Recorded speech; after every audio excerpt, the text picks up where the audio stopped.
Hello, can you hear me?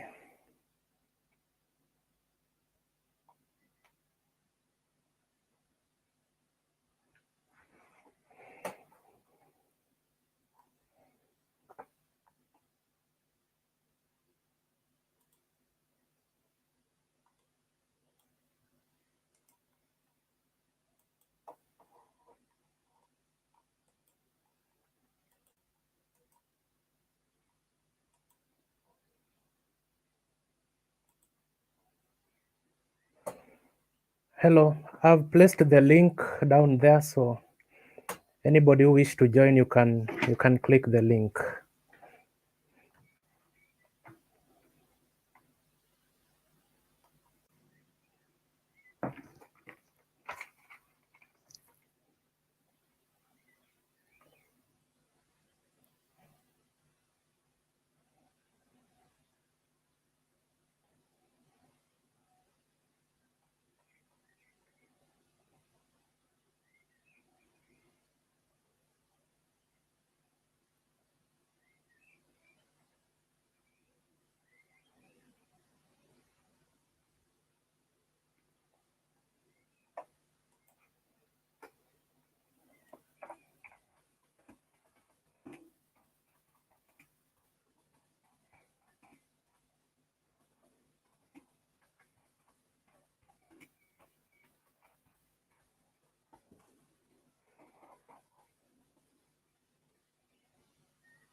Hello.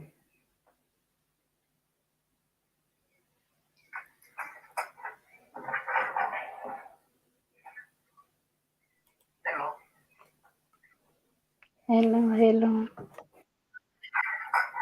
Hello. Hello, I'm hearing you. I'm talking to Kush, yeah? Yes. So Kush, welcome to the show. I have just I just found just now, and I just tried to get you, but I don't know what's the matter. Oh, you don't know what's the topic, yeah? I Mutembei has just was just interested. I like politics, so I just press, and then I get myself into. Yeah, today we are discussing the Uhuru Raila reunion and the consequences of it politically in the Kenyan landscape, whether the Tanga, whether the Serelak coalition, how will this affect Serelak, how will it affect Tanga, and so many other issues that may arise from Uhuru Raila reunion. Yeah, that's what we're gonna talk about today. Okay. Yes. So anybody can talk with the language she's used to, or only English? I think we can only speak in English or Kiswahili because Not this in mother tongue. is a national platform. You may speak in mother tongue and I may fail to understand what you are saying. So Kiswahili, English. So you know the 43 languages of, the 43 languages. You mean that? I only know English and Kiswahili. So in this show, we only speak English and Kiswahili. That's good. Yeah. So mimi kwangu, by the way, mi vile tu nilikuwa naona, mi kwa maoni yangu, Yeah. nilikuwa naona ni kama wanafinyilia baba sana wanafinyilia baba sana mpaka baba anaenda anakuwa msick. Unaona, anajipata kwa situation kama ya ugonjwa hivi, kwa sababu unajua wanamtenga na yeye kiongozi at least mwenye huwa anatetea wanyonge, kwa sababu ukiangalia sasa kama ni president wali handshake na yeye.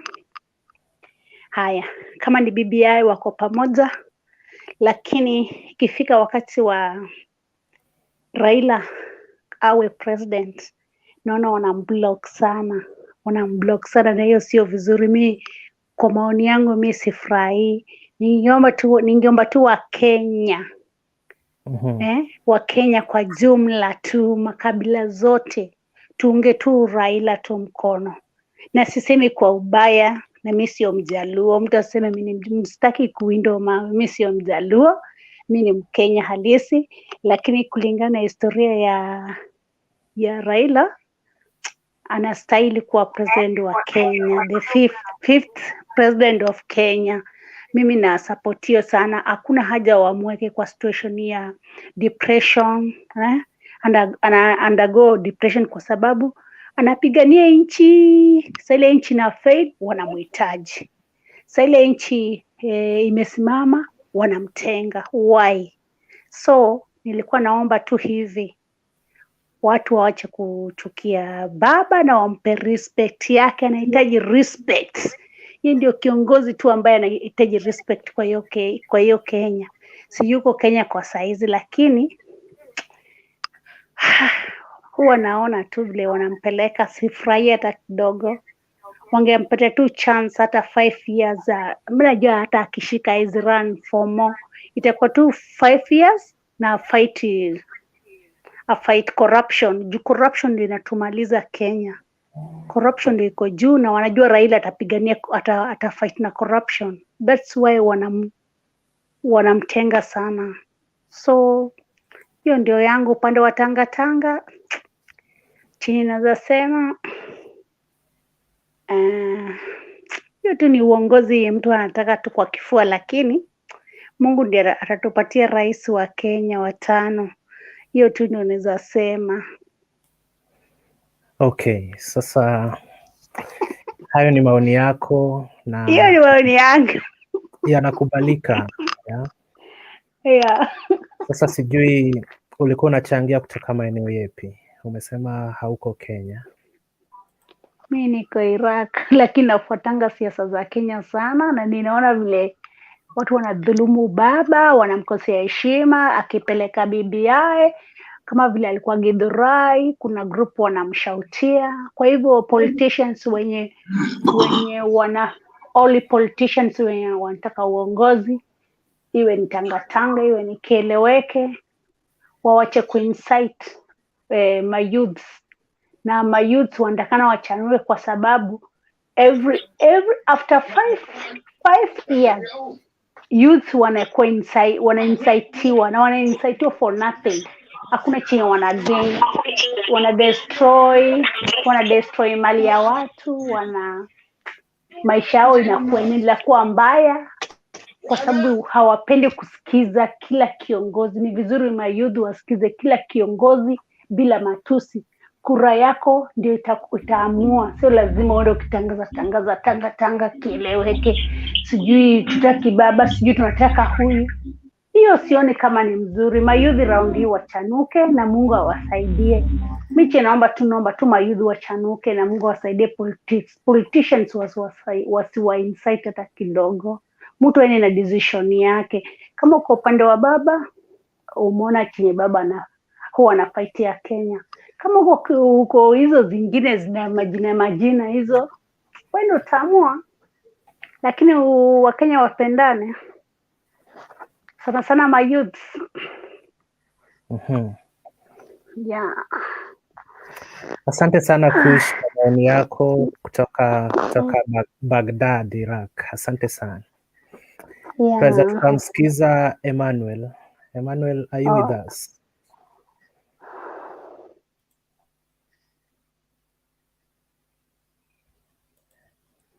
Emmanuel? Tony.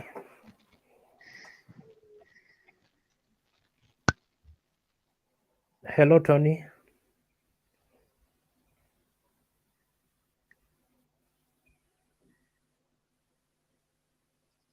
Okay, Yego, Yes. Yego, una maoni yepi na unatizama ama unachangia ukiwa maeneo gani? Okay, Bwana Mtembei, wacha nisalamie wenzangu jioni hii, niwaambie hamjambo. Kisha Mtembei, kwanza hapo naona wafuasi wetu hapo wanasema kwamba watusikii, sijui mbona Kwa sasa wanatusikiza. wametusikia juu sioni reaction yoyote yenye inaonyesha kwamba wametusikia. Kwa hivyo Mtembei, niko sehemu za Uasin Gishu hapa Eldoret. Umeuliza vizuri kwamba how do we see this thing, how are the politics, Yeah. what decides us the way, ama namna gani? Yeah, we are saying that Uhuru met Raila yesterday, Yes, and it seems there is a reunion between these two big wigs politically.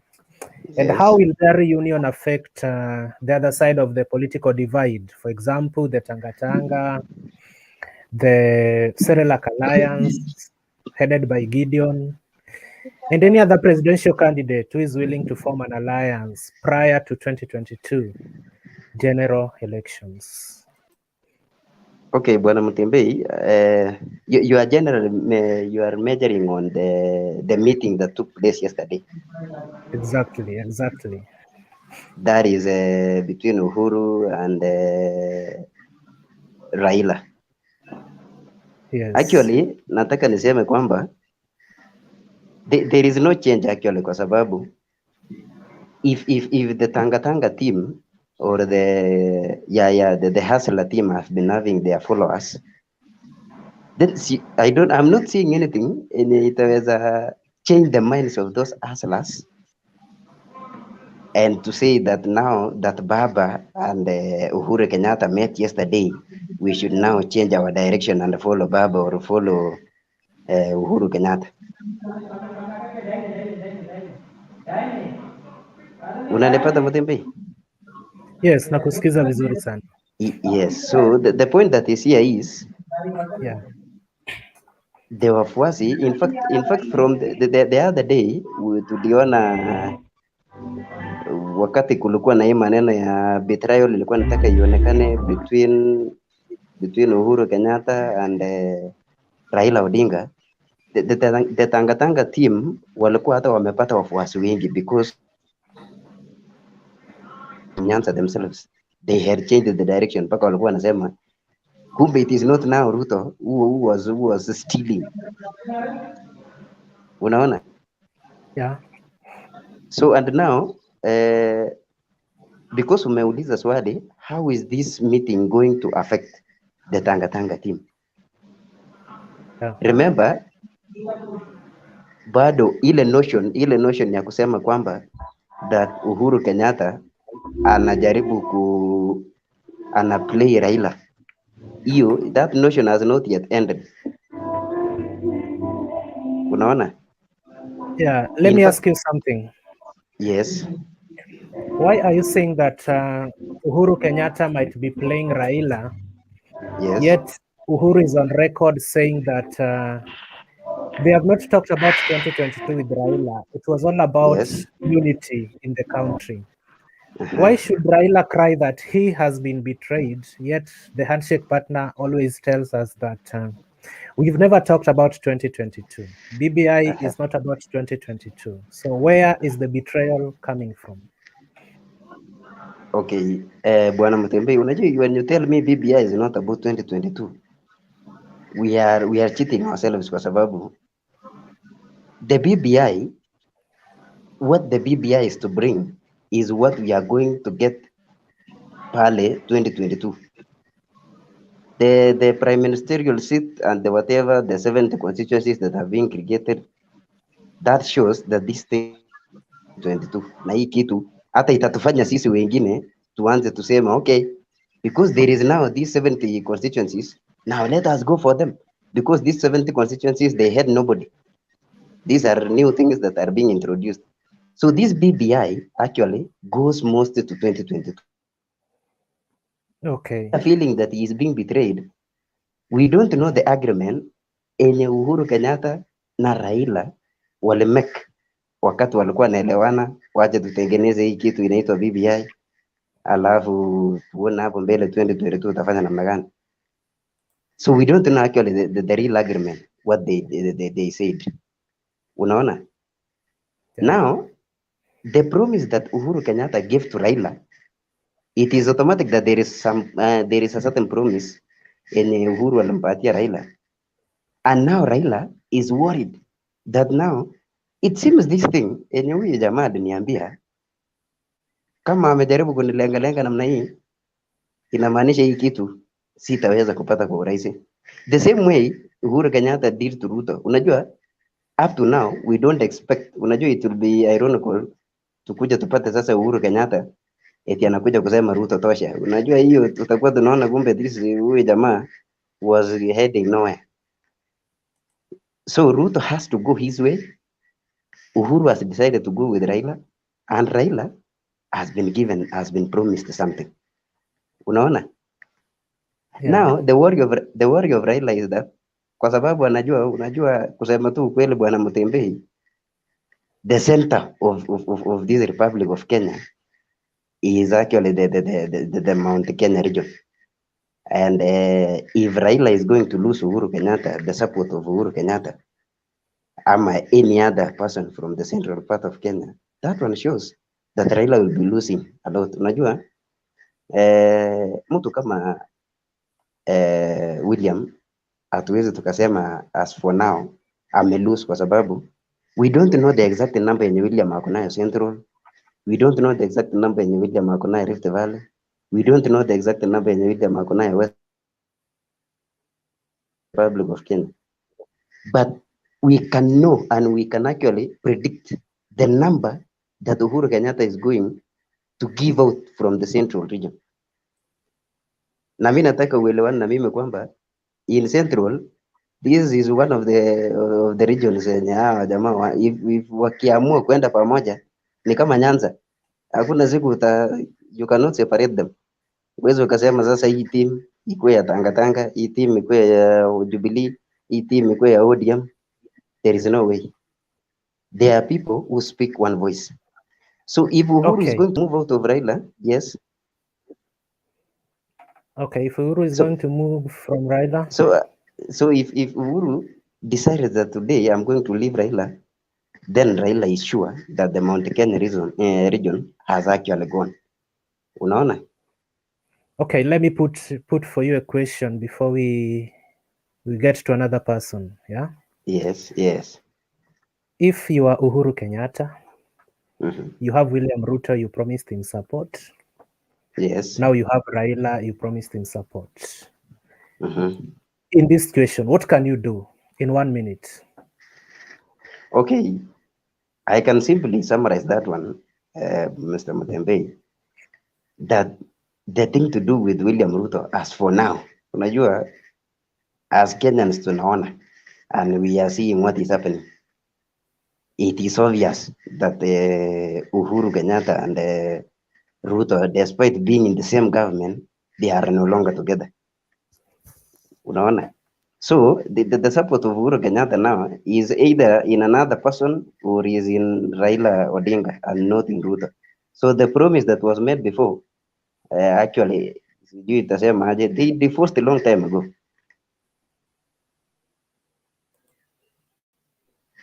Okay, thank you very much. Let us hear from Tony. Tony, are you ready? Tony, unmute your microphone.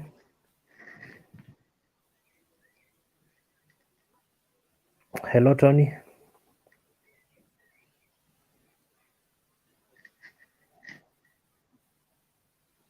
Are we done?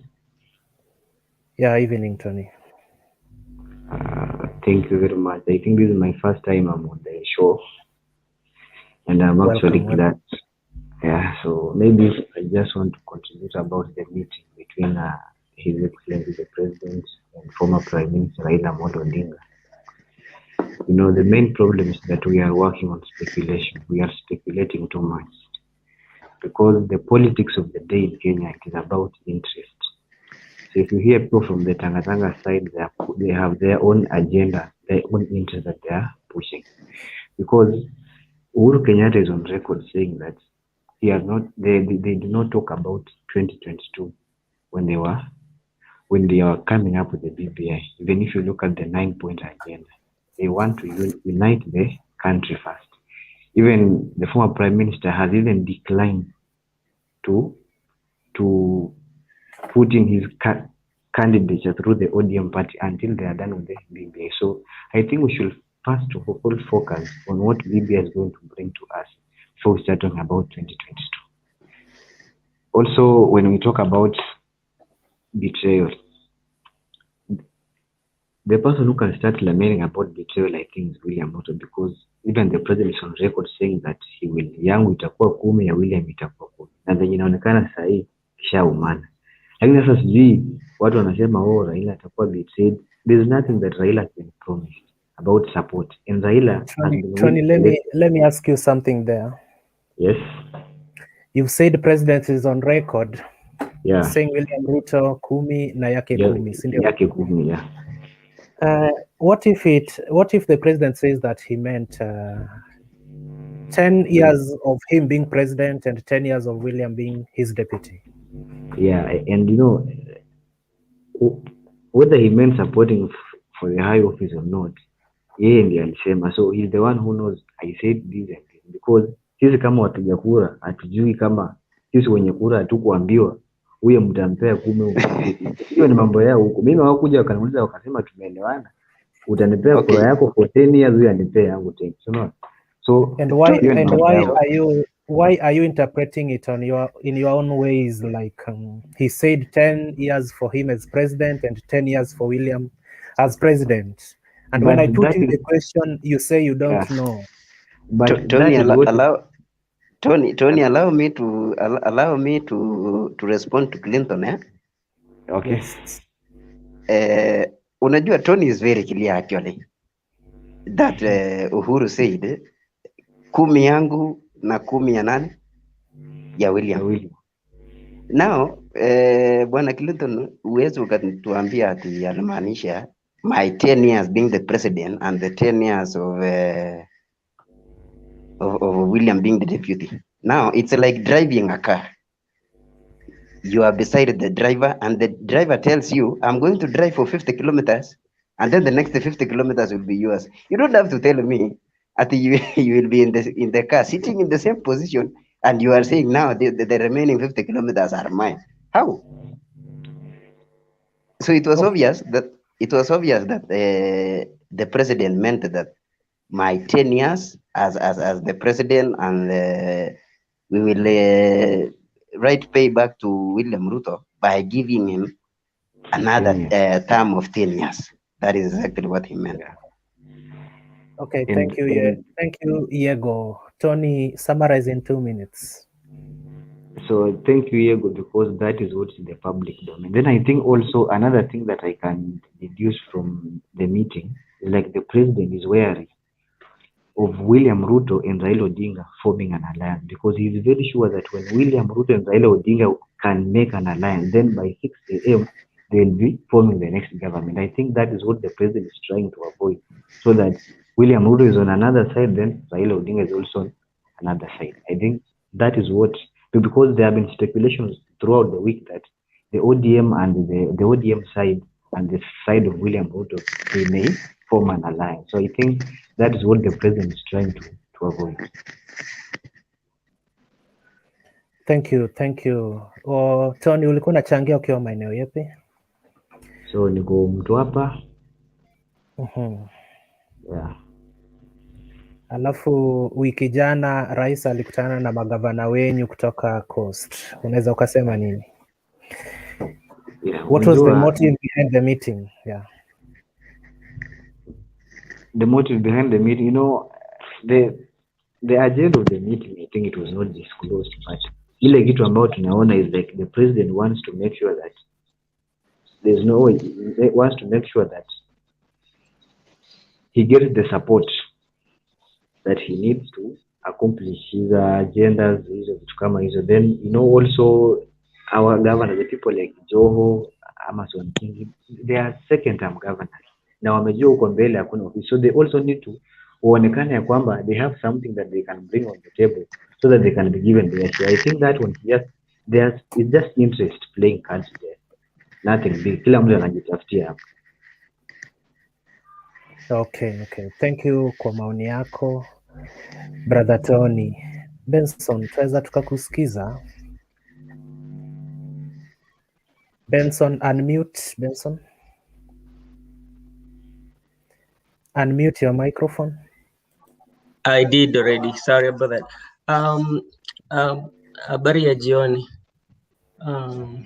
Salama Na sana mimi Tony.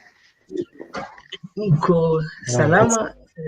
Mimi hata sasa sijui niseme nini. Niliona Raila na Uhuru wamekuja pamoja, wakakuja na public kuona venye life iko, but like sidhani kama kuna kitu iko hapo, kwa sababu unajua siasa ya Kenya ni siasa ambayo dakika kidogo inaweza badilika, unaona. Na siwezi sema kwamba kukuja kwao pamoja ni labda wanatengeneza siasa. Nadhani tu ni labda kuweka watu wajue kwamba the BBI thing is still alive. I think that is some kitu ambapo iko, kwa sababu speculation imekuwa wakati hii alliance, watu wamesema alliance Ruto na Raila, so like they wanted to make the public know that maybe the BBI thing is still there. And jambo ingine tena nimesikia wenzangu wameongea about betrayal. Unajua siasa ya Kenya inakuaga siasa yenye watu wajiamini hata hao maviongozi, yani unaona ile unakuwa na mtu karibu lakini uko na another option. Kwa sababu let me just bring you back to, I want to take short time, let me just bring you back when Raila said tosha to Kibaki, and this was something that was written as a memorandum. It was a memorandum of understanding, like walisema baada hiyo, which never took place. That is one. Secondly, in the public domain tunajua kwamba president aliambia yake 10 ya Ruto pia 10, unaona. Na from the look of things, there's something that have really changed. The way I'm seeing, there's a change of events between president and his deputy. And I don't think they might work out. Na kitu inasababisha hii kitu inatokea, hii kama hizi unaona ma political ya watu, the people promise one another that I will give you this when this can come, ni kwamba when these people are coming together, there's no ideology yenye inawaleta pamoja. Like hakuna, the ideology is like there's something they want to do, they come with one thing. Like for instance, from the public domain, like we are seeing as if like they don't want Ruto to become a president. Yeah, so that is the main agenda why they might be coming together. So immediately, let's take for example, when they get that, like waende mpaka Ruto asikuwe president, or then the accomplishment is done. So there's nothing else, and they will part ways. That's what is happening in the political landscape of Kenya.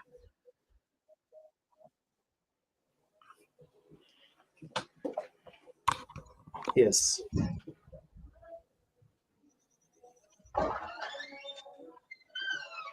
So Tony, are you done? No, Tony, Benson, sorry. Yeah, I'm done. Benson, are you done? Yeah, I'm done. I don't know. Yes, I'm done. So Benson, why do you think that why do you think that they fear Ruto's presidency? On a personal point of view, why do you think that?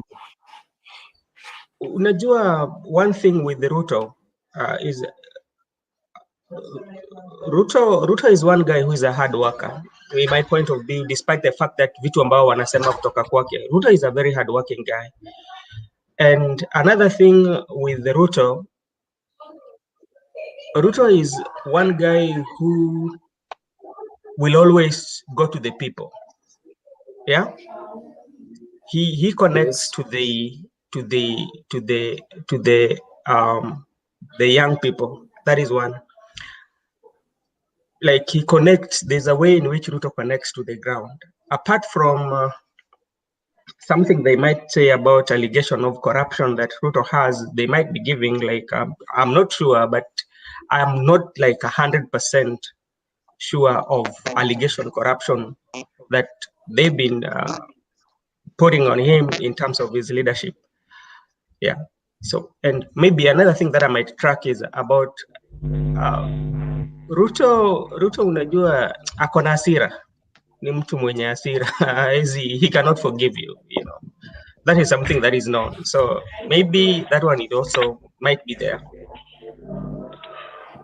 Under what circumstances can Ruto fail to forgive you? Under what circumstances? What wrong can Ruto fail to forgive somebody? You see, we are not new in the Jerusalem. We've seen how Ruto has been treated. You know, it's inhuman being. You know, with the states, with his status at the second in command, and like some of the things that usually happens, and even like the junior staff do not give you respect. Let's take, for example, like under all those treatment and you become president, you know, you might repay them. There's a way in which you might repay them. It's very unfair on how Ruto is being treated, even though if they don't like him, it's second in command. You know, even if I don't subscribe to his ideology and his kind of politics, but like that office is a constitutional office. There's a way in which it should be treated. So I think like there, Ruto will not forgive you, you know, and it's in public domain how his character is in the domain, you know. Okay, Clinton, allow me to Wait a little bit. Wait a little bit, Iago. Okay. Iago, relax. So, Tony. No, I just wanted. Tony, you are saying that. Iago, relax. We are going in order, please. It's okay. It's okay. Tony, you are saying that William Ruto has been mistreated in this government, even with the junior officers who serves under him. So to an extent that when he becomes president, he must retaliate. Yeah. So as a citizen, what's your problem when Ruto becomes president and retaliates to those who mistreated him now? Are you one of the people who mistreated him? No. If William Ruto is the deputy president and I am a CS, I have to understand that there is order. There is president, deputy president, and I have to respect him unless I am sent by somebody whom I serve. You understand? Yeah. So like calling William Ruto a clerk, maybe Yule Mtumkora, and you sit with him in the same cabinet, and then when he becomes president, you expect to be treated good. So why are we punishing Ruto by saying that he can't forgive, and we cannot see the other side of the coin whereby those people are mistreating him? Those who are mistreating him, according to you, are good people, but Ruto becoming president to deal with these people is bad, according to you. Yeah? No. So to safeguard those who mistreated him, we have to make sure William Ruto doesn't become president. To protect those who mistreated William, yeah? No, that's not my argument. I'm not. What I'm saying is this: the fear they might be having, and like they say, like is they might be having this fear that Ruto might retaliate based on what they've done for him. You know, that's the fear that they might be having. On my personal basis, on my personal basis, I'm still yet to to to to to to to listen to Ruto and tells me what he can do for the country, because not even Ruto, all of them. Clinton, I think you've been with me. I've been in this channel. Yeah, Yes. I'm still waiting for them, the leaders, including Ruto himself, to talk of agenda that will always uplift the common Kenyan man. Somebody who talks about Kenya first. Somebody who talks Kenya first. Yeah. So that's I'm still waiting from Ruto to do that, because the kind of politics he's doing now, still I'm still waiting to digest it on my personal intelligence. I don't think like it can really help Kenya, you know, on me. Yeah. Just a point, Clinton. Okay, asante kwa maoni yako Benson. Yeah. Naomba tumsikize Richard Chepkonya ama Michael. Who is ready? Unajua mimi nimeingia saa hii, kwa hivyo nafikiria Can I add something? kama yule mwingine ako na jambo. Samahani. Ukijiita mimi nimeingia saa hii, hatukujui bana. Ni Michael. Pole. Huyu ni Michael. Okay. Na sasa ninasikia sawa wazee vile wanaongea, nasikia wako in line. Kwa hivyo mimi ningependa kwanza nisikize kabisa, kwa sababu mtu akiingia dakika hii unaweza kuwa haujui exactly direction ya hiyo talk, unless nifanye comment with what I have heard from nafikiri Benson ndiye alikuwa anaongea. Yeah. Okay, so you need time to digest what people are talking about. Yeah. Yeah. Thank you, Michael. Who was next? Richard.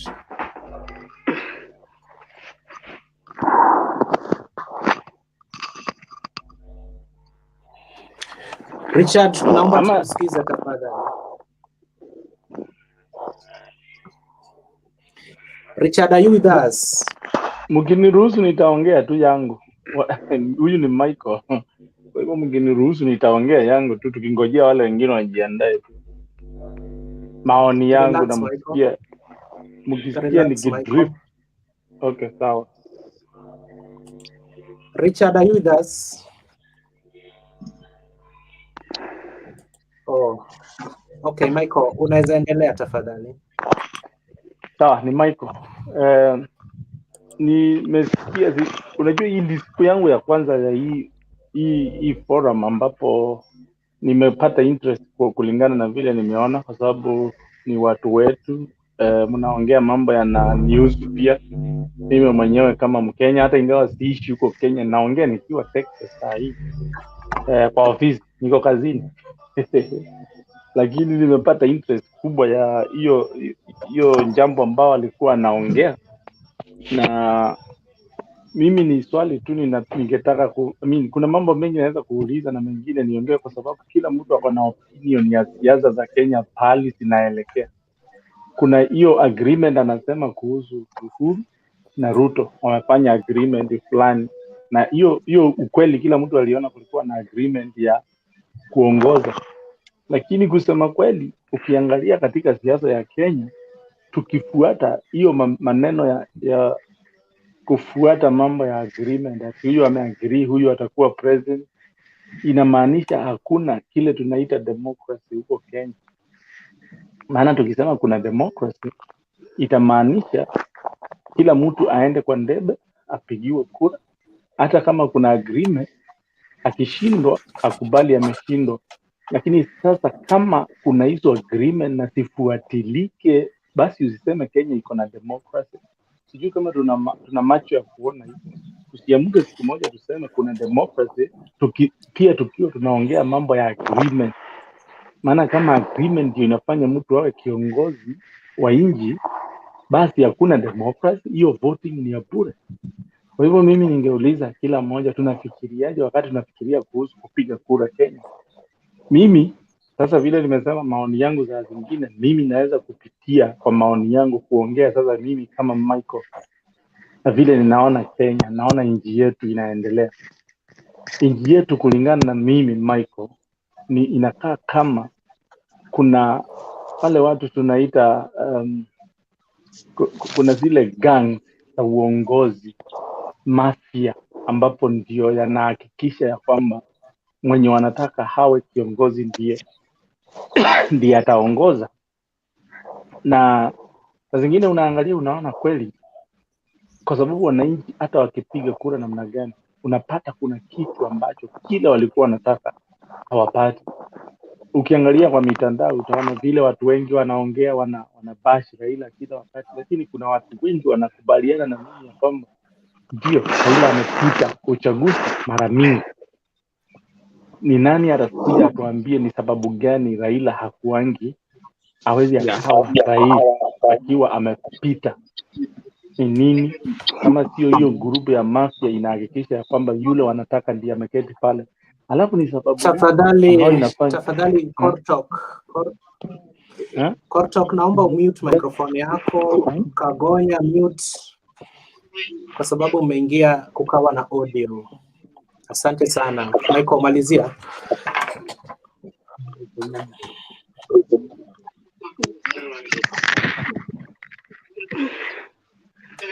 Hello Michael.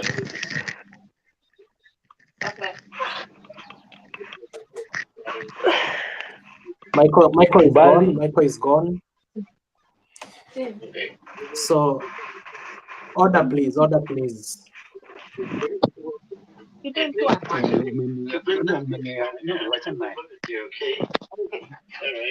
Kortok, kelele, uko na kelele sana Kortok.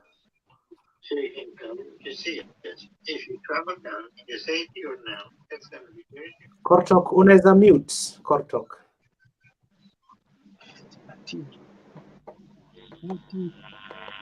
Hello Kortok. Kuna challenge. Kortok, Kuna challenge. Najua unanisikiza vizuri. Maliza na hiyo challenge alafu uje tena. Tafadhali. Kagonya, naomba tukusikize tafadhali. Ni nani mna Kagonya, unmute.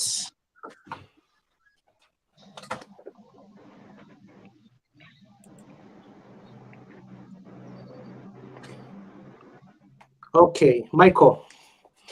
Yes. Ulikuwa unachangia ama ndio umeingia? Yeah. Ama huyu ni Michael mwingine? So malizia. Ni Michael ni huyu. Wacha nimalizie kwa haraka. Yeah, ulikuwa umebakisha dakika moja. Malizia kwa dakika moja. Sawa. Wacha basi niseme ya kwamba mimi wale wote tunatarajia Ruto aingie kulingana na agreement yake na Kenyatta, kulingana na mimi tunakosea. Mimi sikatai Kenyatta asupport Ruto aingie kulingana na agreement yao, lakini hiyo sio msimamo ya Kenya. Kila mtu aende kwa debe, watu washindane, yule atapata uongozi wa Kenya aongoze, maana nchi yetu imekaliwa sana. Na ndio unaona ni kama tunauzwa. Kenya inauzwa kabisa. Kwa hivyo kama wananchi watapata nafasi kuchagua wale viongozi wanataka, itakuwa ni bora kuliko agreement za Ruto na Uhuru. Hiyo ndio maoni yangu, asanteni.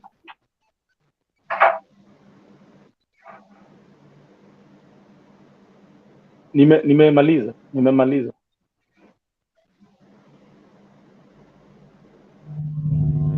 Hello. Tuko. Moderator ako pale. Nimemaliza Tunakupata. Okay, nimemaliza. Okay. Admin amemute line yake, that's why. Clinton. Clinton, unmute. Clinton, unmute your mic.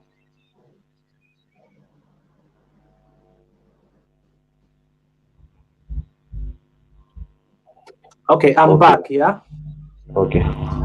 Oh, yes, yes. Okay, so Akuro tuomba tukusikize kwa dakika kama 3-4 hivi. Yeah, ni saa 3:30, so dakika 3 hiyo ni saa 5 dakika 33 nitakuwa nimemaliza. Habari zenu Afrika wazalendo? Salama. Tuko salama, tuko Sana salama. Akuro. Asanteni sana kwa hii topic.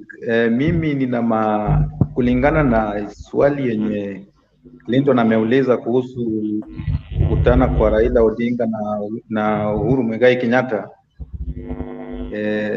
Mimi kibinafsi kwa maoni yangu sioni kama inaleta impact kubwa kwa wananchi wa Kenya. Ingawa hiyo kukutana kwao ilikuwa ni a certain kind of message to us wananchi that you guys, we are still together, we are still working on BBI, forget about this propaganda going on. That was a clear message to us. Lakini kwa miundo msingi sioni kama inatusaidia sisi kama wananchi. Juu tukirudi nyuma kidogo, mambo ya uongozi wa Kenya. Uongozi ya Kenya sana sana mimi naweza stumu wananchi. Wananchi ndio kizingizio mkubwa. Wananchi ndio wanafanya sisi hatuwezi pata waongozi ama viongozi wazuri. Kwa nini nasema hivyo? Nasema hivyo kwa sababu wakati wa siasa ama wakati wetu wa kupiga kura, wakati wetu wa kupata uhuru wa kuchagua viongozi wazuri, huwa tunapiga kura katika msingi wa kikabila. Na hii imekuwa ikituathiri sana. Imekuwa ikifanya sasa tukose kupata viongozi wazuri kutoka from MCA level to higher office. So tukitaka tupate uongozi mzuri Kenya yetu, number 1 lazima tuache ukabila na tuchague viongozi kulingana na sera zao.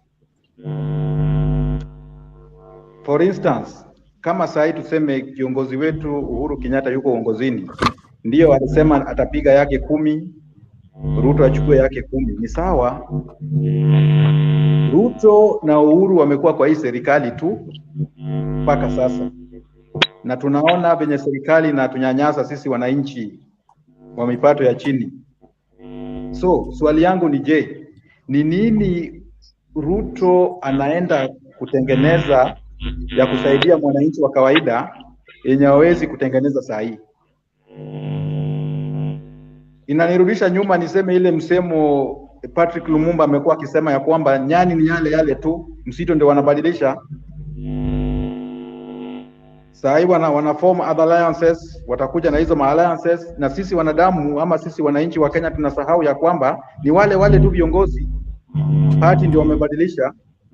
So hakuna kitu tumebadilisha hata kidogo, hakuna sera imebadilishwa, ufisadi itazidi kuwa ile ile. Hakuna chochote itakayobadilika. Sisi saa hii kama wananchi wa Kenya, Kenya tungekuwa tunajiuliza saa hii ni moja tu. Na najua nimependa dakika moja nikimalizia. Tuchague viongozi kulingana na sera zao na tuwaweke katika mipangilio ya kwanza. Tuone first term wamefanya walichosema watatutendea, na wasipotenda tuwatoe nje na tuache ukabila. Ukabila ndio inaharibu everything Kenya yetu. Otherwise tuko na viongozi wazuri sana. Kuna wale tushaona wanaweza fanya mazuri zaidi, lakini kwa sababu ya misingi ya kikabila inafanya tuwezi endelea mbele. Mfano mnaona Tanzania venye wapo saa hii 5 years only, umeona uchumi yao imeenda mbele miaka 5 tu. Bahati mbaya kiongozi wao mzalendo, Mwafrika mzalendo ameenda. Ni bahati mbaya hiyo. Mimi najua kuna wananchi wa Kenya wengi sana wangetamani hata wangepata Magufuli. Kenya angekuwa mbele zaidi. Nisiongee sana, nimalizie wenzangu. Asante sana kwa muda wako rafiki yangu, dakika 5 imeenda. Asante. Sasa brother Akuro, unaposema kwamba ni nini Ruto anaweza atafanyia wa Kenya 2022 to 2027 ambayo hawezi akatufanyia sasa hivi, si umeuliza swali kaa hiyo? Yes. Is Ruto the head of government? Okay, wacha nikujibu hiyo. Ruto is not head of government but is part of the security committee team. President and deputy president, they are part of security team of the government.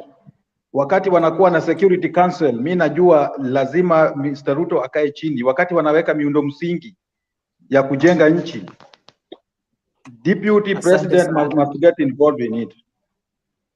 Asante sana. Swali la pili. Yes. Do you know in Kenya, maybe next year, do you know the two front runners for the presidency? Ukiambiwa uchague wawili ambao mmoja wao maybe atashinda mwenzake akawa rais, utachagua wawili gani? Wakati unaposema wawili, hapo sasa ni nani na nani? Nimesema two front runners according to you. By saying two front runners, what do you mean? Because kwa saa hii tunaweza sema Uhuru Kenyatta anaenda, Raila hajasema atakuwa atawania. Nasema hivi, in 2022 kutakuwa na Raila, Ruto, Mudavadi, Gideon, Wetangula na Kalonzo as presidential candidates. Chagua wawili ambao wataenda final. None of the above. So, like, unalenga swali langu but ni sawa. Silengi, naongea kama Mkenya mzalendo. None of the above. Unajua Mkenya mzalendo na kujui presidential candidates ni kina nani? Hapana, uzalendo unatokea wapi? Nimepiga kura ndugu yangu. Wacha niongee. Nimepiga kura kutoka 202. Tukiingiza Kibaki uongozini, yote yanawezekana bila Moi. Tukaimba, nikapiga kura wa referendum Orange na Ndizi 205. Nikapiga kura na nimekuwa nikipiga kura hivyo mpaka 207. Hii ya pili ndio sikupiga hii due to resist.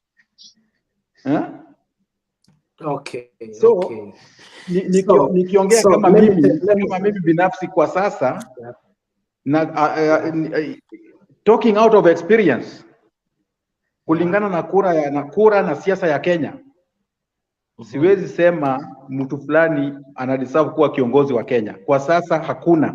Pengine nitaje tu wale ninaamini wanaweza leta mabadiliko Kenya hii yetu wakipewa nafasi. Number 1, Patrick Otieno Lumumba anaweza.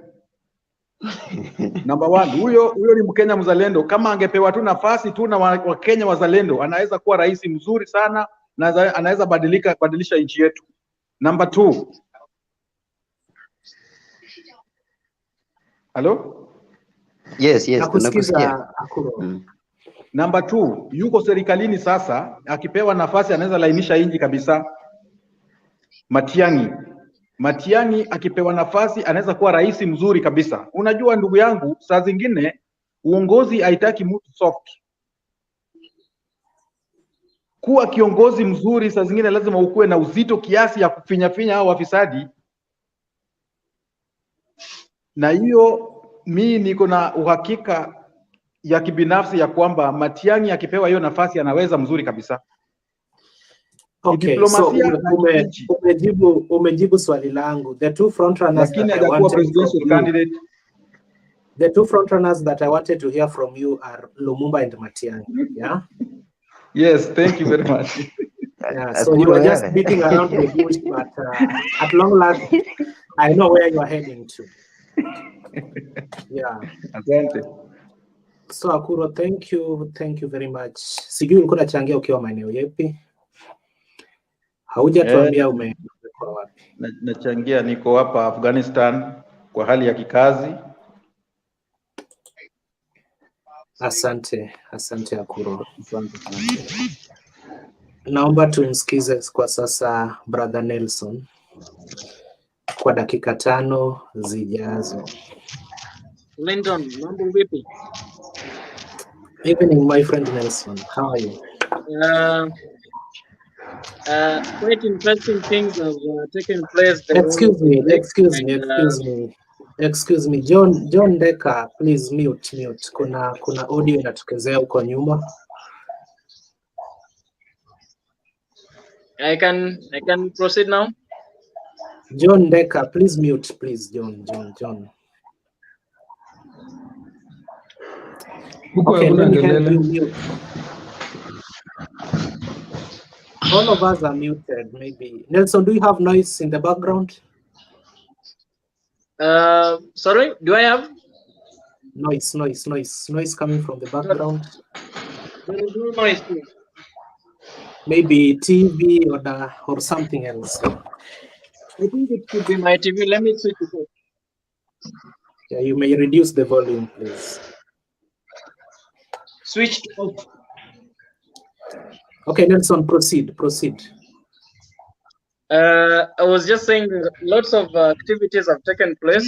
I remember last week on Sunday we were talking about Kenya One Alliance, lockdown, and Raila Ruto Alliance. The possibility of having a Raila Ruto Alliance, if at all Wilbaro inaweza beba machungwa, and we gave it a very big chances as far as probability is concerned. If we all understand probability mathematics. Now, with the new developments that have just happened, like yesterday, the president and Raila Odinga coming out, to assure people that the handshake is still together and very strong, walking around, launching projects, having a press at the State House. You remember, Clinton, I told people here that there is no one who is naked politically than Uhuru Kenyatta. And for the past 3 weeks that Raila had been silent, he was so much worried of himself of what was going to happen because of the cheeky movements that he had been making, having Jomo, fronting the likes of Mudavadi to go and form the alliance, and then now people trying to talk in line, which is kind of showing that Raila and Ruto are not together, and even Ruto alluding to the fact that there is a possibility of them working with Raila together during his interview on Citizen TV and on Bonga na Jalas live. So he really had to move with a lot of speed to go and sway Mzee Baba that, you know what, these people need to know that we are still together, the handshake is still strong. Come out, they need to see us, they need to see you again, And Baba being Baba, who likes power, and the siren and launching of project with the president here and there, and then taking him to the State House. For the first time, I heard the president calling him the right prime minister. And the presser was almost like he's a foreign president from maybe Japan to Kenya visiting the State House. Uhuru is standing the other side, Raila is standing this side. So at the end of the day, we should not even be in a position to wash out, rather to forget the fact that he had already anticipating a merger between Ruto and Raila. It's still on the move. And my friend saying that among the people with whom he think can reform Kenya, PLO Lumumba is one of them. I would just wish to ask him to tell me, maybe I don't know whether he has the history at fingertips, but just to tell us if he has the information about the past leadership roles of PLO Lumumba. I know of an institution that PLO led, the Kenya School of Law. Maybe we would love to hear from him one of the maybe changes or even good leadership attributes or even developments that PLO was in a position to put in place when he was leading the Kenya School of Law. Because they normally say that charity begins at home, and if you can't take care of one kid, then how sure are you that you can even take care of two if you're given the responsibility? So I think the leadership roles are being magnified and being seen from the lowest and the simplest ones that we entrust you with. And that is why the other day I was saying that Mukisa Kitui cannot be an option for Kenya. The current governor to Makueni, Kivuta Kibwana cannot be an option to the people of Kenya. Why? Because Mukisa Kitui was once an MP, and if you go back to his constituency up to now, people are still languishing in poverty. He cannot even pinpoint some of the projects that he did. So if he was not even able to lead a constituency, how can he lead a whole nation? If PLO Lumumba was not able to lead just an institution, just an educational institution, how sure is it that he can lead Kenya? You know, we better give credit where it's due. Yes, PLO Lumumba makes some good orational. He's an orator by and large. He makes some good speeches. He speaks some good English and Kiswahili. He's good at that. Leadership, my friend, is not all about giving speeches. Leadership is not all about putting fasihi booths and making expressions that are very much tough for people to understand. And Kivuta Kibwana has been in the government ever since. So today is a county government governor. And a lot have been said about him performing well and all that kind of stuff. But we've also been hearing the senator for Makueni crying loud that the health sector of Makueni is on its knee and bed. So a lot of activities have happened which are yet to happen. More are also coming, but we should not in any way, by and large, forget or even forgo the possibility of Raila and Ruto working together. Because as we said, Clinton, in Kenya, with our pattern of politics and our pattern of voting, there is no one who can be a lone ranger. Ruto cannot be a president by himself. He needs someone. And I can tell you for a fact, he needs Raila than the way he needs any other person. And yes, the Mount Kenya people have also started saying that if Ruto teams up with Raila, they will therefore now move away from him. And Keweli, I wish Keweli was here. I remember Keweli asking a question. So could it be that all these cards that Uhuru Kenyatta is trying to pull, he's pulling them so that he can see a possibility of Ruto and Raila coming together so that he can consolidate the Mountain Kenya vote against the two? That could be, possible. But deep down, I want to tell you guys, deep down in Uhuru Kenyatta's heart, if at all there is anybody who would wish to take over from him when he retires or rather when he goes home, of which is not a possibility, Uhuru wants to be in the next government. That is why he's pulling all these cards. He wants to be in the next government, and the BBI is going to make him be in the next government as a prime minister. And if there is anyone he wants to take over the leadership of this country, it's not that Gideon Moi. He's bringing Gideon Moi close because his father brought him close to. But he knows pretty well that Gideon can't make it in the first run. He knows that Mudavadi is so much far away from being the president of this country. He knows that Kalonzo cannot even be trusted with the Ukambani peke yake, because it took his intervention for even Alfred Mutua to step down and leave for the candidate of Kalonzo Musyoka, So deep down Uhuru's heart, he wants Raila. That's a fact. But the system and the people who are surrounding him and other people who now controls the power negotiation are not comfortable with them. So I think we are yet to see a lot, and we should just brace ourselves. And just as I always keep on saying, we better look for fresh blood, like even Clinton here, or even myself, other than communicating, or other than talking about these people to be the only options. They can't decide for us each and every day. Thank you very much, Brother Nelson, for your contribution. And you are making some serious allegations that cannot be proved. For example, when you say Uhuru Kenyatta seriously yearns for Raila's presidency, are you taking yesterday's tour to be one of the appropriate reasons of saying so? Sorry? Give me two reasons why you think that Uhuru Kenyatta wants Raila's presidency.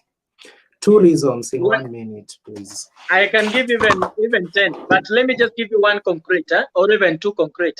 One, if you look at the outfits that we have today, Musalia Mudavadi, Kalonzo Musyoka, Gideon Moi, and William Samoei Ruto, only 2 people are fit for the top leadership, and that is Raila Odinga and William Ruto. Raila Odinga has the network. Raila Odinga has the command. Raila Odinga has what it takes as far as an outfit of being the presidency outfit is concerned. The fear with him is of the fact that the reason as to why they have always denied him the leadership and even the position ever since from time memorial, you know, ever since he started winning all these, ever since he started alleging that he has been winning and his votes are being stolen, you know. And the same things that are with Raila Odinga are with William Samoei Ruto. The only difference between Raila Odinga and Ruto is that Ruto was able to show that he was able to show his claws. He was able to show his true culture and true character traits of what he's capable to do when he becomes the president. And so these people are afraid that if you are just number 2 and this is what you're able to do, what if you become number 1? You will do as more. And by the way, I had my friend John here, Oyego, I don't know whether it was John Oyego, saying that this country needs sort of a dictator. Let me remind you for your information that the same sentiments that you're making are the same sentiments that Ndindi Nyoro made at some point in 2017, 2018, when he said that tear gas are enough, and he is even suggesting that they should be taken to Kisumu. And today, Ndindi Nyoro cannot find even a small space to put his head because he is feeling the wrath of the government. When Orengo said government at times eats its people, it's a fact. So Clinton, when we look at the presidency outfit, Raila Odinga, by and large, outdoes everyone who is on the front line. Mudavadi is weak. You know, Mudavadi is weak. Mudavadi is indecisive. When Ruto called them Cerelac babies, it's a fact. They are Cerelac babies. Gideon Moi does not even know how to speak in English. He can't even address people.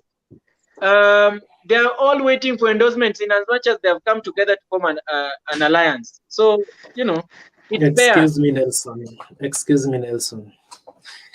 Gideon Moi is a member of parliament, and in parliament, they speak in English and Kiswahili. I once heard Gideon say, Mr. Speaker, I vote yes. Is that not English, man? Well, I said Gideon cannot address people in Kiswahili. Give Gideon Moi a microphone and tell him, please address the nation in 30 minutes in Kiswahili. He will not. So should the president be able to speak fluent English and Kiswahili so that he can perform better? Not really. Not really. Not really. Magufuli was not fluent in English. Did that affect his performance? You see, in Africa, you'd rather not even be fluent in English, but be fluent in Kiswahili. Why? Because we treat Kiswahili to be our sort of mother tongue, vis-a-vis English, you know. By and large, if you forget the fact that Kiswahili is a language that we grew up with. We have some history behind it, other than English, that we simply know that it is a language that was brought to us by the Western through the Christianity, colonialism, and all that kind of stuff. So by and large, in Africa, actually, to be more specific, in Eastern Africa, you'd rather be more fluent in Kiswahili than English. And I'm not saying that by that a president must be fluent in Swahili or anything. It's just some membranes of culture. We can't lose everything, you know. I'm just trying to say that if this guy cannot even address a nation, you know, our population, I can say for a fact that 70% of our population do not and cannot really be addressed in English properly. They need to be addressed in Kiswahili. We are still not yet there in a place whereby we can authoritatively say that we all understand English better. Thank you very much, Brother Nelson. Thank you for your opinion, and we'll get back to you shortly. Charles Rupaya, what do you have to say?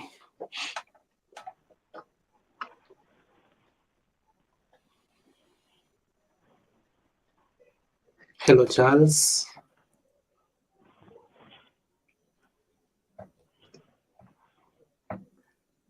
Charles is gone. Wangugu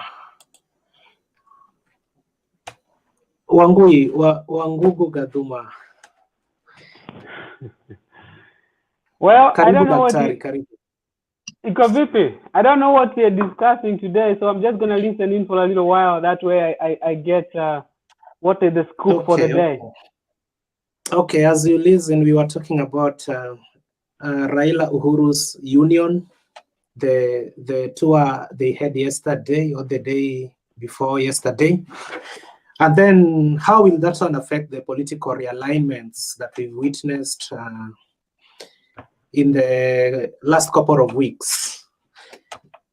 Yeah, and maybe another discussion that is gonna be brought in the next 20 minutes will be Kenya being banned by UK, Kenyans being banned from traveling to UK simply because of coronavirus, and how will this affect our economy, friendship between these two countries?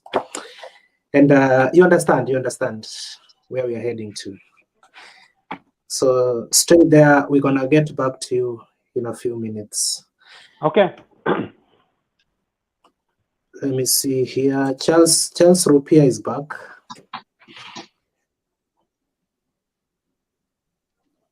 Charles Rupia.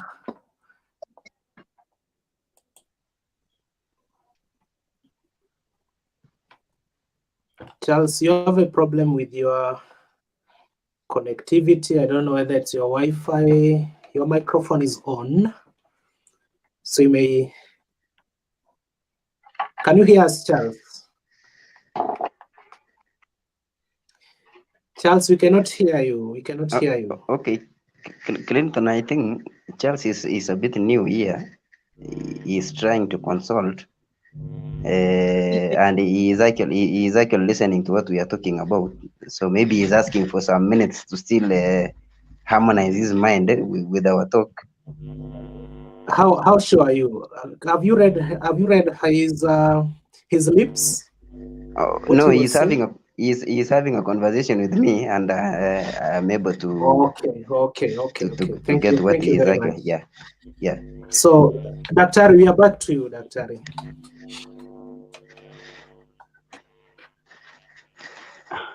Well, very, very well. I did look at that. I did see that conference call, or I guess press conference yesterday by Odinga and Raila Odinga. And to be honest with you, from where I sit, I am concerned about Raila Odinga just from his overall health. You know, I think I've seen some pictures too, and I think Mr. Odinga continues to struggle, you know, from the disease. So for him to have come out, I think it's his general view of the BBI and handshake. I think he and Uhuru are of the opinion that the deal is in trouble. And I'll be there in a second. 2 seconds. So it's gonna be interesting the next few weeks. I think BBI is in trouble, in as much as Nelson and Denry and everybody wants us to believe that the handshake is not in trouble. It is in trouble. And I think it's a couple of days ago that the governor for Kakamega, he came out and said that we have better things to do. And I think there was a couple of governors, another one from Migori. We have better things to do. And so no matter what Uhuru and Raila tries to do to show face, to say that everything is okay, I think everybody who lives in Kenya or likes Kenya or follows Kenya knows that the BBI is in trouble. And Corona is not a joke. It's affecting countries in different ways. Ours is no different. So I think there is a lot more to be said, and I don't think they can cover a BBI by walking around Nairobi or Kajiado or wherever they were. I think there are more issues to the deal. I think there are more troubles to the deal. And so I think a press conference, kuitana dugu here, dugu there, is not going to solve the situation. So let's see what happens. Let's see what happens. That's what I would say. Now, as far as the UK is concerned, I think Europe has much more trouble than anywhere else. Europe and Brazil cannot ban anybody, really. If anything, they have much more issues to deal with, just Europe by itself. So if I was Kenya, I know we have deals with the UK, but I wouldn't be so much troubled by them banning us. That's to me is neither here nor there. They have more issues than we actually do. Okay, thank you, Daktari. Yes. Yeah, thank you very much kwa maoni yako. Yes. Naomba tumsikize Amara. Amara.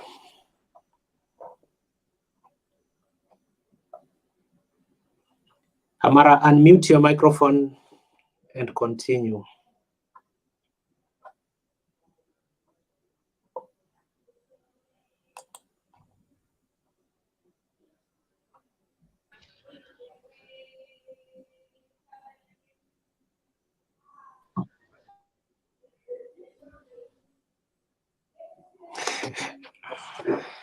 Amara, we cannot hear you. Unmute and continue.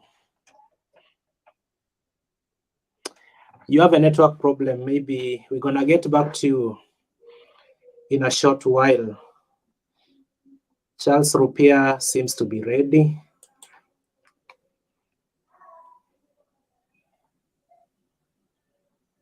Hello, Charles.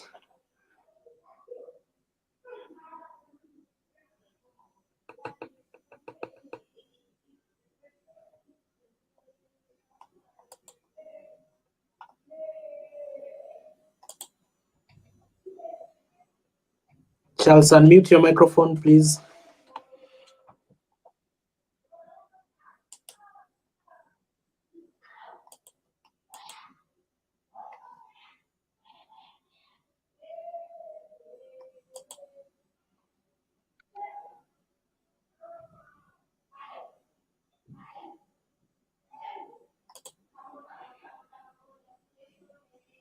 Yego, we can get back to you now, Yego. Okay, thank you very much, Clinton.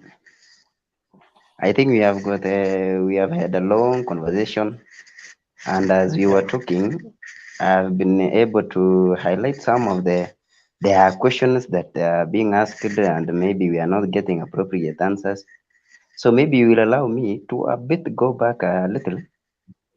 There was a question that you asked, I don't know, you asked Tony or Nelson, that why is it that people of Kenya are actually scared about Ruto being the president? Why is it that they think that Ruto can become a dictator?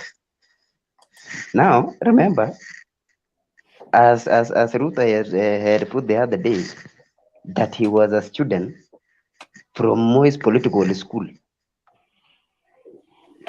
Some of us, we were not there, or we didn't actually manage to see that the way of rule that Moi used. But I guess that it used to be the toughest one. So when we talk about Ruto is actually one guy that knows, and he is much aware of the tactics that Moi used. So that is why you find that the Kenyans, they are worried that if Ruto becomes the president, that might be the route that Ruto might take. So I think that one is answered. And then there is this thing, Clinton, that why is it that when we talk about Ruto ascending to power, some people tend to say that he will have to pay back. I don't know in which way, is it on the negative or on the positive, but I hope most of the people think of the negative. Excuse me, Yego. Amara, I'm trying to unmute you as much as I can, but you do the opposite. Okay, please stay muted until stay muted. Yeah, Okay. Nice. Thank you for your understanding. Amara mute.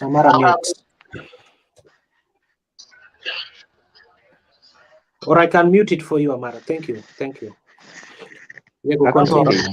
Okay, thank you, Clinton.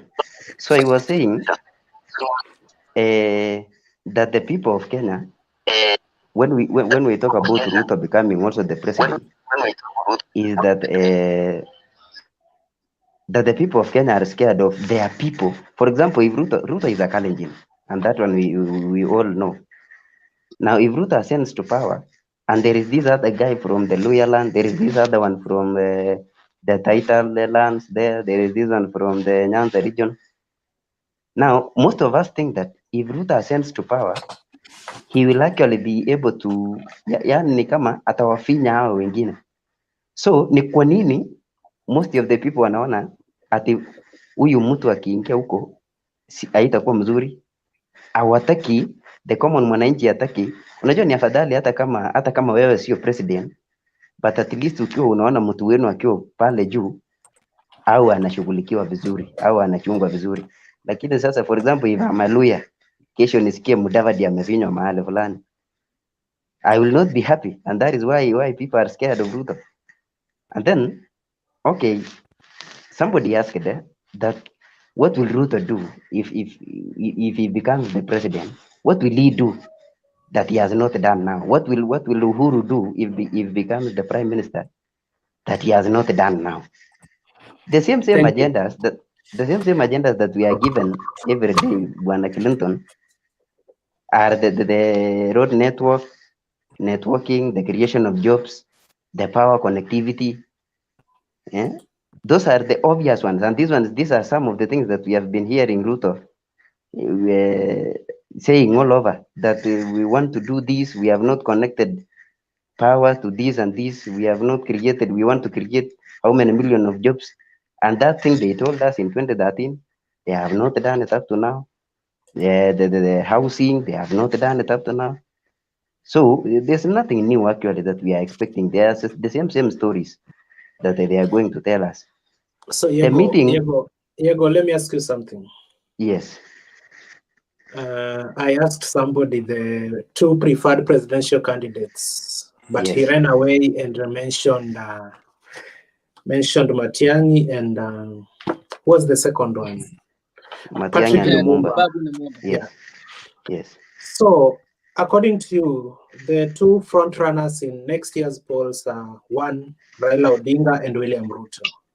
Yes. Those are the most obvious. Those are the most obvious. They are the most obvious. And when you're misleading people, Clinton.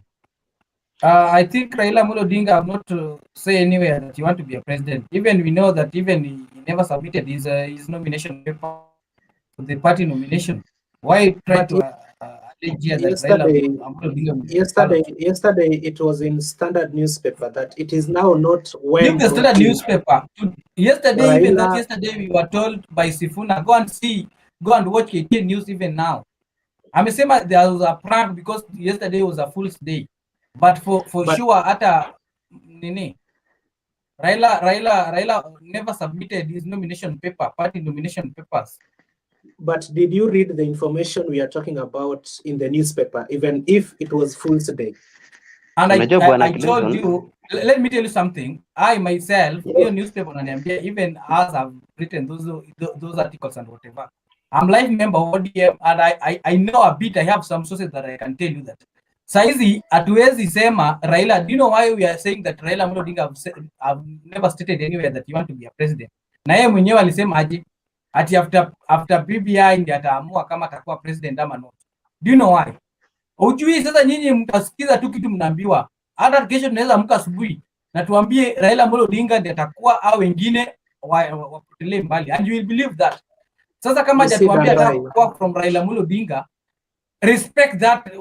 Wacha kusikia kitu Sifuna kuambia respect Raila Odinga hajasema nataka. Siku atasema we're going to discuss about that. Now kindly Danrai, you are a life member of ODM, we accept. But between you and Sifuna, who speaks on behalf of the party? So huyo Sifuna unatuambia ndio alituambia Raila Odinga kusubmit papers zake. Sasa Na wewe unatuambia kama nini? life That member, is Sifuna that you are telling us. wewe kama life member unaweza semaje? Kwa Clinton. sababu it seems cheo chako kiko juu kushinda kile cha Sifuna. Will Raila vie in Exact, but I'm trying to 2022? tell you that Sifuna is Sifuna is Nelson, our relax. Secretary General of ODM. Dan Rai. Second, Dan Rai. I'm getting. Let us please have some decorum and talk to each other, not at each other. Thing one. Thing two, we are here to dialogue and debate as youth with open-mindedness, and we are here to put facts, and we are not here to play. I'm sorry. I hope I will not be personal. We are not here to play psychophancy politics. Personally, I'm a live member of ODM. Sorry, please. Personally, I'm a live member of ODM, and I can tell you for a fact, and this you can take to the bank. If there is any fool who would wait for another fool's day like of yesterday, is that person who will sit here and assume that Raila Odinga is not going to vie for president. That is the only person. Let me tell you something, Nelson. Exactly. Let me tell you something, Nelson. If you have told me that you are like member, Dan Rai, relax. Let us just go step by step. You let me finish, please. Leo ni kama Mutembei ameniweka prefect, akanipea powers zote za kukumute na kukunmute. So okay, I think Clinton, let me explain for Nelson something. I'm trying to tell Nelson. We are going in order. You gonna explain everything, but in order. You don't argue. Wait, Diego, nitakumute. Yes, we have to go in order. I want to give Dan Rai an opportunity to answer to Nelson. Then Nelson will also argue. Then Diego, Koliech, and Charles Rupia, mta agree na disagree. Now I was talking. I was actually talking, and Dan Rai hijacked my time. So yes, I'm getting back to you. Brother Diego. It's okay. Yeah. So let me finish my question to Dan Rai that made this debate went higher. So Dan Rai, I'm back to you, Dan Rai. Dan Rai, so being a life member of ODM, I've made this debate to be high. Let me answer you. Let me start with Nelson before I get that one is Nelson. Not a question. That one is not a question. Wait, Dan Rai. Dan Rai, please. Let us have order. I ask you a question that in yesterday's newspaper, there was word that Raila will run in 2022. Whether it was fool's day, whether it was true or false, Raila will be running in 2022, according to the information Kenyans had yesterday. You, being a member of ODM, you are saying exactly the opposite thing as to what is coming from ODM Secretary General. So that's where we were having different opinion. So what was in the official newspaper was that Raila will run in 2022. You are dismissing this by saying it was fool's day. Do you want to tell me everything that was said yesterday in Kenya or in the world was not true simply because it was fool's day? Two, even the corona numbers as per yesterday, they were not true because it was fool's day. Answer me then. Clinton, let me tell you something. Yes. I can see that you are trying to allege here that something was in newspaper can't be false. Iwezi kuwa uongo. So nakuuliza, nani alisema ati Raila submitted his nomination papers? And the same guy ndiye ametuambia alikuwa na prank jana. Sasa what's the argument? Because huyo alituambia Raila alipeleka, ndiye amekuja akatuambia the last ati Raila kupeleka. Ama Sifuna ndiye alimwambia nani? Huyo jamaa like ati Raila that lady I don't know anaitwa chief. Huyo allow me to answer, Dan Rai. Can I answer the questions that have been asked before you answer me? That the same Sifuna ndiye ametuambia that Raila hakusubmit nomination papers. Sasa mbona are we arguing? And I want to tell Nelson kama unatuambia that ulianza vizuri ukatuambia like let us argue the facts. The facts is here that I'm telling you. My friend, ule mtu alituambia that Raila alisubmit nomination papers. Is the same person ndiye amekuja akatuambia Raila akusubmit. Jana ilikuwa full day. Why are you arguing?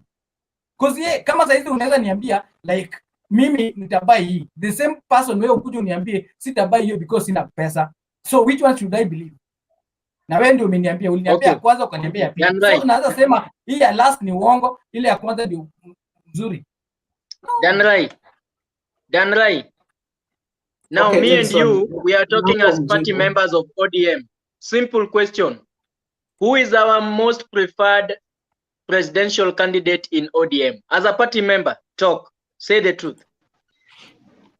Bwana, I think kama ulisign hiyo party form, ilikuandika pale that you have to adhere to party rules and whatever. Party yenyewe imetuambia they are going to do nominations for those people who are going to carry presidential certificate. Na tumejua Jogo ndiye amesubmit na Wycliffe ndiye amesubmit. As delegates tunaweza kuona vile hii corona itakuwa. Mpeleke Kasarani ama Nyayo, muamue nani atabeba. Kama Raila atakuwa amesubmit because deadline imefika. For now we have to believe if you want to deal with facts, let us deal with what we have for now. We should not just predict something. Kama Raila amesema for sure afike 2022. Because mimi nasema Raila alikuwa mzuri kwa sababu tumeona Raila 2007 from 2005 Raila akisema nataka kusimama. 2007 Raila akasema nataka kusimama. 2013 tumeona Raila amesema nataka kusimama. 2017 tumeona Raila amesema nataka kusimama. Ikifika 2022 Raila akiwaambia bado sijui kama nitasimama, nitasema after BBI, mnasema nadanganya.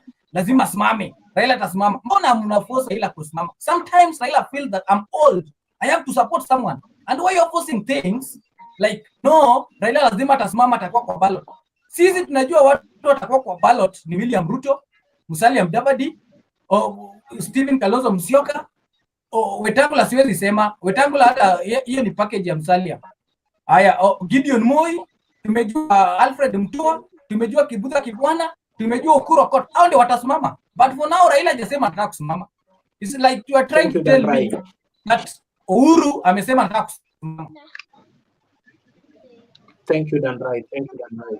Dan Rai, but you also have to understand that this is not the first time that ODM is requesting for the names of those people who are interested in vying under the party as presidential candidates. We had Musalia Mudavadi in, I don't know, 2012 or 2012, yeah. He was told to submit the papers, and in real sense, ODM had already made a decision that it's gonna be Raila. So even the likes of Joho are being told, if you want to vie, submit. But the end result might be like the one for Musalia Mudavadi.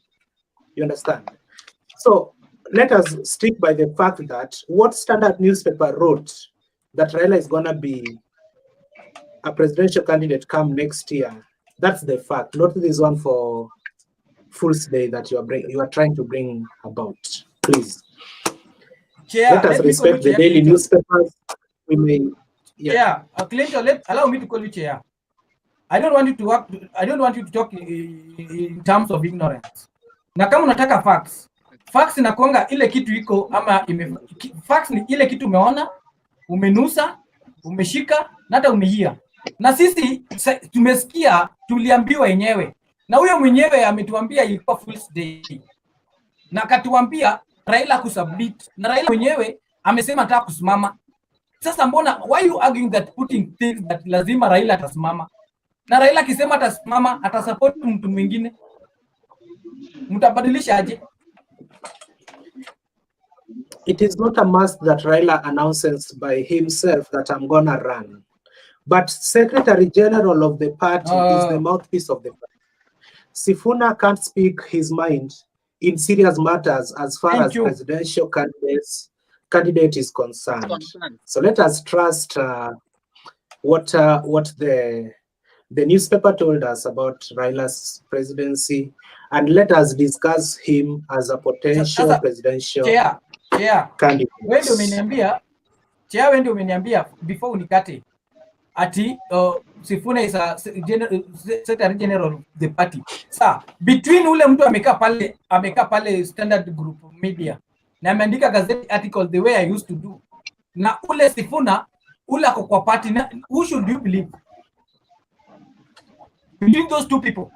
Mtu ameandika gazeti vile anathink as an article writer, na ule mtu ametuambia mimi ndo niliwaambia hii na sasa ni hii.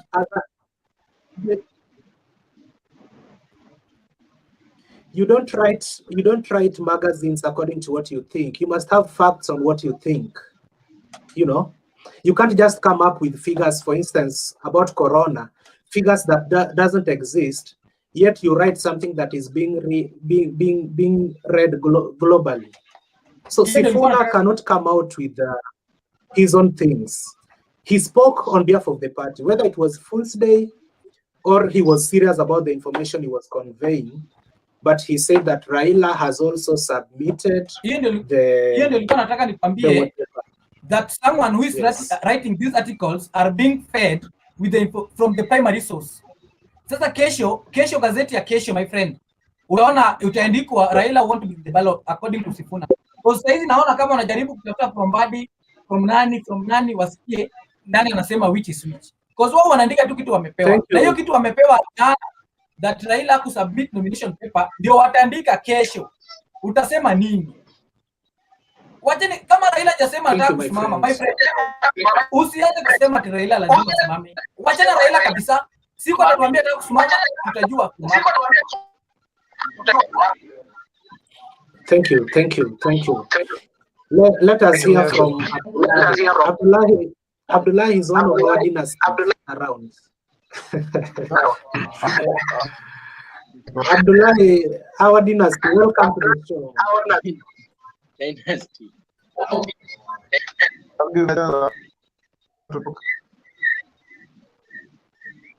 Abdullahi, can we hear from you?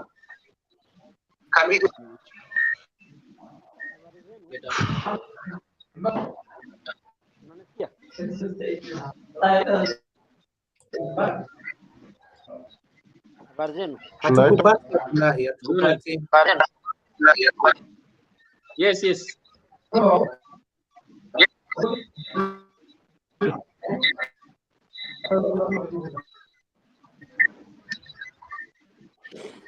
Abdullahi, it seems you have a network problem, so we're gonna get back to you in a few minutes. Amara, what can you say now that your network is okay?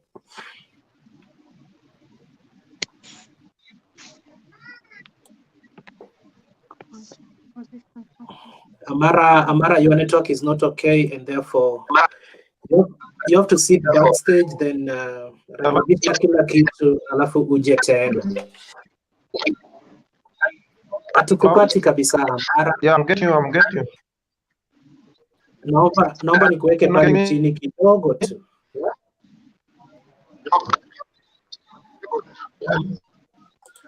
Samahani Amara. Rekebisha mitambo alafu uje tena. Abdullahi. Yes. Unanisikia? Yes. Mimi nataka nisikize maoni yenu kwa kwanza ndio niweze kuongea baadaye. Sasa wacha nisikize maoni vile inaendelea. Ndio rejea, lakini mimi naona naona watu huwa wanazungumza juu ya ODM sana.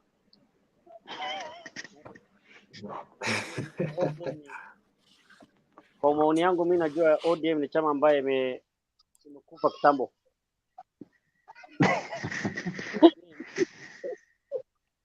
ODM ni chama ambaye haitakuja, chama ambaye hiyo ODM itakuanza Rais Uhuru Kenyatta alijaribu sana. Unajua hii Kenya tulikuwa tunajua kwamba yule mtu anajua mambo ya siasa kuanzia zamani, tunajua ni Raila Odinga. Hatukufikiria kama rais wetu Uhuru Kenyatta anaweza kuweka Raila Odinga box haraka hivyo. Kwa mfano kama wagogo wote wa ODM, kwa mfano ile gavana wa Turkana Anok, gavana ya Mombasa wote, na wale Raila alikuwa anawategemea wote, sasa wanaanza kufanya chini ya Uhuru Kenyatta. Hapo kusema kweli mimi naona maoni yangu Raila Odinga mwisho atakuja kubaki na watu wa Nyanza peke yake, maoni yangu, kwa sababu Joho kutaka tikiti ya ODM anajua kwamba hakuna siku Raila atampatia Joho awe rais, na Joho aim yake ni kutengeneza chama mpya ndani ya Pwani, wakawa wanashikana na hao magavana. Kwa hivyo mimi naona kusema kweli, baba hii mwaka atakuwa na kazi ngumu sana. Kwa hivyo mimi naona hata baba, maoni yangu, baba hata angeungana na hii alliance ambayo imeanza juzi ya na Gideon Moi, ndio baba aweze ku resign kwa siasa, hata aweze kumchagua mtu kama Orengo au deputy president, ndio kidogo siasa yake iweze kuwaka moto, kwa sababu Oparanya naona watu wa Western watakuja kumeza yeye, kwa sababu hii Mudavadi, mimi naona Mudavadi zamani alikuwa sio mtu wa kuelewa siasa sana, lakini kwa sasa hii naona Mudavadi yeye kazi yake ni kusema Mudavadi hataki chama wala hataki uongozi. Mudavadi akizungumza yote anasema mimi nataka kuleta watu wa Western pamoja. It means mwishowe kila mbunge ambaye hata wako kwa Tanga sema kueleweke, wote watakuja kurudi kwa Mudavadi. Na wakirudi kwa Mudavadi, Oparanya pia itakuja kubidi yeye arudi kwa hiyo kikundi. Kwa hivyo mimi naona hii mwaka 2022 sio mwaka mzuri kwa baba. Lakini baba mwenyewe nasikia juzi kina Sufuna wanasema wanataka kutengeneza coalition ambayo haijawahi kuonekana, ambayo itababaisha Kenya mzima. Sasa wacha tuongoje coalition. Hiyo coalition itatoka wapi? Hiyo coalition yake ndio tukijua tunaweza kuzungumza. Lakini kwa sasa hii maoni yangu mimi naona hii coalition ya kina Gideon Moi itakuja kubeba bendera ya Kenya, itakuja kusonga mbele na itakuja kuleta Kenya ikiwa pamoja. Maana mimi naona kama hiyo ni system. Hii mambo ya Uhuru anaenda kwa Raila akiwa mgonjwa huko Karen. Hizo wadanganya nyinyi. Hiyo ni wakati ile huko, unajua hii mtu kama kwa mamlaka, mtu kama kwa system lazima akoroge. Kama ukweli Uhuru Kenyatta imani yake ilikuwa anataka kumsupport Raila Odinga, wakati ile mzee alikuwa mgonjwa, angeenda kwa gavana Joho, angeenda kwa wale hizi watu wa Pwani, kwa sababu angewacha mzee kidogo asikie mzuri, afanye kazi yake. Lakini Uhuru Kenyatta amecheza na siasa ya 2022 kusema kweli itakuwa mbaya kwa baba. Na mimi ningeomba watu wa ODM ambao wako hapo tutafute serikali ambayo inakuja, serikali ambayo ni muhimu. Hata mimi mwenyewe ni mtu nimewahi kumpigia baba kura, hata kama ni mwaka moja, ilikuwa I think ni 207 niweze kumpigia baba kura. Kwa hivyo mimi ningeomba tutafute serikali ambayo kwa sio useme mimi ni kabila fulani, mimi nimetoka huko. Hapana, tuangalie serikali ambayo inaweza kujengeka sahihi, ambayo hasa serikali ambayo itakuja kuiba 2022, itakuja kuwa serikali. Mimi naona kama ni coalition ya Gideon Moi na Kalonzo Musyoka na Mudavadi, hawa kazi yao ni kutupiga tu sisi firimbi, lakini mwishowe watakuja kumsupport Gideon Moi, kwa sababu Gideon Moi mwenyewe lazima atumie ujuzi yake, atumie hata kama ni mali ya baba yake, hata kama ni mali ya nini, yeye na Uhuru wakishikana, lazima wahakikisha kwamba Kalonzo na Mudavadi watamsupport Gideon Moi. Hiyo ndio mimi ninaona, hiyo ndio maoni yangu kwa sasa hivi. Naona hata Kilindi amebada na load. But I have a question to you. Okay. To Abdullahi. Are you getting me? I have a question. A question is allowed. Hello? Danrai, proceed. Proceed, Danrai. I just need to ask Abdullahi. I don't know if he's hearing me. Are you getting me, Abdullahi? Nakusikia brother. Sawa. Unajua umesema vizuri. Unajua kitu tunajua 2022 lazima tutakuwa na rais. na kukuwa na rais lazima watachaguliwa. Sasa nilikuwa nakwambia, ndio, in which capacity that can you say that Raila ameisha, hence you are not supporter of Raila Odinga? Ama wewe unachambua tu according na team una support in which capacity? Because I just need you, at least you brief me why Raila Odinga unaona atabaki tu na watu wa yake. Dada, mimi nasema Raila, dada, mimi nakuambia hiyo swali ni swali rahisi sana. Mimi nimekwambia Raila ameisha kwa sababu Raila kitu kwanza hana watu.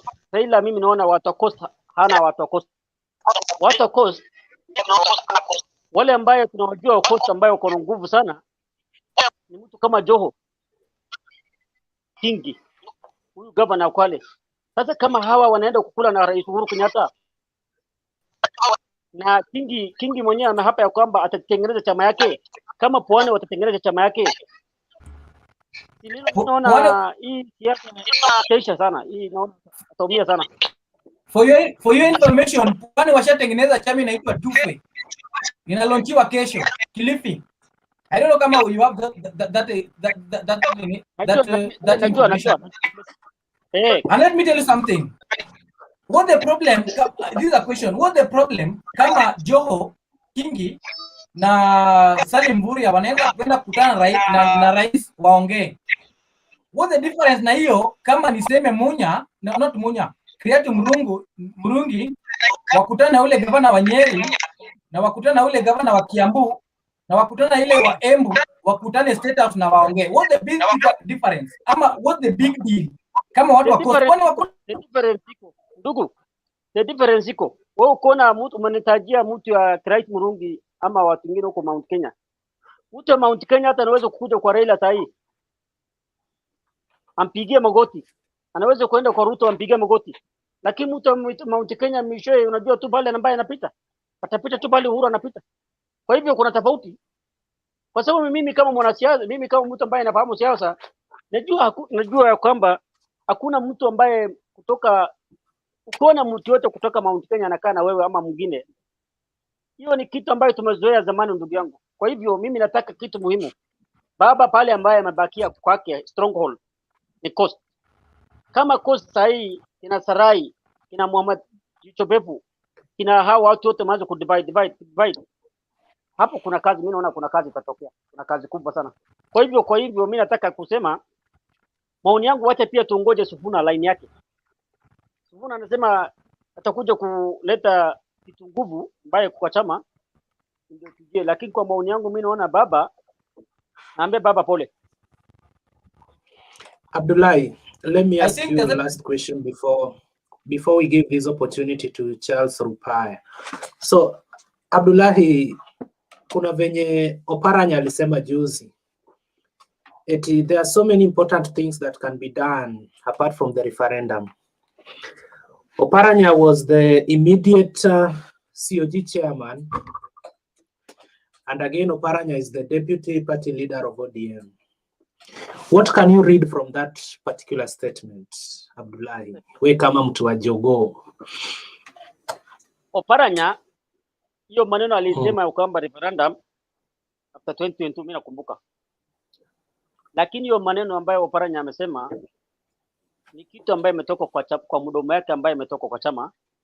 Lakini kitu muhimu ambayo sisi tunajua, mimi kama KANU, vile sisi sisi hatupendi sana mambo, hata mambo ya BBI. Sisi kazi yetu tunatengenezewa tu, ni baba atutengenezee BBI, baba alete referendum June. Najua atakuja kuleta June kama Julai, hii referendum itakuja tu. Na hata Oparanya akisema referendum haitakuwa after 2022, haijulikani kama election itakuwa 2022, kwa sababu Kenya wamepata shida nyingi sana kwa mwaka hii mbili. Hizi mwaka mbili tumepata problem nyingi sana. Inawezekana labda referendum ikuwe 2023 na election pia iwe 2024. Lakini mimi najua maoni, ODM ndio wanapenda BBI kuliko sisi, lakini ODM wanatengenezea BBI chama zingine ambaye ni KANU, ambaye chama Uhuru Kenyatta ana support, kwa sababu hawa ndio watakuwa watafaidika sana kuliko watu wa ODM. Kwa hivyo referendum kupita itapita na BBI kila kitu itapita. Hiyo ni kitu ambayo iko. Na kama hiyo haitapita, basi ujue kwamba mambo inaitwa chama ya KANU, mambo ya Gideon Moi, mambo ya Mudavadi, mambo hiyo yote haitakuwa.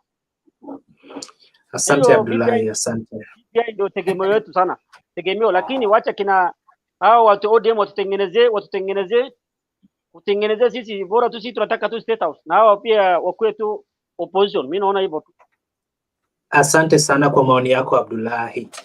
Naomba tumsikize Charles Rupaya kwa dakika hizo zijazo, alafu Jane tafadhali. So Charles Rupaya, kama mitambo yako i tayari, unaweza ukazungumza sasa. Charles Rupaya, unmute. Unmute.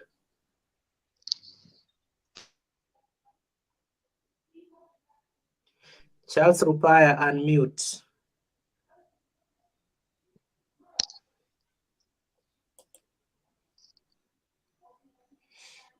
Oh, Charles, one more chance.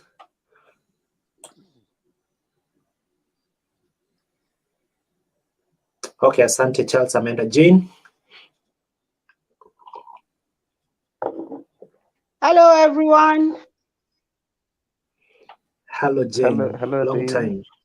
Danrai yako wapi? Danrai, bring your face here. Danrai, wacha makasiriko. Wacha makasiriko. Na nini ana mute mic yangu every time? Hata nashangaa. Wacha kujiattach na nani na viongozi hivyo. Una understand? Ujidetach na viongozi.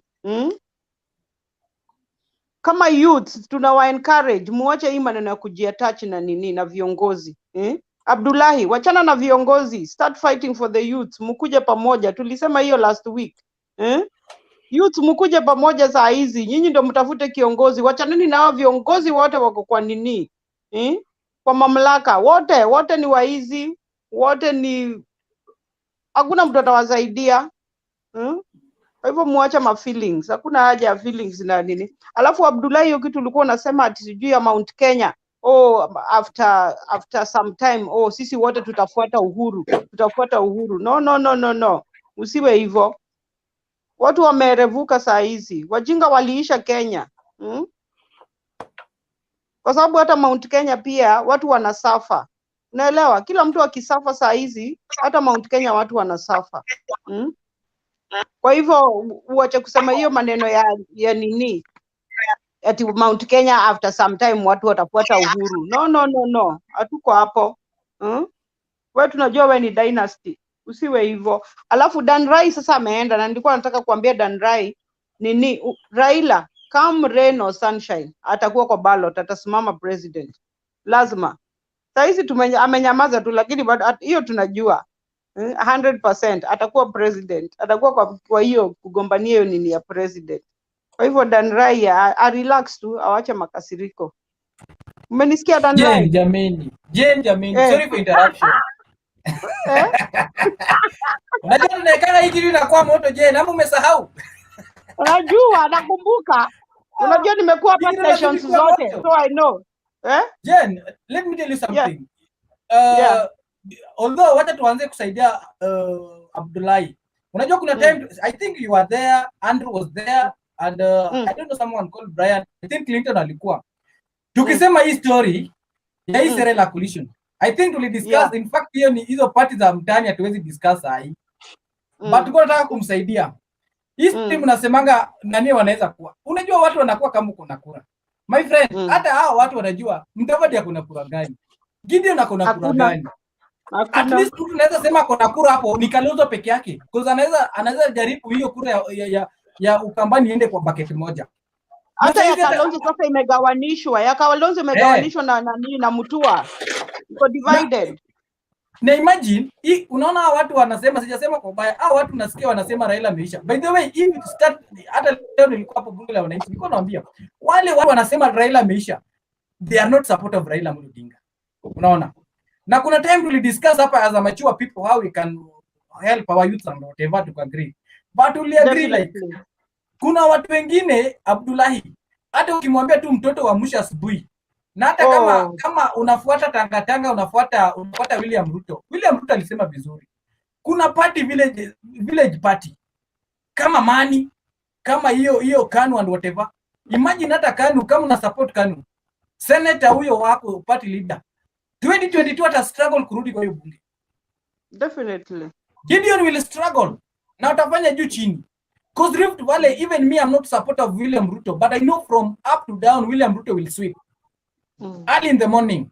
Na Coast, watu unaona Coast wanasema, na tulisema hapa Jen, I think you were there, tukisema watu unaona wanamaliza their 10 years term.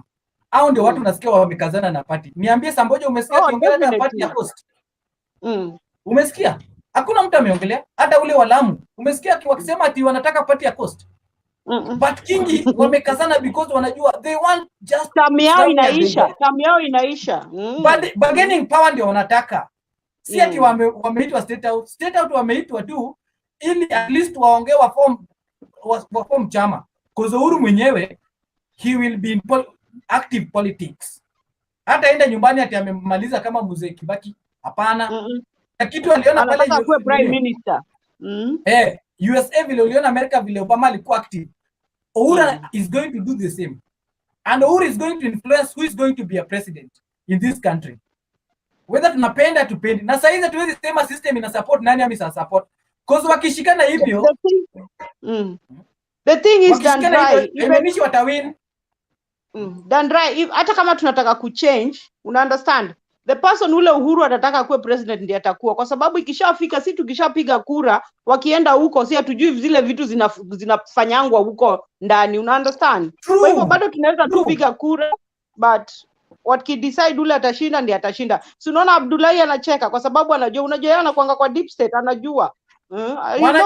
Unajua Jen kitu wako Jen, unasikia wako na hopes. Unaona vile Gideon hiyo kitu, wacha nikwambie kitu ilifanyika. Mudavadi yenyewe walikuwa peke yao. Wakaambiwa my friend, endeni mkampeni Matungu. Mudavadi imagine hata pesa ya kukampeni tu Matungu hawana, hadi Bozeki ndiye anawasaidia. Si mliona ndege kama Bozeki ndiye ametoa ndege? Malala kaenda kapandika, Malala anaenda kuandika juu ati Malala supporting Golibo. Mudavadi akaleta shida. Lori peke yake walipewa.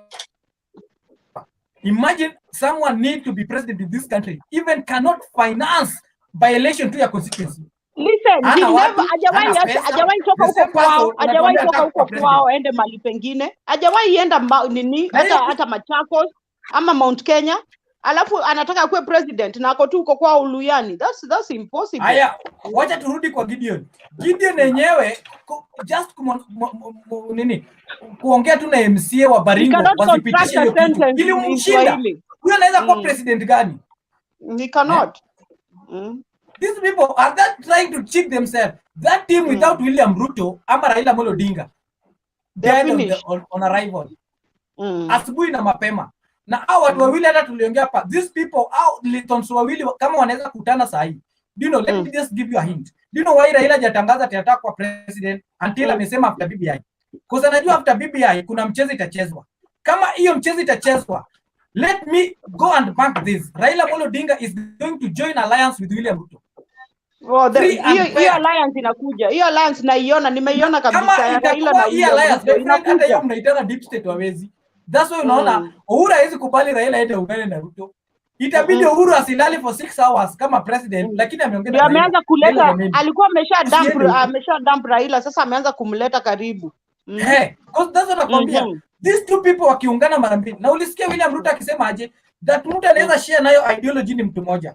Ni mtu mmoja national party ni ODM. And we have to accept. But hizi village party umekuja kuambia hapa Abdalla, we are sorry. These people without this between Raila ama Ruto lazima mtu mmoja atawajoin. Na kijoin lazima wapange ndio wanaweza win.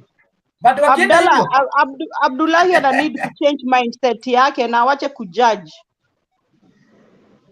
Na kuwa side ya youth because he's not an old man but he's reasoning like one. Hata unajua hata KANU huwezi uza somewhere. Kuku jogo utauza wapi saa hii? Jogo utauza wapi?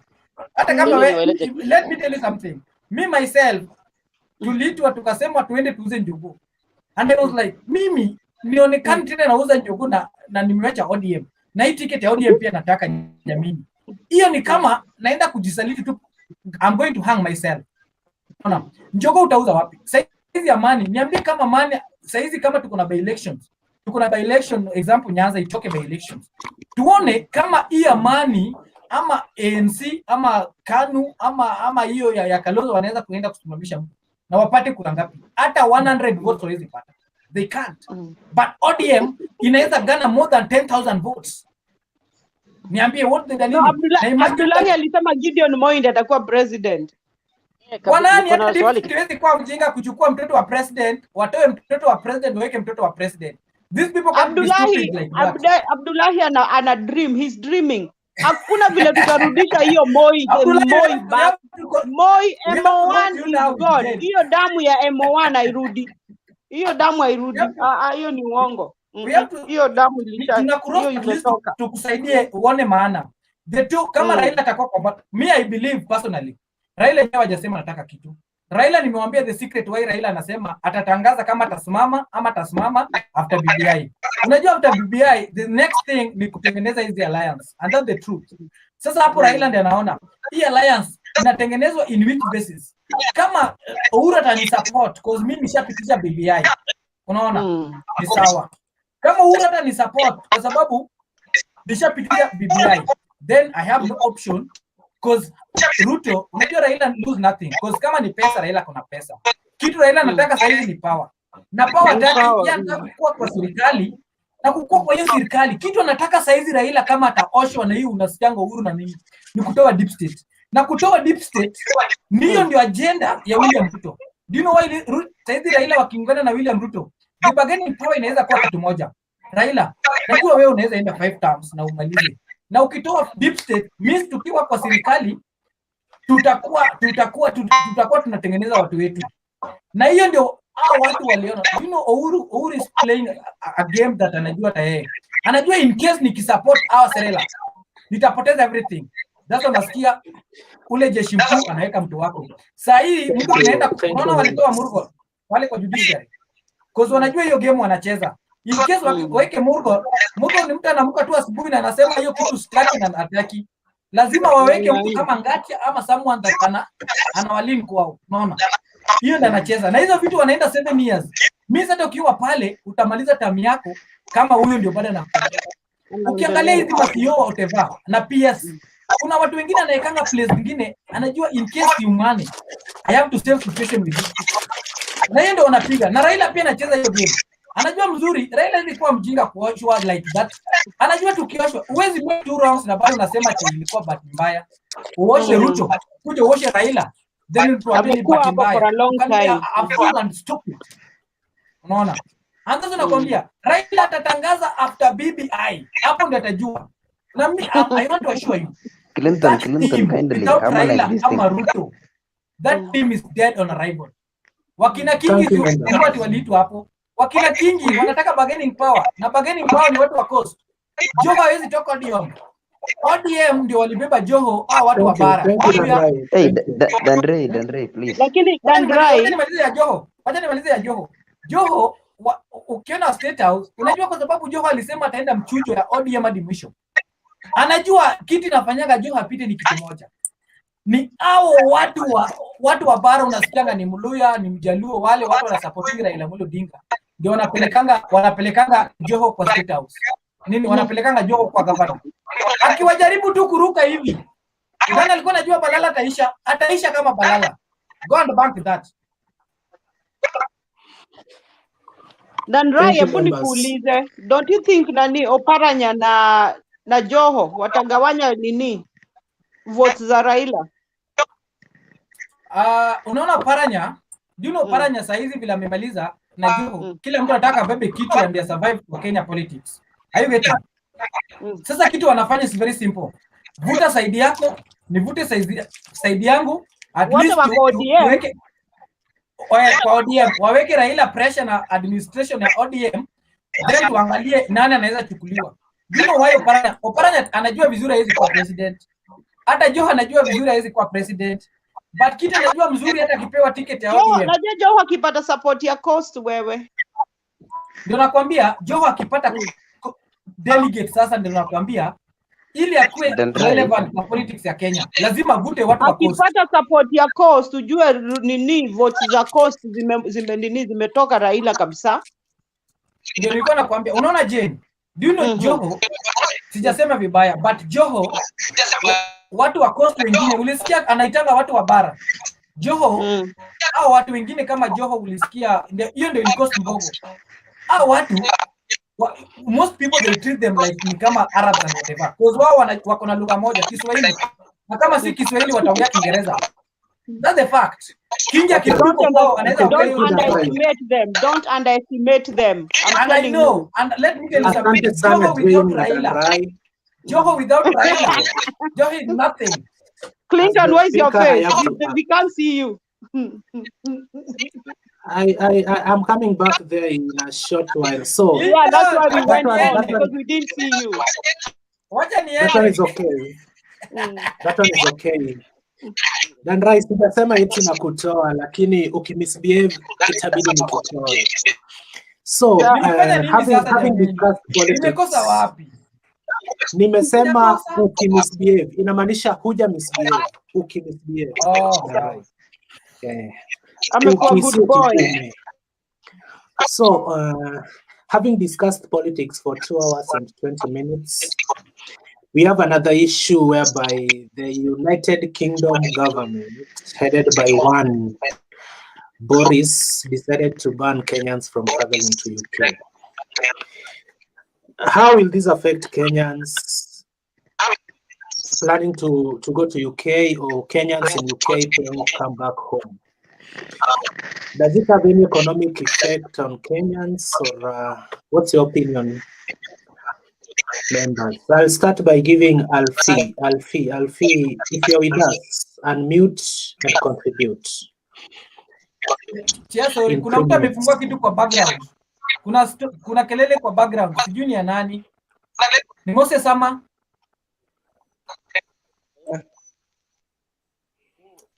Alfie, are you with us? Okay, Moses, can you contribute, please? Good evenings.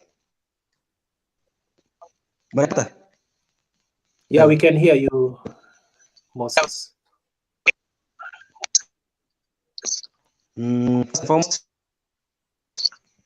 Wacha kwa sababu ya hii Moses, excuse me, Moses, you have a problem with your internet connection. Therefore, please, rekebisha alafu nikupe nafasi tena. PS Kitambei. PS. Thanks, Clinton. So you just confirm that you can hear me? Yes. Yes, we can. So what I've heard from we can this hear you, but we cannot see you, Kitambei. Sorry, okay. Yeah. So you can see me now. All right. So I'm saying what I read from this one, from the UK. I mean, blocking Kenyans from going to. I think it's a political thing. That is what I read from that. Because if you see, I heard it's like around 13 countries in Africa that have been blocked. So Kenya just recently, I think yesterday or today, got into that list of countries that have been blocked by the UK from entering the UK. So for me, I think that one is political, and I'm just waiting to see what it has to bring to us in the near future. Even just some time back, we saw the Laikipia UK army and the fire that broke on in Laikipia. Again, we are hearing this one. They are blocking us from going to UK. And just to be sincere, COVID right now is all over. And we can just talk of it, but the truth is, we are facing COVID-19 as a global village, if I may say that. Yeah. So blocking. Excuse me, Kitambei. Just a minute. Moses, I'm trying to Yeah. unmute you as much as I can, but you are doing the opposite. It seems you have a background noise, so that is the last warning. Mutembei, proceed. All right. Apologies for that. Yeah. So I'm saying that right now, if you see a country blocking citizens from another country from entering that country, the only thing you can read from that is politics. Yeah. And because for Kenya, today I was just discussing with another friend. Today, Kenya has not blocked any country from entering any flight from any country into entering the country. Yeah. So the UK doing that, blocking Kenya and other countries. I think there is a lot of politics there, but we'll just await to see what it is, because the whole COVID-19 thing, it's a new thing. We might read politics out of it in some of the things that other countries are doing, but we wait and see, yeah, what that one brings, because I think right now COVID is still new. So I think maybe next year or when this year advances, we'll get to know what is the intention of this, yeah, because it will not by UK blocking Kenyans specifically from entering into the UK, it doesn't flatten their curve, yeah. So I think for me, I am reading politics. Clinton, Okay. can I answer him? Clinton? Yeah, wait, Jane. So, Kitambei, when you are saying that UK banning Kenya, that's political. How does it relate? The politics in UK plus the politics in Kenya at the moment. Okay. All right. So we can't say Kenya and UK are the same politically, are in the same scale, yeah. But if you see these developed countries versus this, we are a third world country still. So if you see their behavior towards us, we might you can only read politics out of that, because you can't compare the COVID say Kenya and COVID in America.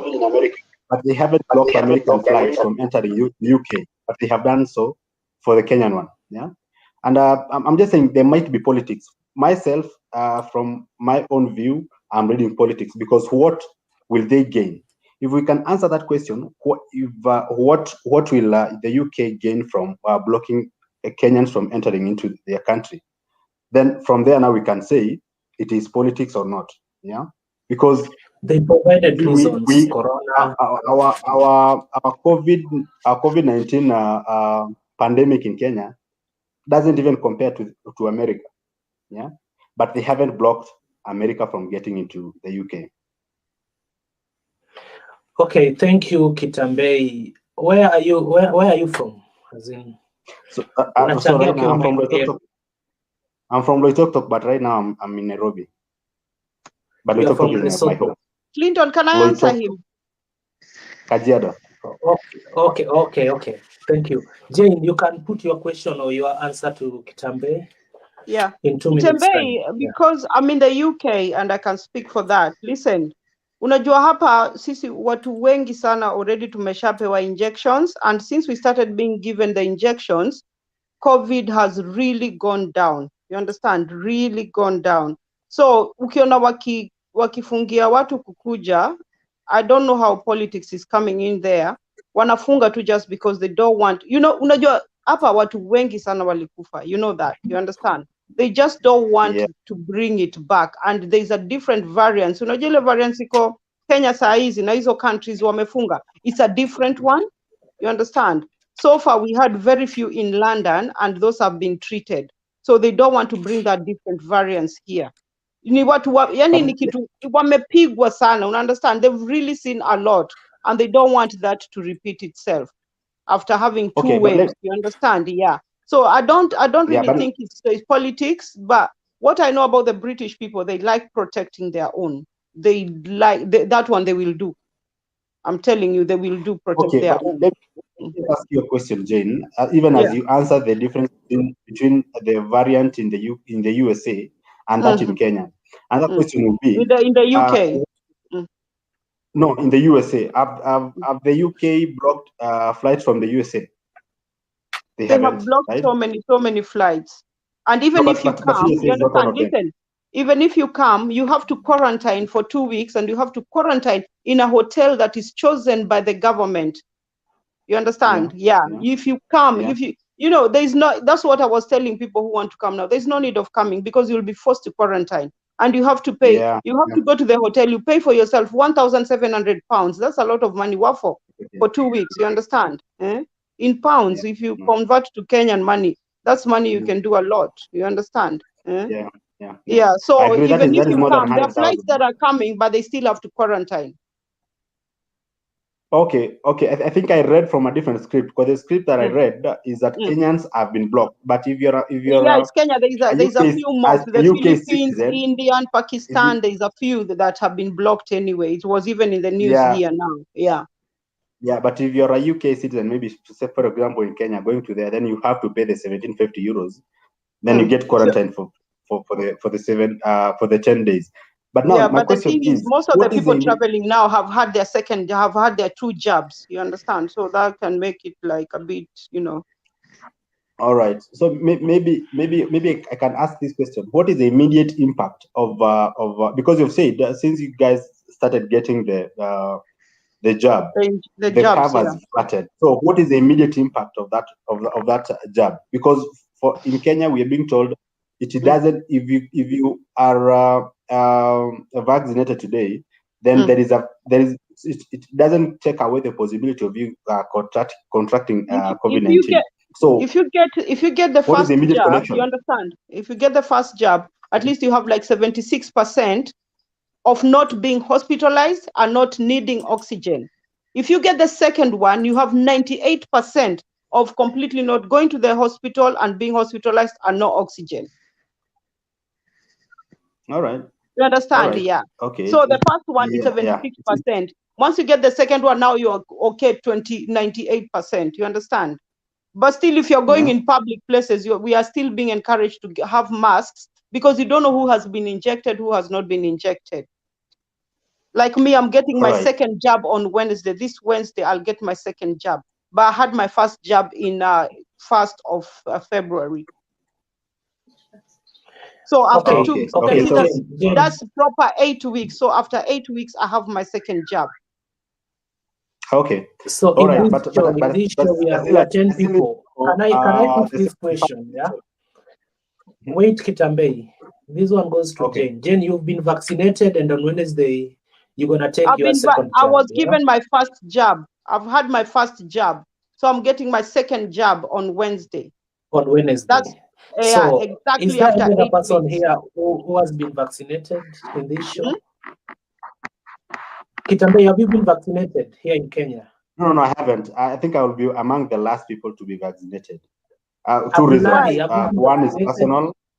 One is personal. The other one is we had the government say, I think today, that we should wait until our time comes.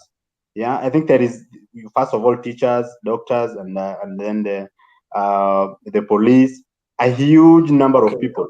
So and just considering the job our government has, so I think I'll be among the last people. Thank you, Kitambei. Abdullah, have you been vaccinated?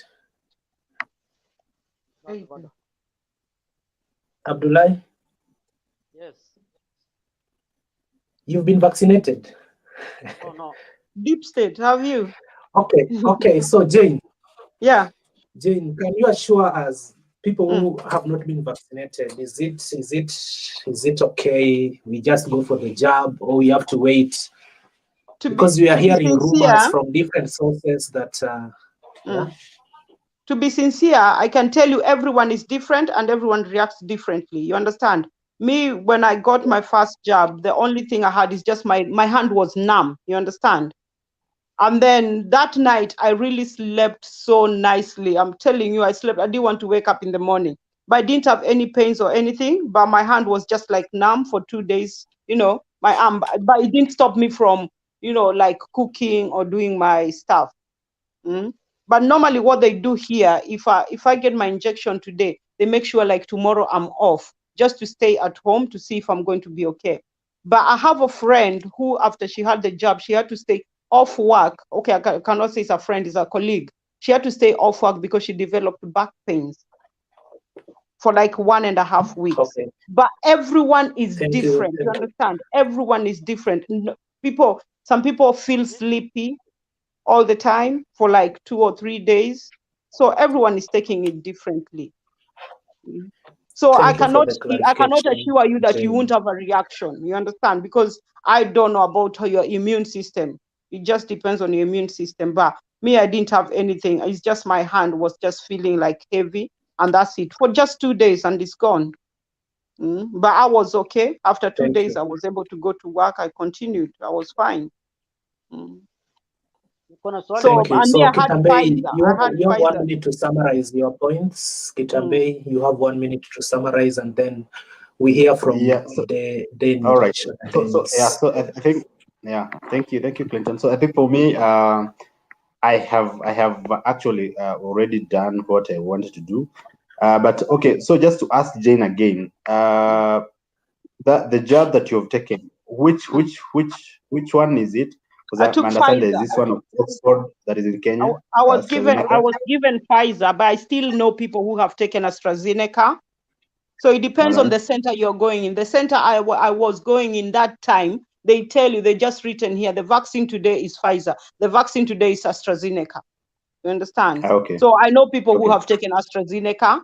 And even when I was here last time, I did tell people, you people take the jab.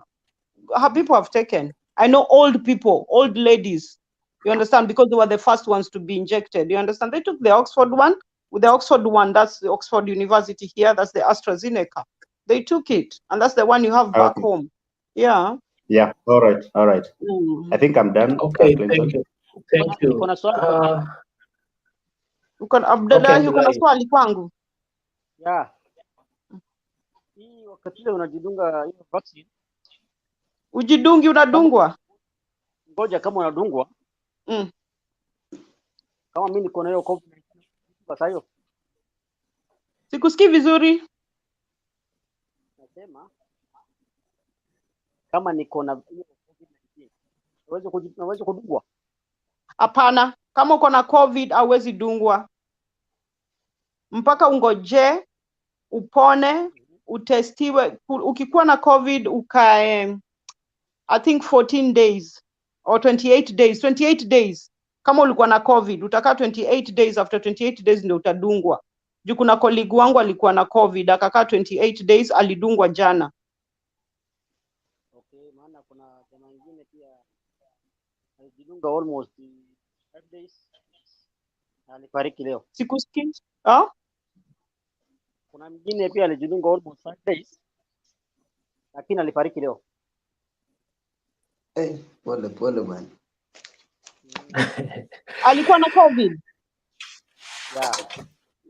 Akadungwa akiwa na COVID? I think so. Uwezi dungwa ukiwa na COVID. Do you know what a vaccine is? Si ni hiyo COVID hiyo wanakuweka ndani za hii. Kama uko na COVID alafu uongezwe COVID nyingine, si utaisha? Okay. Sasa vaccine ni kuingizwa COVID nyingine. Hapana. Listen, Collins, don't be silly. Collins, what is a vaccine? How do they make a vaccine? Jane, mimi sijui kutengeza vaccine, lakini maneno yako ni what is a vaccine? You know what a vaccine is? Vaccine wataweka hizo nini chembe za hiyo COVID ndani, si ndio? But umesema wanafanyanga hivyo, si ndio? Ndio wakudunge, ndio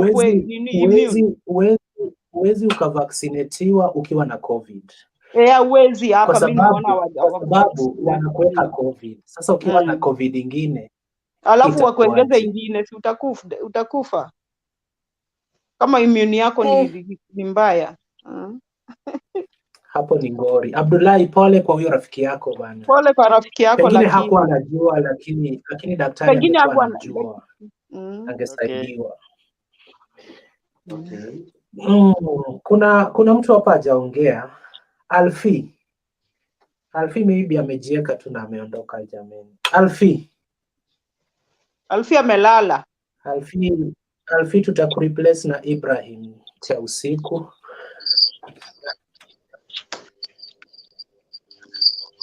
Ibrahim. Hello. Okay. So Yego, you are the first person to talk na nimekunyima chance. Yego, you can I contribute know. on this issue of You've been patient. UK. I have to relax, bro. I have to relax because in the Messigia, you are talking of the vaccine, and now Jane is making me to be scared again. I thought I was going to get much courage to go for the vaccine, but Why? I was encouraging you. I was not making you venye scared. umeisema vaccine ni kuwekewa hiyo chembe ya COVID kuzuia. What is a vaccine? Can you people Google and see what a vaccine is? Now, before we Google what a vaccine is, do you want to say you lacked the right word to describe it in Swahili? Maybe Because I lacked ukisema- maybe I lacked the right word to describe it. Yeah. Okay, now we understand. Lakini We ukisema understand unawekewa chembe ya COVID and you are Collins, clean. nani Clinton, wewe ndio unaifanya inakuwa ina sound vingine. Mimi sijaifanya hivyo. Si wote nisaidie uko wamesikiza Jane wapi? akisema hivyo. Je, ulisikia Jane akisema venye nimesema? Collins, Clinton, wewe ndio umeininisa zaidi. Dan Rai, what did you hear Jane say about chembe ya COVID? Dan Rai, maybe you explain how they make vaccines. Yeah, sorry. Jane. I know you know how they make vaccines. Can you tell us? Imenipata off guard. Jamini hata nilikuwa kwa simu. Sinimalize na hii simu. Chair, can I finish with this call kwanza? Dan Rai, you're Dan not Rai, just go and finish with them. Just go. Clinton, let me finish, yeah? You are allowed. So Yego, contribute. I had not contributed because we were talking actually about the banning of Kenya from the people from Kenya from entering UK. And I think, as Jane has told us, that in UK, almost maybe I can guess that the 3/4 of the people there have taken the jab. Am I right, Jane? Yeah. Yeah. So now, but in Kenya here, you find that I don't know which percentage can I actually give it out. Here in Less than Kenya, 10%. we are still less. Even me personally, I have not taken the jab, and we are not sure the way you are talking to us. We are not sure if the jab is going to assist us or is going to harm us. Now I have heard that the jab has some chembe za corona. Daktari ndio huyo. Daktari amekuja atawaambia vile vaccine inatengenezangwa. Wacha, according to my understanding, according to maybe lugha ndio ilikuwa ngumu kiasi, lakini exactly. Unajua Kisungu sio mdomo changu. Kisungu lugha ya kukuja. We understand. We have explain na Kikuyu vizuri. Daktari, let's hear from you.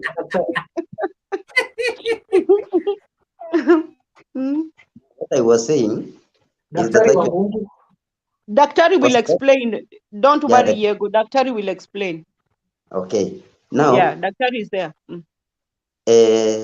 I think the UK, they are worried about the number that is increasing in Kenya. Now, if these people from Kenya are going to be allowed to take a flight to UK, it's automatic that out of around 100 people who will be going there, maybe around 20 of them will be positive, and that one itaonyesha kwamba watakuwa wanapeleka virus huko, tena wapeleke gharama huko, and you know serikali ya UK they know that wamepunguza gharama tayari, wamechanja Kenya tu peke yake, anyway ni countries zingine kadhaa. Yeah, okay, we are measuring in Kenya about Kenya. Abdullahi, was it Abdullahi ama nani aliongea maneno ya siasa? But I don't think this one the concerns politics. I'm not actually of the point that this one is all about it's politics. Even me too. Yeah. So I know it's your time, but I was just saying that I know it's your time, but there's some politics inside. Just continue. Unajua nilipewa warning. Okay, if there's some politics, then you know when we talk now about human life and then we bring in politics, we will not be going to the right direction. But now Definitely. we should deal with the situation the way it is. Are you there? Yes, Yego, ngojea kiasi. Kuna venye Dan Rai anakuja kwa show, anaongea kama mtoto yatima. Kitu mmoja alafu anajitoa. anadisappear. I know it's your time. Nilipewa Let me warning. explain. Endelea. Let me explain. Si mimi nimeshinda hata chea amejificha, lakini nafanya hivi. Unajua sometimes it's not good at least I expose everything that I do. Na wewe watu niko nayo. Sasa sometimes that's unaona na hide camera at least isikue like sasa nitawaonyesha everything. Si ni mzuri nimeomba namna hiyo. Hata Clinton amedisappear. Lakini venye unaongea. Si mimi nimeshinda Clinton nakuja na pimpin na Clinton amejificha sijui anakula ama anafanya nini. Clinton anapika. I know it's your time. Lakini nilipewa warning kiasi. Endelea tu. Ni kama umetishiwa umekaziwa kwa hii meeting. Lakini niko na wewe. Ukipipin without permission backstage. Okay. Meanwhile, karibu Dan Rai. So Yego, you have 2 minutes to summarize what you're saying. Then I talk even me. After me, you will give Dan Rai that opportunity to actually make some highlights there. Speak immediately after you. What I was saying is that we will speak. Yes. You have 2 minutes, man. Okay. Now what I'm saying is, okay, yes, thank you. Now, there was something that I wanted to say about Kenya being banned from going to UK because automatically there are those countries that they are still allowed to go there. The members are still allowed to go to UK. Why is it that Kenya is among those countries that hawajakubaliwa kuenda UK? Hapa Kenya hii maneno ya vaccine tumechukua kama mchezo.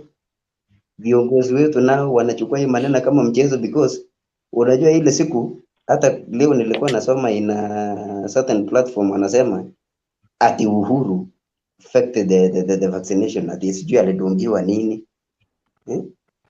Kidogo tunaambiwa jamaa yetu ambaye ni Hasla alidungiwa kitu ya dynasty. Sasa Abdullahi utatusaidia hapo. Lakini sasa we need to be serious with this thing. We need to say no to corona. We take the jab.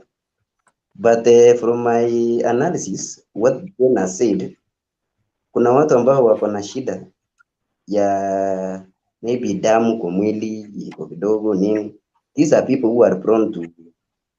I advise, if you know you are one of them, then don't take the jab kwa sababu nimeona inaweza simamisha damu. Kwa sababu hiyo mkono yake kuwa numb for the 3 days. It was actually ingekuwa mtu kama mimi na vile nimekonda namna hii. Yego, no. Si hivyo ati sasa ati hata uwezi fanya kitu. Ni ile tu unasikia mkono ikiwa mzito kidogo. Hapa. Sio ati ni kitu inaweza kufanya hata usifanye chochote. Utafanya watu wafikirie mimi ninawa mislead. No. Mimi nimesema watu wa take vaccine. Mimi nimechukua. Ni ile tu nasikia mkono ikiwa uchungu. Unajua kama ushawahi fanyiwa operation. Alafu Yego venye yes. So can I contribute? Sio kitu. What okay then go ahead. So Yego, let me cut you short. You said you read from somewhere that His Excellency hakupewa original vaccine. Those are mere allegations. Kama hakuwa amechukua jab kulikuwa na issue. Mbona hachukui? Ndio hii amechukua haukuwa karibu. Naleta issues. So serious allegations that we cannot substantiate. Please withdraw and allow me to ask this if possible. Okay, I've withdrawn the statement and apologized. Although nataka nitupe bomu mingine, I want to ask maybe kindly, Jen, can you tell us what is all about after taking this jab? How is it about? How will it go with these people who are drinking? The people who are? People who are drinking. People who hao watu wanatumia hii makali. Haina shida. Uoni mimi niko na kakinywaji kangu hapa. Na kuna mahali nilisoma wakaniambia they have to stay for 28 days. Ati? 28 or 25. Wanafaa kukaa taking the job, they are supposed to stay away from the drink for around 25 days. Mimi sikuona hakuna kitu kama hiyo tushawaiambiwa. I think that So is a Yego, general. you Are you sure ulipewa job na hiyo siku? watakutoa kwa pombe. I think Clinton, Hakuna daktari, ngoja kwanza ni contribute. Wewe utamalizia. Wewe uko na idea. There's something that Diego have said here. I think there are some assumptions that watu wanapeleka Wapi about this vaccine. daktari amaliza. Daktari atamaliza. Sasa nilikuwa nasema hivi. I don't know tomorrow or Sunday. Kuna there are certain view nilikuwa nimetoa kwa Voice of America. Kama utakuwa na watch KTN or whatever, I will be those idea about this vaccine. Hii vaccine kuna side effect lakini si ile vile watu wanaweka. Tuliambiwa kuna wengine utasikia umechoka, kuna wengine utasikia like unawashwa, kuna wengine unasikia like a certain friend of mine alikuwa anasikia kulala, wengine utasikia kitu inakuma kidogo lakini si kitu ina constant itaenda like the whole day ama the what. Ni tu ile unaumwa na mwili unasikia pia ni joint nini kama umechoka. Mwili ina develop ile immune. Unajua vaccine wakitengeneza vaccine wanachukua ile virus wanaweka ndio wanatengeneza hiyo immune ikiwe resistant. Ndio nilikuwa ninasema. Hivyo ndio wanatengeneza vaccine. Unaelewa? Na hii story ya UK kuban Kenya kwenda. Anyway, tunajua hii vaccine imetoka inaitwa AstraZeneca. Imetoka UK but wanatengeneza India, si ndio? They manufacture in India but the idea is from UK. No, they did it here in Oxford University. Oxford, but I had the production inafanyika India. But the idea and everything is from UK. Unajua hii ni biashara inafanywa. Na hii biashara kama uwezi wao wana believe ili trust like umetumia hiyo biashara imeingia sawa sawa. Lazima utatumia hii vaccine tumetengeneza. Na kama uwezi tumia because tumesikia hii Sputnik inaitwa Sputnik. Hii William Ruto ya Russia alikuwa amejidunga nayo. Sputnik. Sputnik. I don't know. This vaccine all of them are good. Unasikia? But kila kuna assumptions zingine na kuna rumors ina spread hapa. Like a certain mimi hizi nikiulizwa ati hiyo vaccine iko nasikia iko na imara hii. Kila hata hii dawa ya malaria kuna watu wengine wana affect. Mbona tuna advisiwa like ule mjamzito, mama mjamzito, hata dawa ya malaria ama dawa yoyote lazima pewe direction from daktari. Kwa nini? Wanajua daktari wanasemanga maumivu yakizidi muone daktari after kwa hizo dawa, si ndio? Sasa unajua our viewers wakisikia watu wanasema hii kitu iko na namna hii. Kuna mtu anaweza taka kuenda lakini asikie hiyo story ikuwe ukweli. Hii kitu kila ni tu ile unasikia hiyo ni kama ime develop immune. Nimejua daktari atatuambia like hii utalala, wengine ukishalala, wengine utaumwa na kichwa, wengine utajisikia unajikuna kidogo na story inaendelea. Leo sitaki kuongea mara mingi sana. Kidogo tu nasonga. Na ukae hapo usikilize daktari usiende. Kuna allegation Yego kwamba Yego anasema kwamba Dandrai Yego anahofia kwamba pengine atadungwa alafu aachane na pombe. So hapo utaambia wapenda pombe nini? Yego ni kama anapenda pombe kushinda maisha yake. I've not said I normally drink. I've not said, but on behalf of my brothers and the other no. Ulikuwa unamhurumia nani? Jirani yako kama wewe. Hiyo ndio inafanya Yego asidungwe. On behalf of my brothers. Eti itafanya achane na pombe for 25 good days. Kama tujasahau, nimeona kama Abdullahi daktari atakwambia. Unajua kuna dynasty, nimesikia watu wanasema hapa comment dynasty. Sasa Abdullahi bana, tukitoka bana utaniuliza namba ya M-Pesa uturushie kwa kitu jameni, tumeongea wewe ni dynasty jameni. Dandrai, wacha niulize kitu kabla Leo daktari hajaongea.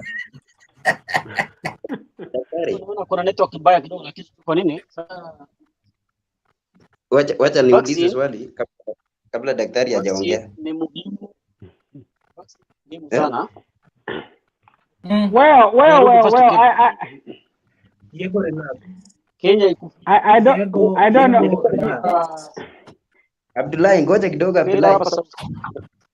Kuna swali nilikuwa nataka niulize ndio daktari ajibu yote. Sawa. How is this how is this vaccine friendly to during the namna gani? Yani, can it have a side effect on the side of the side of what now? The reproduction part. Nilikuwa najua lazima utauliza hiyo. Daktari anamwambia mimi si daktari. Mimi nilifanya tu journalism na mass communication. Daktari atakwambia.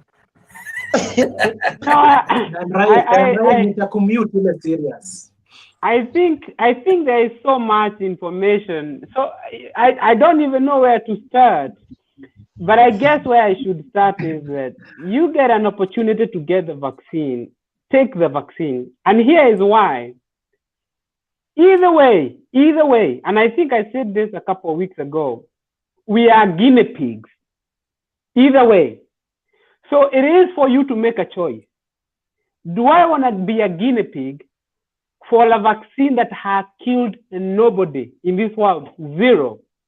Or do I want to be a guinea pig of a virus that has killed, I think, more than 2 million people now in the world? So you have to make a choice. Okay? Now, as far as all these side effects that I keep hearing people talk about, I will say this. I have taken care of COVID patients. As a matter of fact, I have lost about 40 of them that I lost in different hospitals that I was doing some rounding. and the reason I'm bringing this up is this. I can take care with a blood clot. I know the other day there was a big deal about the UK, about the AstraZeneca vaccine causing blood clots. I can take care of blood clots all day long. You know, that is not a big deal. But what I have seen with COVID, what COVID does, you know, there is no, diabetes is not going to do that to you. Hypertension doesn't do that to you. You know, unakaa na mtu unaongea na mtu hapa hivi, but then you go to check the oxygen, it's in the 60s, boom, boom, boom, respiratory failure. So anyway, basically what I'm trying to say is that there is no side effect right now that I keep hear people talking about. Hata hiyo nasema ya reproduction, which is, I think is unproven. You know, there is no correlation between these vaccines. And I can talk about the J&J, I can talk about the AstraZeneca, I can talk about the Moderna. I cannot talk about the Russian vaccine, because the reason there's skepticism about the Russian vaccine is that they did not allow us, they did not allow, you know, the world, the medical fraternity to look at their numbers. We know the efficacy of the J&J vaccine. We know the efficacy of the AstraZeneca vaccine. We know the efficacy of the Moderna vaccine. We do not know the efficacy of the Russian vaccine. They did not allow the medical fraternity to interrogate their product. Now, Danri, you talk about the AstraZeneca vaccine being produced. I think you said something about India. Here is what happened. AstraZeneca is a UK company, but it has different locations where they produce the vaccine. One of their big farms, one of their big facilities is in India. They actually have another one in Baltimore, and they have obviously their headquarters in the UK. So I do not see, you know, this whole thing about, you know, people saying that, you know, there is money. These companies were making money before. You know, matter of fact, the reason the US had to step in and overpurchase this product was because these companies were not wanting to participate. Vaccine production, by the way, is a very expensive affair. Most companies shied off of it. So the companies went into it. I don't think they were going into it, because of the money factor. Most of them actually did it as a moral obligation. So I don't know. I don't want. I kind of like to disabuse that idea that we are being forced to take this so that these companies can make money. Far from it. Far from it, I would say. Now, as far as the UK banning, Kenyans from going over there, I don't know if it's a fact-based mission. I don't know. I know Jen said something about, people coming from Kenya now taking, the variant to the UK. Matter of fact, the UK variant and the South African variant is what is causing hell in the world. So I don't know if the UK should be afraid. Matter of fact, I don't know if there is any proven variant coming from Kenya. So would I agree with people who are saying there is some politics involved between the UK and Kenya? Certainly there could be. Would I be mad about the UK trying to protect their population? I would not be upset about it. As a matter of fact, had Donald Trump, the former president, taken the same measures, maybe New York would never have had the problem that they did. Because what happened with the New York, anybody who's been to the US knows that any flight from China going to New York, any flight going from the UK going to New York, usually deliver a lot of people. And I think that is what happened. That's why New York was hit in such a big way. So how I look at it from where I'm sitting, I'm seeing a situation where the UK doesn't trust what Kenya is doing. And you cannot blame them. Let me tell you guys, Danri and you guys, it was, for us, when you are away looking at Kenya and what you guys were doing in terms of politics, in terms of polling, I can tell you, you can see why UK would be skeptical of Kenya. Because you guys just went hell-bent. You are going everywhere. You guys were living like there was no COVID. I mean, watu walikuwa wanaenda SHAs, wanaenda Zerorashio. I don't know what you guys call it in Western. People are doing their thing. And so now we started seeing all these people dropping right and left. So you can see why UK decided, you know what, let's ban Kenya for now and see if they can change their ways. And I think this will be reviewed in a few weeks. So I don't know if there's politics involved. It's hard to tell. But that's what I would say for now. And I can answer any question you guys would have. So maybe to add on what Daktari according to party leader wake Abdullahi, hata daktari hajui kuita. So Daktari, vitu tunaweza nikaongezea hapo ni kwamba tutoe politics kabisa juu hata Germany wamekuwa banned from entering UK. Kwa wale ambao mnafuatilia football, Champions League hata ni next week. German teams hawakuruhusiwa kuingia England. Wakaenda wakacheza Hungary. Place panaitwa Budapest. Na next week kuna same teams meeting. But they won't be allowed to enter UK. Simply because kwa sababu Germany haijaweka mikakati kabambe ya kupigana na corona. So they will again go and meet in Budapest. So Kenya being banned, it has just been banned like other nations that were risking the lives of the United Kingdom population or the English men and women. So with me, I don't see politics there at all. And then another thing I can, if I can add on that quickly, another thing is because the first time when the COVID happened here, the government was really criticized because they say they didn't put like the proper measures for that. So that's why I think they are conscious this time. They were really criticized the first time. So they're very conscious. That is very true. That is very true. I think no government wants to be caught their pants down again. So that's why you can see that quick response. And again, I mean, everybody can tell that something is happening in Kenya right now. I mean, you don't need to be told. In Tanzania, it's just right there. They just wrote their president. We're having members of parliament die right and left. The government itself is telling us they do not have enough oxygen.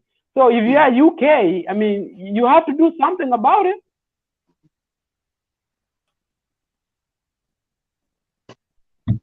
Okay, Daktari, allow me to ask one question again. Absolutely. There is this, I talked about these people who have their HB law. How can it affect them, or how are you going to advise them? They are what? They are what? Can you repeat that again? They are what? If they have their blood law, yani their blood is like damu yao, yani kidogo haifikii ile kiwango ambacho kinahitajika, because we have such people. Well, the only so blood has to be divided into. Now, so in your blood, you normally have what you normally call a white count. That is your, so the only thing that would concern me is if your white count was low. So what is a white count? A white count is a defensive mechanism in your body. So if that is low, then I would advise not to take it, because that means that your defense is low. And you taking a medication that might lower that even lower than a level that is already low, then I would advise for you not taking the vaccine. Another example, somebody anakuanga na ugonjwa kama hizi tunaitanga rheumatoid arthritis ama psoriasis. So kama una taking medication ya kusuppress your immune system, then that is a person we can tell do not take the vaccine, because if you take the vaccine, it might tend to even lower your defense mechanism kidogo, even more than it is already low. So then people like that, we would advise them to stay away from the vaccine. Otherwise, anybody else, hata kama hemoglobin yako iko low, take the vaccine, you'll be fine.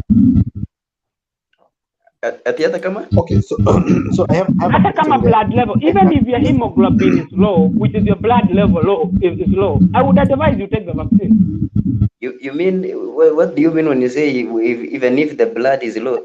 The blood can be low while the white count can be okay. Well, yeah, that's exactly what I'm saying. Because in your blood, there are different components of blood. Damu inakuanga na, I think we studied this in biology.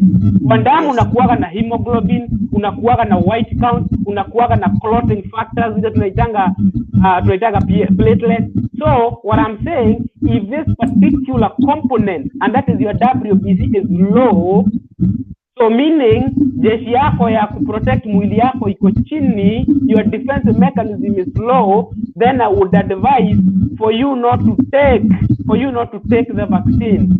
Another thing, kama unajua unakuanga na ugonjwa hizi inaitwanga immune diseases, usually mtu anakuanga amewekwa dawa ya kusuppress your immune system. Because mtu akikuwa na ugonjwa ya an immune system that overreacts, tunamwekanga dawa ya keep at bay to stop your body from overreacting. So kama unakunywa hiyo dawa, we advise you do not take the medication for a week. Take the vaccine. Do not take the medication for a week, and then you can resume your medication after a week. Okay? Lakini for blood specifically, even if your hemoglobin is low, I would advise you take the vaccine. The only situation I would have you sit down with your doctor and have a plan is if your white count, your WBC is low, then I would say sit down. I'm not saying do not take the vaccine. I am saying sit down with your doctor and have a plan. Does that make sense? But if I can just ask, sorry, Ego. So if I can just ask a follow-up question on that. You can hear me, Doctor?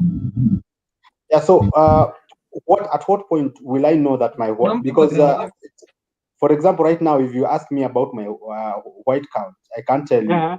So, just this question can also be answered by those that have already taken the vaccine. Before you're given that vaccine, will the doctor do anything like maybe just test you if you have these immune diseases, or the number of your white count, are they high or are they low, or they just go straight and give you the vaccine and move to the next person? No, so there's a questionnaire that you have to fill up. You understand? They ask you, do you have diabetes? Do you have any allergies? You understand? There are so many things you need to fill up. You understand? Like you tick before they give it to you. So I'm sure if the doctor sees that maybe if you have an allergy, you understand? Then they will test. then he will find out what allergy and everything, and then that might lead the doctor to know that, you know, you need this or you don't need it. Exactly. So Mr. Kitembei, so if you came to my clinic and ni kwa hiyo form ufeel useme ninakuanga na Guillain syndrome, unakuanga na psoriasis, high blood pressure. Yes. So that will trigger, that will make me want to say, so this guy has this condition, ama ukuja uniambie ninakunywaga hii dawa. So then that will make me want to check your blood before we give you the vaccine. Lakini ukikuja, you are a healthy man, una ugonjwa yoyote, then there is no need for us to test your blood for all that. Okay? All right. Lakini daktari, yes, mwisho kabla DK hajaongea, naomba umsaidie ndugu yetu Yego. Alikuwa na shida na walevi. Alikuwa anatetea walevi. Does it affect walevi in any way? Listen, any patient who comes to me nikikuweka kwa dawa, the first thing I tell you is that do not drink ukichukua dawa. That I can tell you, because the thing is, alcohol is known to interact with a lot of medication. So I would not tell you to take that vaccine and then drink on that day. And here is why. If you were to have a reaction, tuseme uende kwa nyumba yako and pass out, how would I know kama the passing out was caused by the vaccine ama ilikosiwa na ulevi yako?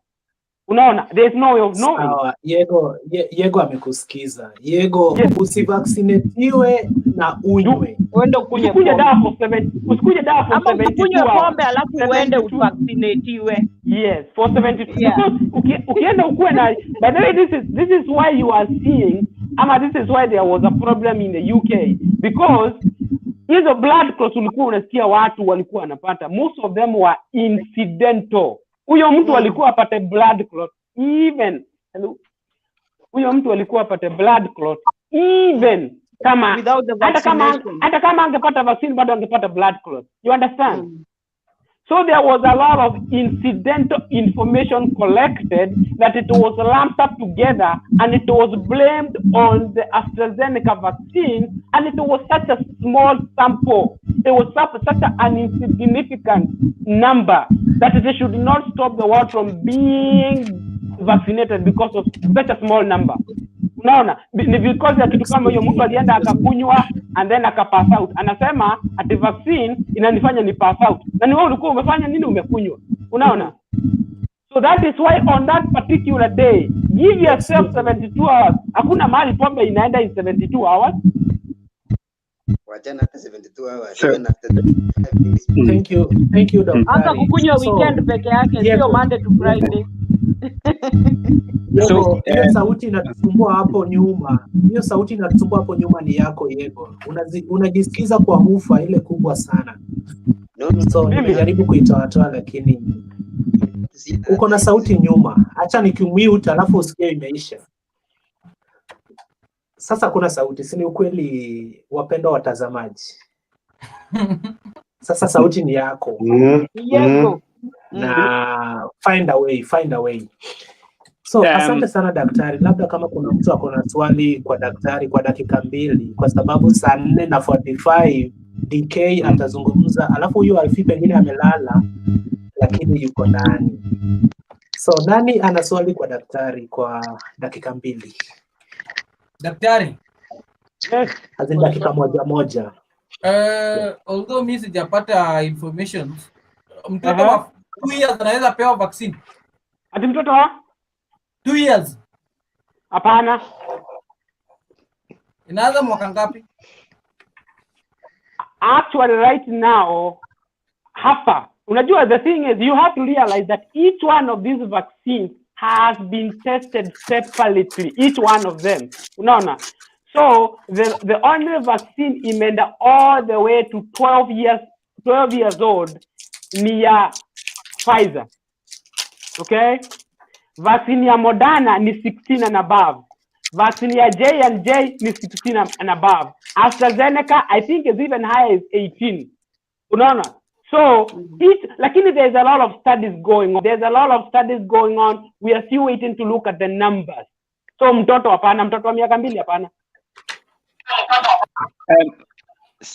Yeah, sorry. Niko na swali kwa daktari Yeah. and maybe to also the rest of you guys. So this goes back to the speech that the president gave. Na akasema obviously in this third wave tuko at positivity rate at I think it was 22%, if I'm not mistaken. It was maybe about 20%. So that meant that out of every 100 Kenyans that you test, you get about 20 that are positive. Now, in my experience, and for those of us who are a bit familiar with statistics, don't you think that that is a bit misguided? And it's as if we are shooting ourselves on the foot in front of the international community, and probably that's why to go on top, I think the highest in Africa, because before you get tested for coronavirus, like maybe nimekuwa tested before, and to be tested, I had to pay because it's that hard to get tested. And the people who are being tested normally ni wale wako wagonjwa showing symptoms, and the others that are being tested are people who need it maybe for work or for certification. Now, don't you think we are shooting ourselves on the head because our testing is not randomized, it's targeted. It's either done in hospitals, it's done by people who have symptoms or people who've died and they're confirming the cause of death. So if you go to hospital and test people for being sick, for instance, ningeenda Kenyatta and I want to know how many people in Nairobi are sick, and I do my survey in Kenyatta Hospital, I'll get so many sick people. But nikienda kwa bus stop in CBD, I'll probably not find as many sick people.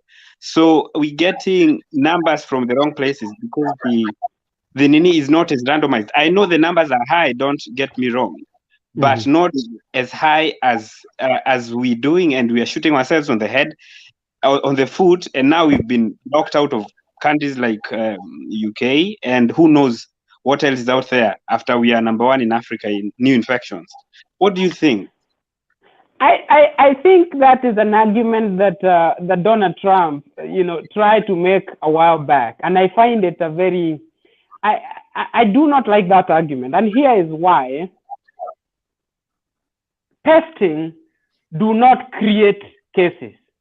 I don't care where you, to me, testing is a reflection, whether you are doing it, and I get what you're trying to say, but from me where I sit, testing is not the problem, because those cases are there. Testing never creates cases. Cases are already there, so just telling us that the number is high, in my view, that is a perfect reflection of what is happening, because I think it's actually backed up by deaths already. We've already seen a lot of people dying, and tunasemanga that the death rate number is lagging because mtu akigojeka anakaanga siku kadhaa kitambo akufe. Okay, so and I think Donald Trump was trying to say that he was blaming when alikuwa under hiyo pressure yote ati he's not doing enough, alikuwa anasema ati it's because we are testing more than the other countries, but like we keep saying, testing does not create cases. The cases are there. It's already there. Cases are already there. So just because unaenda unazipata more than anybody else, it does not take away from the fact that those cases exist. So my friend DK, if anything, I think we need to test even more. We need to know. The more we know, the better.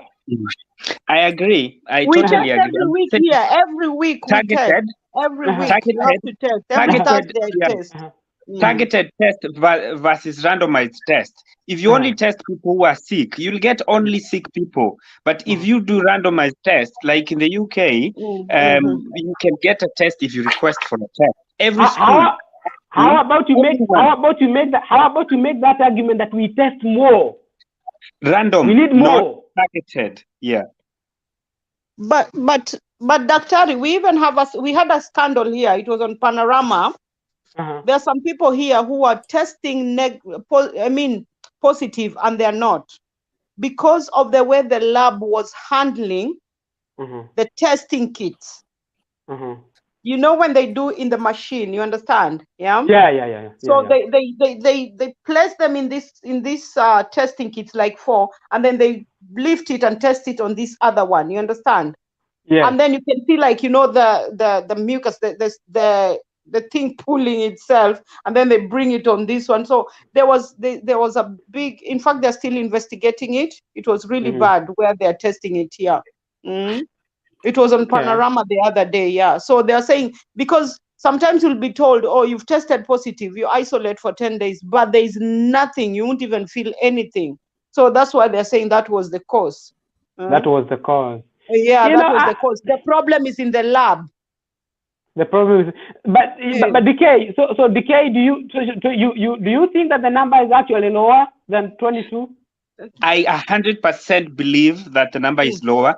This is my argument. If I was to go to a cancer ward to do my survey on how many cases in Nairobi we have for cancer, I'll probably get we have 90%, because maybe the cleaner won't have cancer and the doctor, but everyone else will have cancer. So if you do test 90% or 99% of tests that are being done and being used for statistics are being done on hospital for sick people who have need to be tested, for people who feel like they have symptoms, they're going to confirm, for people who are dead, to confirm the cause of death.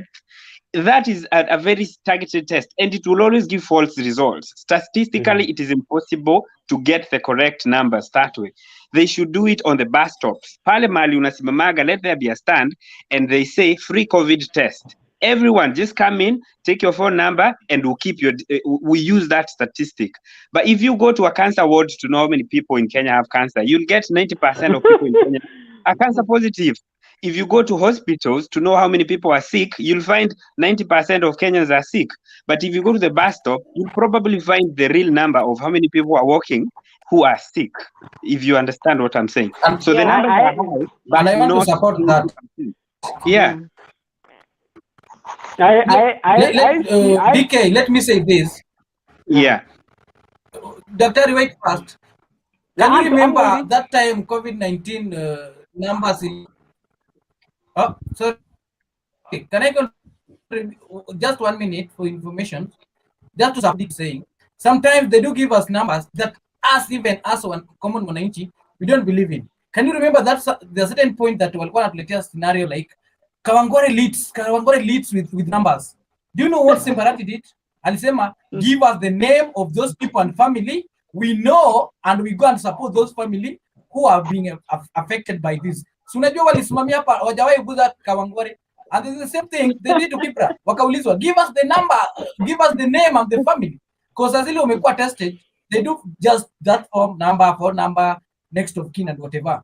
So means you have those records of next of kin and everybody. Give us those family numbers and everything. See waliruka. So they just give us number. Even there are some people, they don't give us the sources. Like today we tested people from Madare, and this is the number we got.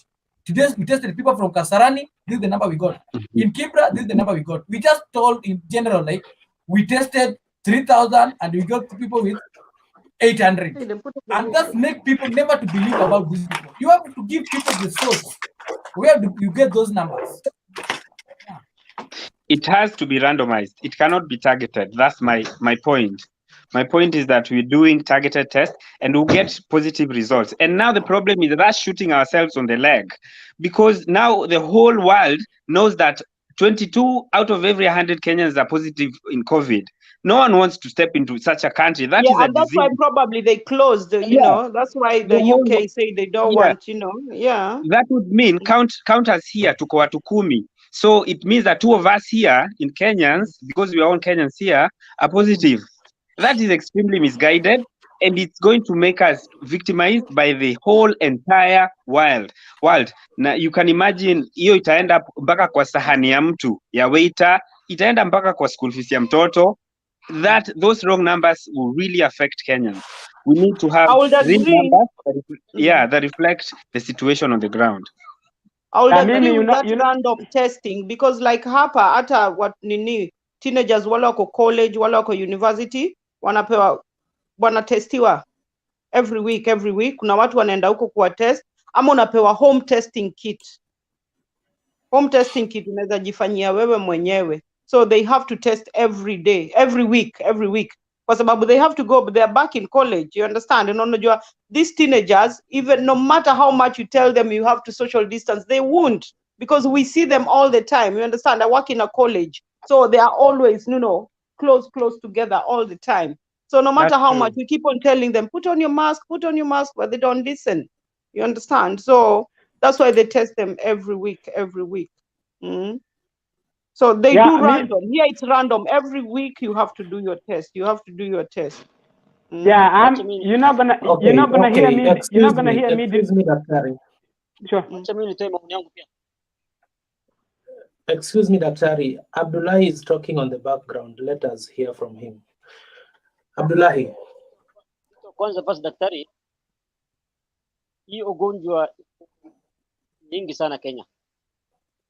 Ukiona Kenya watu kama mmoja wanasimama pamoja, almost kila saa hii 60 wako nao. Unapotea. Shida ni nini? Shida ni kwa sababu sisi unaongea ukipotea. Nasema hivi. Unanisikia? Unapotea lakini unapotea. Unapotea.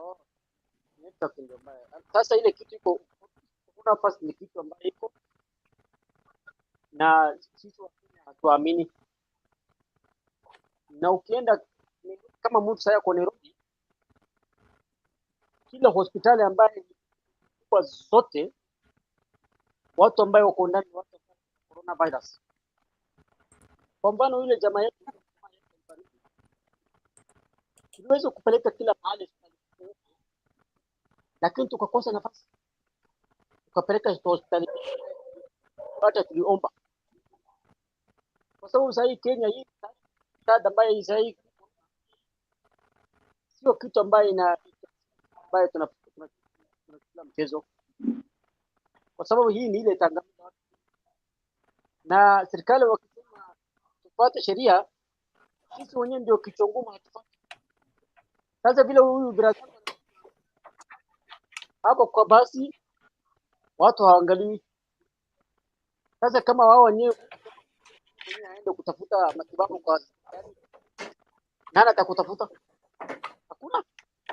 Kwa hivyo kitu muhimu yetu sisi ikionekana tuko nayo madhara, ni mzuri tujipeleke hospitali tuangalie.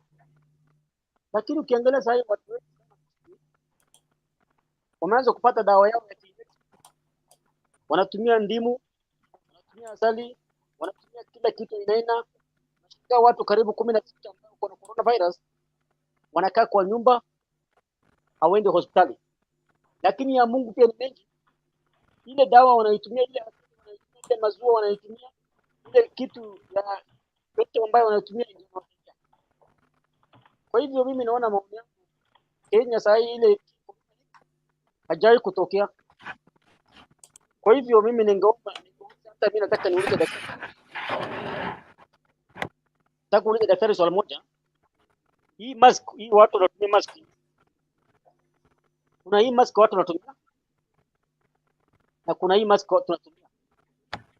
Katika hizi mask mbili ni gani ndio muhimu zaidi ambayo inaweza kusaidia mtu hiyo ugonjwa isipate haraka? Katika hizi mbili. Hiyo ndio mimi nauliza daktari. Navaa hii chini na mimi navaa mbili.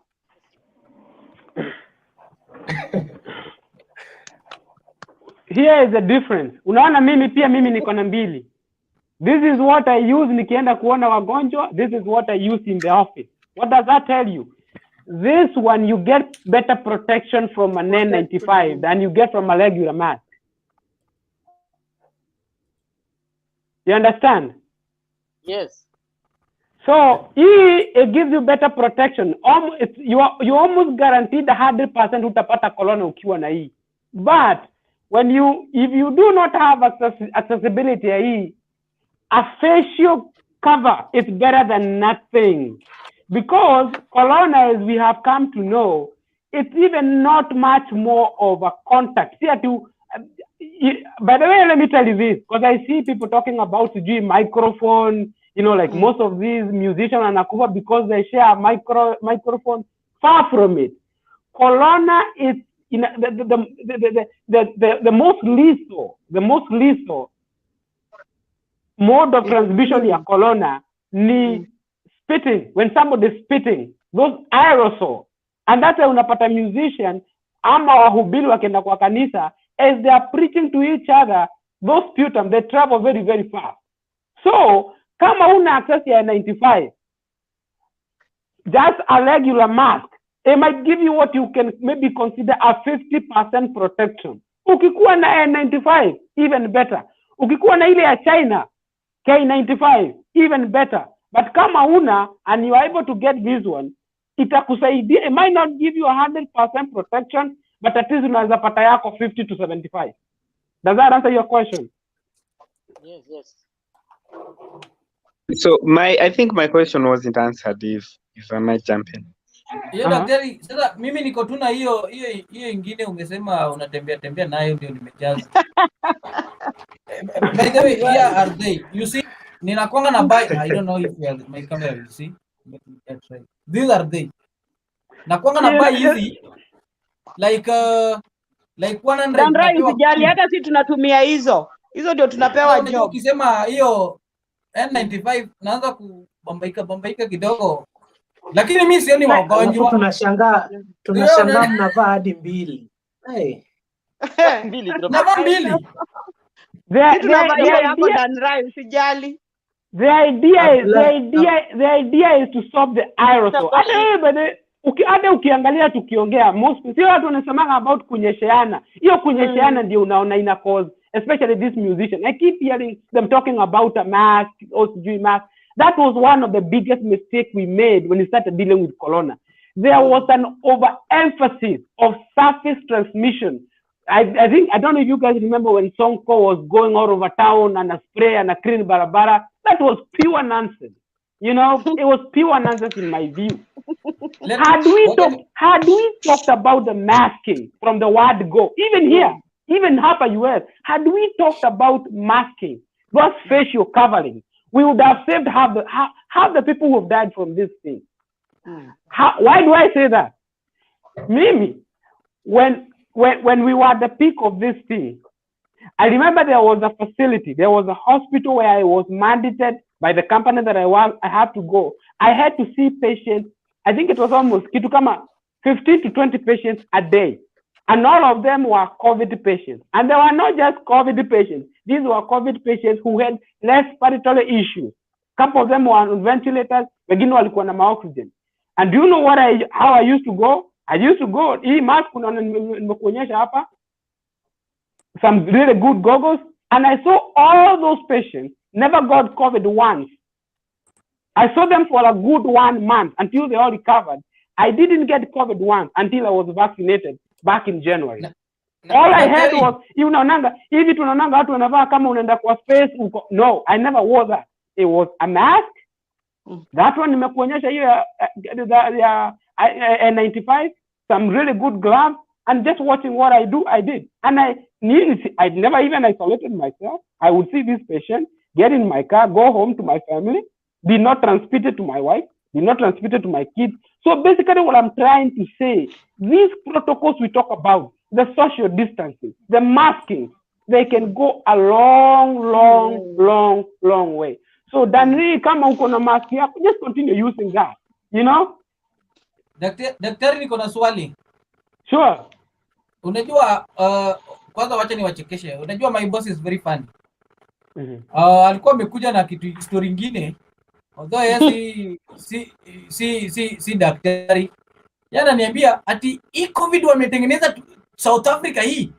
Tunaitanga phase 1, phase 2 na phase 3. Hii phase 3 ni kali, hii ni Afrika sasa.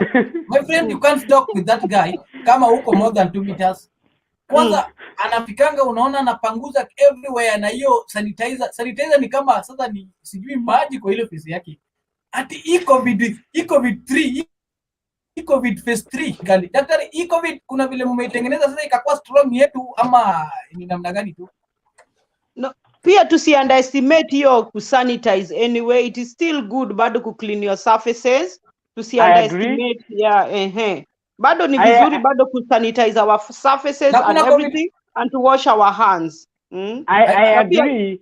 I agree. All I'm trying to say, Miss Jane, is that at the beginning we overemphasized it. We talked about it so much. Yeah, it was like crazy. Yeah, here we have reduced, you know. Yeah. We forgot the basics. We forgot kile kitu kidogo. And I normally tell people, we forgot the most important thing. Ile kitu kidogo unastahili ufanye. We went for the big thing. We went for the washing the airport, tuna clean my airport, tuna clean madege. But then unaona mtu anatembea bila mask. Unaona?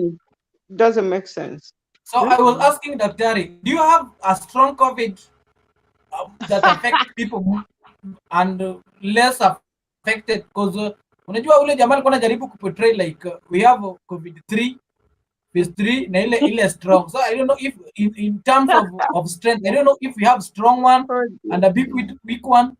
I don't know. You might not have strong, you might have what they normally call a stronger viral load. Unaona? Like kama mtu amekuwa mgonjwa na amepata the heavy symptoms, they are more likely to give you COVID than a regular person. Unaona? Tusemee Jane ako na COVID, amepata respiratory issues, ana cough, you know, ana shortness of breath, akona wheezing, akona ukikam into contact na yeye, you are more likely to get COVID from her kuliko tuseme mtu kama Clinton amepata COVID lakini yeye yuko poa, no issues, no nothing. Unaona? So there is a strength. Ule mtu amepata COVID na amepata hizo symptoms mob, ako more likely kukupatia kuliko mtu mwenye akupata symptoms. I'm now lakini as far as COVID that kukuwa na COVID iko lethal, no, they are saying that the South African variant, you know, the South African variant, it's more transmissible. Tuseme kuna variant ya tuseme kama hii ya New York na ya California na sasa ya South Africa. Ile ya South Africa, you are more likely to get it from somebody else than you are ile imetoka New York ama ile imetoka California. Unaelewa? So kuna ile is more transmissible, is more easily to get.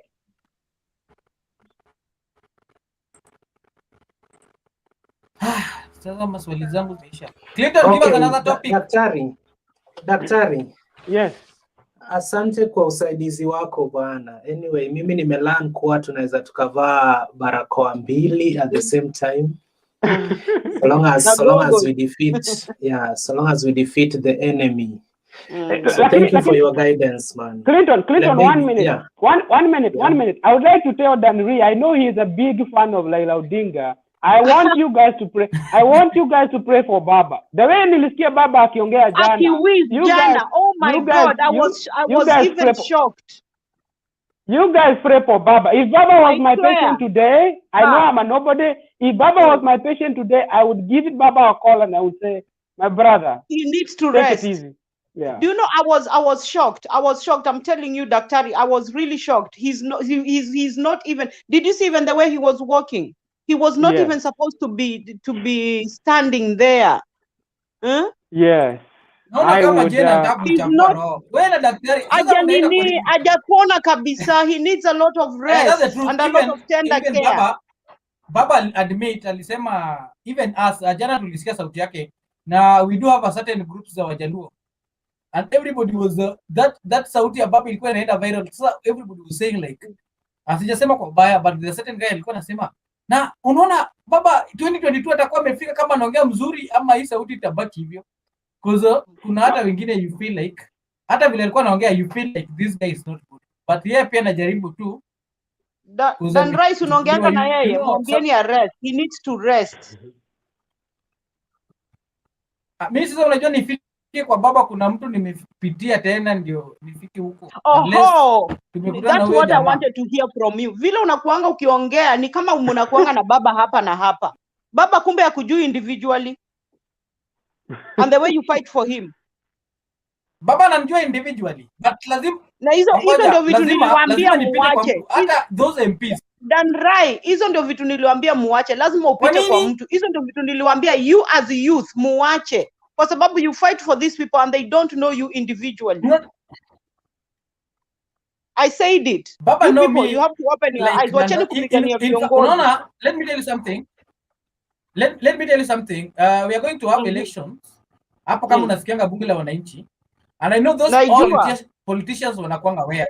They even vile aware they are aware. So the moment we do face them, wanajuanga tu like ukishamwambia I hold this position like this and this and this and I want to do like this. Baba will just call you. In fact, aitangi watu na jina. Anaitanga watu in Kijaluo sasa Omera. I don't know Clinton atasema Omera na nini. Omera Clinton Omera na Kiswahili ni nini? Omera ni kijana mdogo. Huwezi ita mtu mzee Omera. Sasa Omera ni kijana mdogo. Kama wewe naweza nikakuita Omera. Sasa ukiitwa hivyo ndio najuanga. Lakini before you reach to baba, there's someone utapita hata ukienda pale hapa hill ufike, then uongee na security yake akwambie eti hapana. In fact, wacha hata nini PS wa baba, my friend. Huyo security unaonanga watu wawili. Those people are very important in life of baba. Before ufike kwa baba na muende na huyo jamaa, kwa sababu lazima ujuane na huyo jamaa, lazima akwambie baba ako hivi na hivi ama anataka kutoka, kuzienda najua watatoka saa ngapi. Na kama atakuwa free atakwambia utaongoja kitu 1 hour ndio uone baba. So unajua baba pia ukikutana na yeye, uanze kumwambia baba enda, utamwambia tu kama juzi tumeenda za group ati baba pole, tumejua hii story imekuwa hivi na hivi, na nakwambia nishapona. Nyinyi endeleeni hii mambo ya BBI na namna hii na namna hii. Sasa unajua ukianza kuingilia ina personal life, baba tumeona sauti yako si sawa, ataona huyu jamaa kwani yeye daktari. Yes. Another thing I witnessed yesterday, baba alipokuwa anaongea, jamaa alikuwa analemewa kipumzi. Unaelewa? Yes. And that is my concern. Akipewa mic, jamaa alikuwa analemewa. That was amejikaza tu eti anaenda hiyo tour na Uhuru Kenyatta. And the tour itself was meant to foolish huyu mzee. Unaelewa? Kwa sababu a day before, Dan Rai, I will mute you. Or tell you. I have the authority. So after doing all this, Baba met with the likes of Gladys Wanga, some ODM members a day before, and they issued ultimatums that there must be referendum. Underline the word must. So Uhuru also said no. Let me go to this mzee and took him out. And this was not the first outing that Raila went with Uhuru Kenyatta. There was a day there was an holiday celebration at State House. The president met William immediately after the celebrations. Then watu wa ODM wakaanza kuzusha. Venye ilifika usiku, Uhuru alimpeleka maraundi hapo town. Alipelekaga Raila maraundi hapo town usiku. Watu wakasema ile meeting yao na Ruto kumbe haikuwa ya maana, mbona usiku anatembea na Uhuru. So working with Uhuru, Raila sees it like amepata 90% support from the president. So, but my main concern is his health. You understand? Health yake ndio ina matter. Kama mtu anaweza struggle hivyo kwa microphone, eti amepona na venye anaongea ni kama hajapona, then he still needs bed rest. Sisi si madaktari, lakini venye alikuwa anazungumza, mimi ningekutana na yeye ningemwambia mzee, hujapona, rudi nyumbani ukatulie. And what I would add to that is this: the thing about corona, what it does, it affects people differently. So unapata kuna watu their lungs.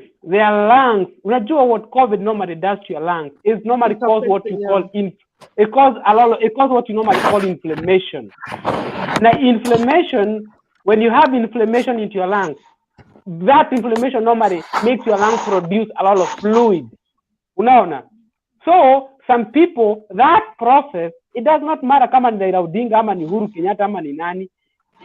COVID, the thing about that inflammation, just because it's Raila Odinga doesn't mean that he has to recover how he wants or how Wanga wants or Badi wants. It'll take its time.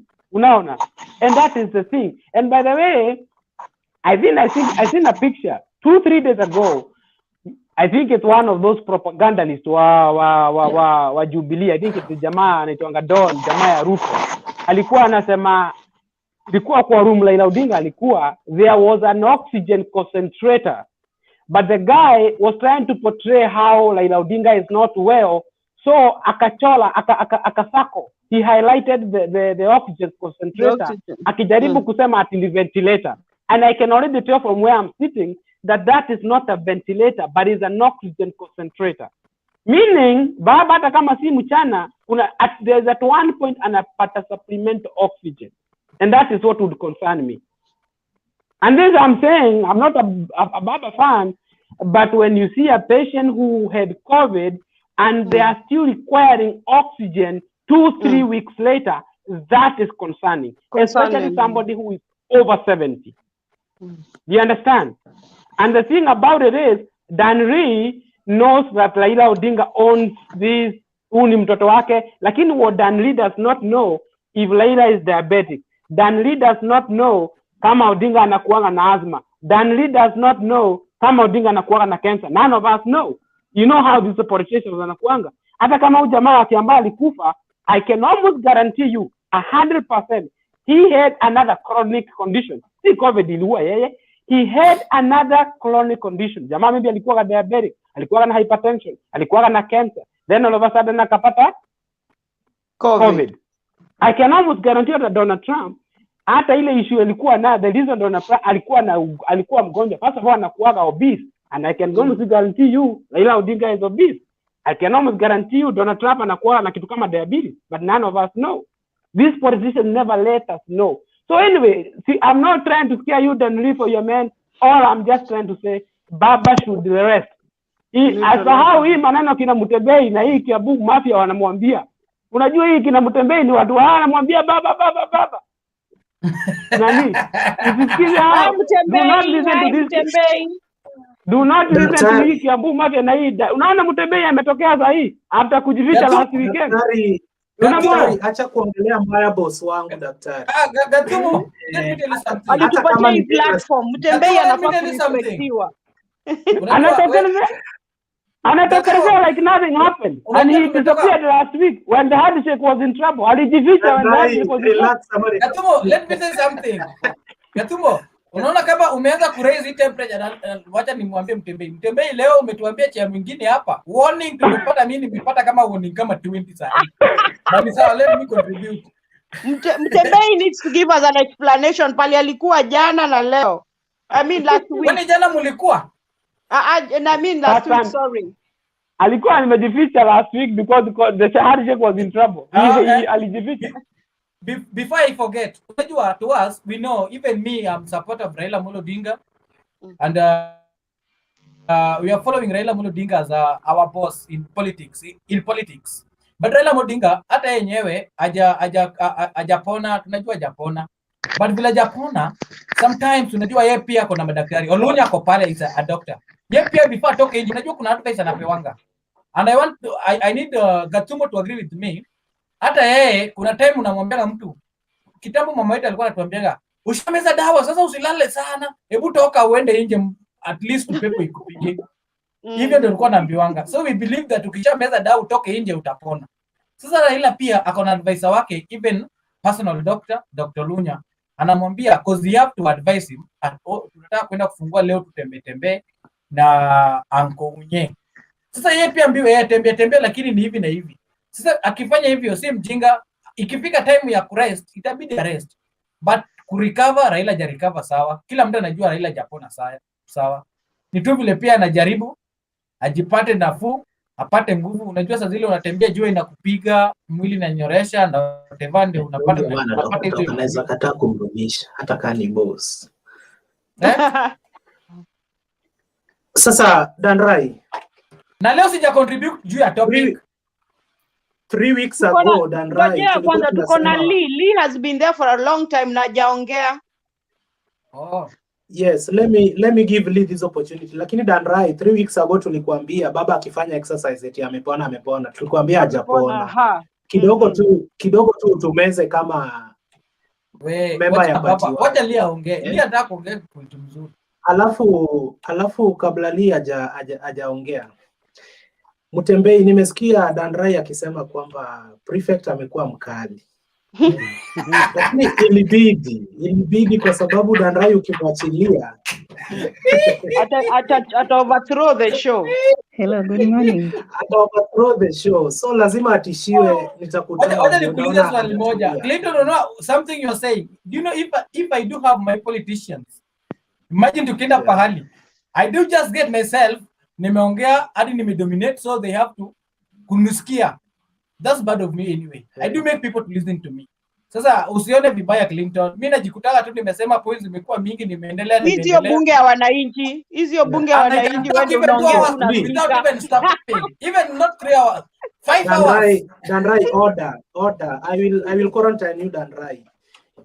Lee, naomba tukusikize kwa dakika hivi 5. Tulikuwa tunazungumzia hiyo meeting ya Uhuru na Raila, kuna COVID na mengine mengi. Sijui unachangia ukiwa maeneo yepi, alafu karibu.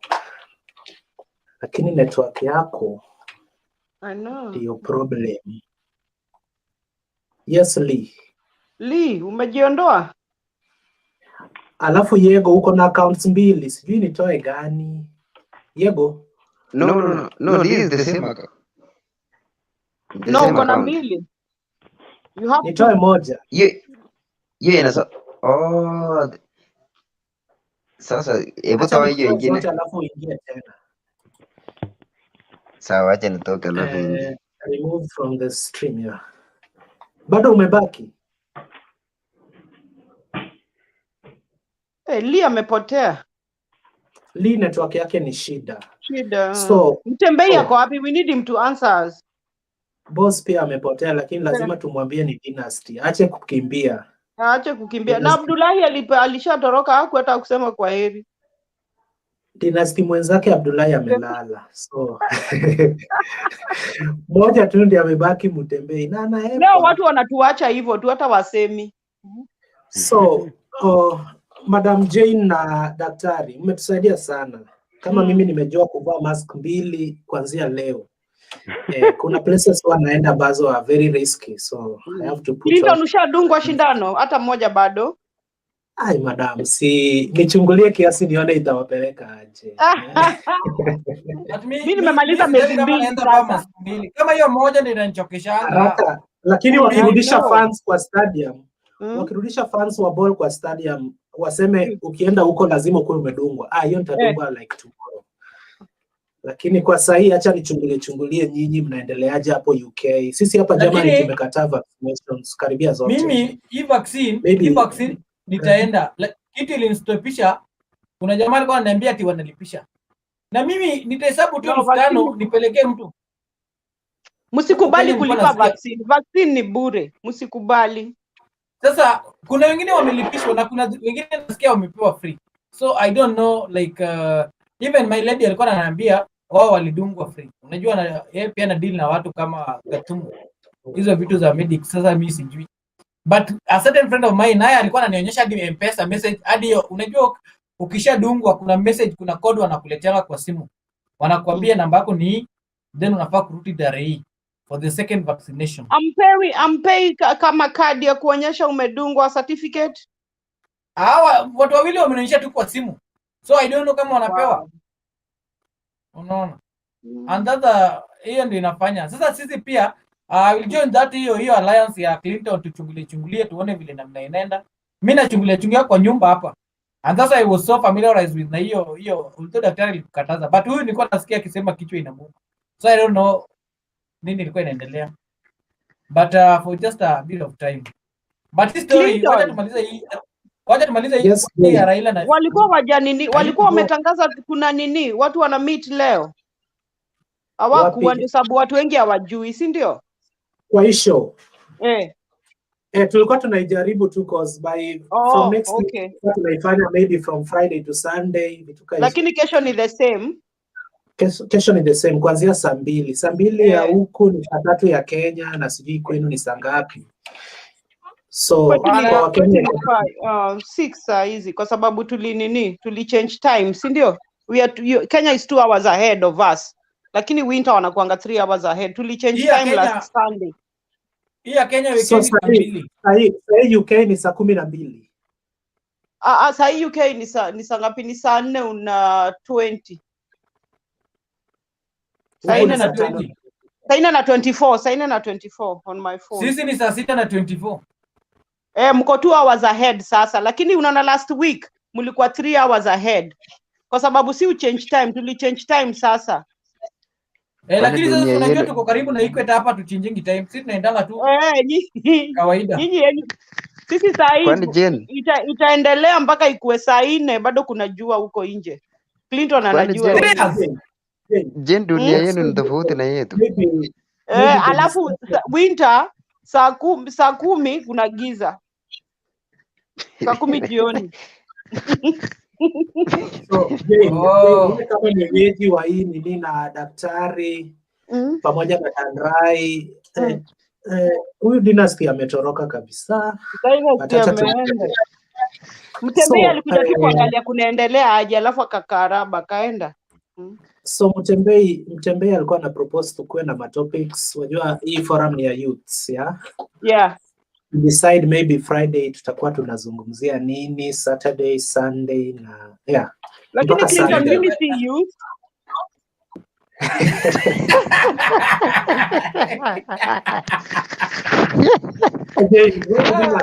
And I think Clinton, my big son is 26 years. That is the yeah, my eldest is 26. And then I have a 9-year-old. I've got 26 and 9. So I'm not a youth, but you know what? It's how you feel inside, Cindy. What's a big difference? No, 26 to 9 years. 18 years different. 18 years different. Dandrai, wacha mchezo. Kuna bomu nataka kurusha hapa saa hii, mimi nakujua. Dandrai, are you 26 years? You are my son. You need to respect me. I'm going to turn 26 on 10th December. You see, I have my idea. And my son turned 26 on the 6th of March. Ndiaka turn 26. So Dandrai, if you are a lady, Jane's son could have married you. Me? So you are still Clinton. Niliza mapema anyway. Ukiingia 20 something hapo 23 you should be. So I have an idea and nilikuwa nataka kusema, do you know there sometimes niliza nikiwa mdogo. Niliza nikiwa mdogo. Hiyo ni kujitetea Jane. Hiyo ni mzuri by the way. Yeah, and I don't regret it. I don't regret. Saa hizi niko na watu wako rika yangu, unaenda sasa hizi ndio wanakimbia kuhavu watoto. Sasa zile mimi nishamaliza. Lakini wacha naulize Jane. Mimi nishamaliza. Jane, wacha nikuulize. Niulize. Sema tu ukweli. Mtoto mwenyewe ulipata ukiwa na miaka ngapi?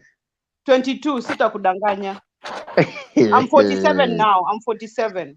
Me, I don't lie my age. Why should I? But you look like someone who have 30 something years. Yeah. So that's what I'm saying. I'm not a youth. Kumbe hapa tungekuja na mabank accounts. Ungetuongeza wewe ndio unafaa kutusponsor. Ningewarushia kila mtu yake. Lakini mtango wako kwa hii shauri yenu mmejifunga. Lakini I have something to say. I don't know. I have certain point to say. But ubaki watatu. Nitawapeleka nyuma ya tent. Nyamazeni tu, alafu tuongee moja. Jane atatusikiza vizuri because it seems all the points are directed to Jane. No, I have a different point. I have a different point. But I will quarantine you with your different point. Relax. So, Dandrai, relax. So, Jane. Yeah. Even if you are not a youth, but you've been guiding us here, your contributions zingine zimetusaidia tena sana. That's why I say I don't mind. Sana hii ni ya corona, because kama haungekuwa sisi sote hapa hatuja vaccinatiwa, tungekuwa tunasema tu rumors. You understand? So we will always welcome you here, you guide us, even though you are not a youth. Hata wenye si youth wakiingia, hatutawatoa. Kwa sababu kila mtu anaruhusiwa kuchangia. The challenges that affect youth, the same challenges that affects you people. Yeah, definitely. You understand? Kwa sababu kama Dandrai is my son, lazima nimweke on a straight line, you understand? Nikiona anaenda hivi kidogo kombo lazima nimrudishe kwa line, si ndio?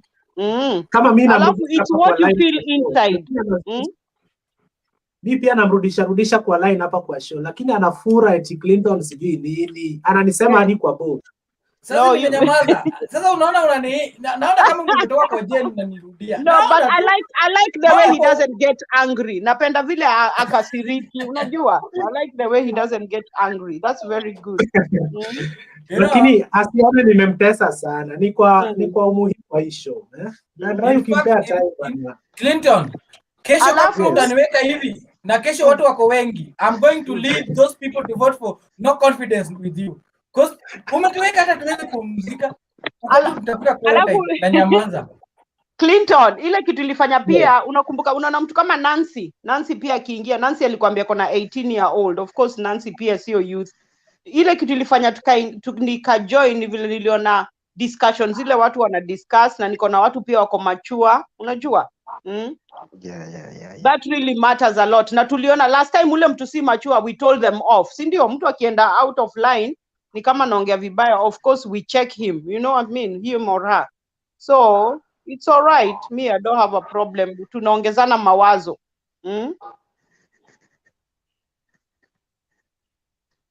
Hata there was somebody kuna mtu hapa alikuwa anajiita somebody dot na alikuwa anataka kuingia laini. Saizi when we were still having the discussion, but I was not for the, kwa sababu ukijaribu kuangalia chenye na ile comments ana make ni matusi tu. Zile comments ana, unajua mimi ndo no wonder mimi sisomangi hizo comments, I don't read them. The guy, in fact this other one, there is this other one from Mwanza. Alikuwa anaitwa sijui cha usiku. Yeah, cha usiku kuna cha usiku, alafu kuna somebody anajiita dot, sijui dot who, somebody dot let me check. But unajua kitu inafanyikanga, let me tell you Jane. Mimi unajua naangalianga hizo comments.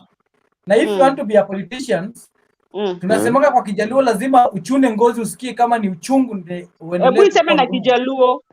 Anaitwa polka dots. This one is somebody who was, nilimark maneno yake alikuwa anasema fuck you, sijui whatever. You need to mtu kama huyo ukimuona block ama aje Clinton. Unangi kama unangi nikiamba nikaweza kuongea hapa vibaya juu ya Musalia kwanza ya Ruto. Nasikianga comments zingine, in fact naona viewers wameongezeka hivi hadi Clinton alikuwa anasema na ribungi tu. Unajua hii kitu ni kuharibu, unakuja unatengeneza. Lakini kama mtu anaswear, hakuna haja mtu yule anaswear. Sasa kuna jamaa hata alikuwa anaongea hapa vibaya, anaongea lugha zingine mbaya, but unaona vitu kama hizo. Unajua unaweza block kwa end yako, unamblock tu. You don't vitu kama hizo. Kama unaongea nonsense alafu hujapewa time, hujapewa that opportunity, hakuna wa kukusikiza, utajitoa tu. No, but by the end of the day mtu kama huyo akujangi, ukitaka kuingia si utaingia, si ndio? Watu upewa chance, lakini wale wengi ucomment vibaya na wakuji kwa line, they don't call to come in. You understand? We welcome everyone. Sijaiona tukichagua ati ni huyu tutachukua. But you have to know. Nimeona place pa kuwa block wote. Nitasoma hizo ma comments na alafu wa block mtu anaongea ujinga because hapa tunataka kujengana. Jenny, what you have to know, unaona watu wanaongeanga vibaya. Those people if you give them time they can't contribute. Ni kama wale ushawaenda kuongea pale group wako a crowd. Do you know there are some people they will just heckle you every time. But give them a chance, they won't stand up and talk. Even just say anything they can't. Dynasty amerudi, maybe amekusikiza ukiongea vibaya, ndio huyo Dynasty amerudi. Dynasty amefika. Dynasty ulienda wapi? Ulienda kukula? Na nimesema Dynasty lazima tuone kando. Unajua wewe pia usitucheze vile unacheza hivyo bwana. Abdullahi, chukua hiyo namba yangu. Tunakupima kwa nini? Abdullahi, tunakupima kwa rada ingine.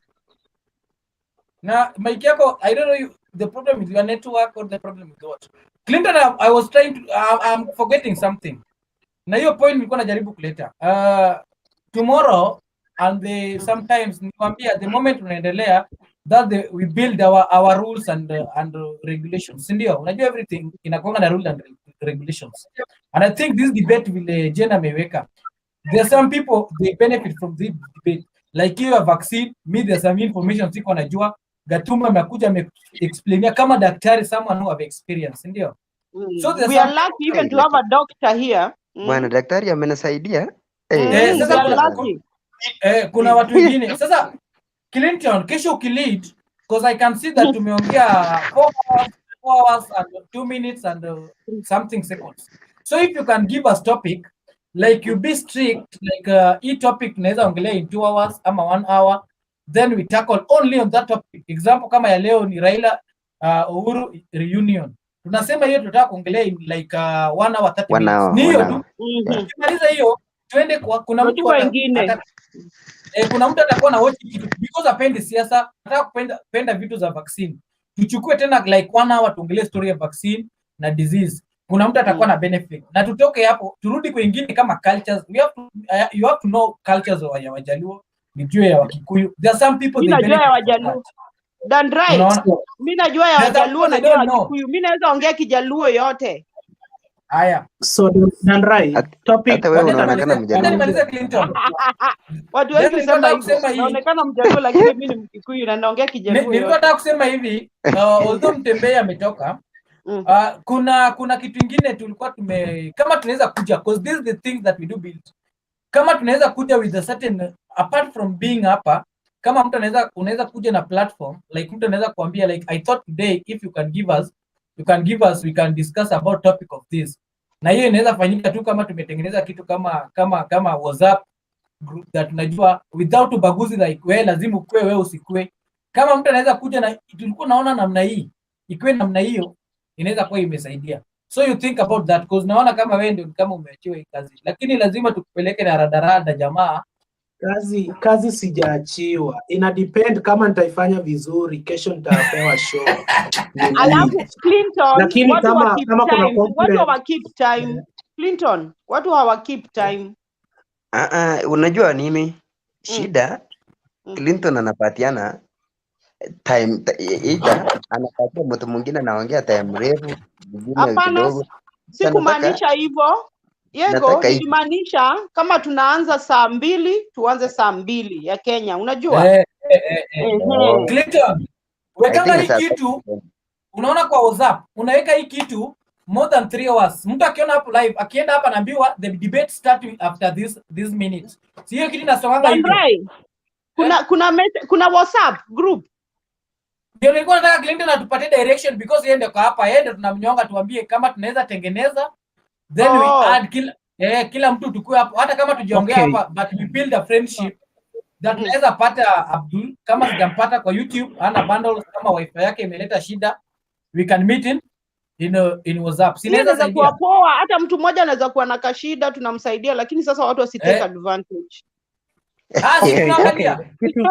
Kitu iko ni hivi, watu wasidanganye. Ndio huyu nimerudisha dynasty sasa kwa wawili. Sasa kitu iko ni hivi, Mutembei leo ni mgeni, so topic tunaweza tukajitafutia, unaelewa? Huyu Dandrai anaweza kuwa ameona challenge nyingine ina affect my youth ama people in the society, angependelea tuzungumzie before Friday ifike. Atakuwa amesema mi naona tuzungumzie hii, Jane akuje na hii ingine, Abdullahi akuje na topic, alafu tuseme kwamba tuchague moja ama mbili twende tukazungumzie, ama topics 3, each topic 1 hour, you understand? So topics we can make for ourselves, yeah, not politics daily, not corona daily, but we have so many topics we can talk about. So kama Mutembei ataniruhusu, kama Mutembei ataniruhusu, Mutembei, hebu mute tafadhali Mutembei. So kama ataniruhusu nitafanya hivi, nitawapa hapa namba yangu ya WhatsApp, mnitumie topic yenye tutaongelea kesho na maybe Sunday na vitu kama hizo, you understand? Na ukitaka WhatsApp group, hii ni account ya Mutembei, yeye ndiye ataturuhusu tutengeze. Yeye ana decide because tunatumia account yake. We can't take his supporters in ataki. Wana venye kupata followers ni ngumu. So let me take this opportunity to give to Abdullahi in 1 minute. What can you say? Ulikuwa background. Kuna mtu akona echo. Let me do it myself. Unarudi? Hold on. Clinton? Yes. Before we go there, what we'll do, kama utatupatia namba yako, alafu ni mimi ninakutumia namba yangu na ninaandika jina yangu hapo, najua Jane. Sasa unajua ni Jane. Kama ni Dandrai hivyo. Una understand? Abdullahi, but we need permission from Mutembei. Yes, Mutembei is the owner of this account. That's why I'm telling you. He has to decide everything. Kama kuna WhatsApp ama hakuna. Cause ni topic tunatafuta. You understand? Anaweza decide ma topics tutume kwa inbox yake ya Facebook, which is also fine. Yeah. So ataongea ya mwisho na atatuamulia. So Abdullahi, ulikuwa na issue, maybe umalizie kwa dakika moja hivi cause saa 5:45 ama na 50 hivi tutakuwa tuna summarize. Alafu Abdullahi, alafu daktari umalizie ya mwisho, complaints zenye umesikia kama ulikuwa away. Dandrai, bado unataka time? Mimi nilikuwa nataka kuongea tu na Mtembei alafu ninyamaze mmalize. Uwezi kosa, sawa. Time yako itafika. I know. Kuna nani tena? Kuna Yego, are you with us? Yeah. I am there. Okay, kuna Yego. Sasa mtaongea hivyo mtawalia Wangui ama tuanzie Yego tuingie kwa Dandrai. Hata na mimi nimalize na Mtembei alafu ninyamaze. Mtembei fata. Mtembei needs to explain to us something. Wacha niongee first. Ndio maana ataongea ya mwisho madam. Okay, sasa okay. Akifunga show yake. I have information kidogo before. Dan, I will mute you completely. Dan. Namaliza kabisa. Mtembei kwanza nimesema naongea tu last laugh, mimi na nyamaza. Wacha mimi niongee. Dandrai, kuna kitu inaitwa mtawalia. Inamaanisha tukianzia Abdalla, Wangui na Dandrai mtawalia, inamaanisha utaongea wa mwisho. Last warning. So Yego, toa maoni kwa dakika 2, alafu Dandrai kwa dakika 2, alafu Daktari, Jane na Mutembei, hivyo tutakumaliza. No, Abdullahi pia alikuwa hapo katikati. Tuanzie Dynasty. Abdullahi. Acha tupatie nafasi ya Abdullahi. Kitu kwanza first, poleni sana, nilikuwa nimeenda pale kidogo. Na jamaa nilikuwa nimepeleka hapa hospitali kidogo. Kitu kwanza, hii kazi Mtembei anaanza first ni jambo mzuri sana. Lakini ningeomba pia Mtembei, kama leo kwa mfano watu wanakuja pamoja wanazungumza, aweze kuandika kwa account yake kwa Facebook. Hatukusikii, unapotea. Nasema umenisikia sasa hivi?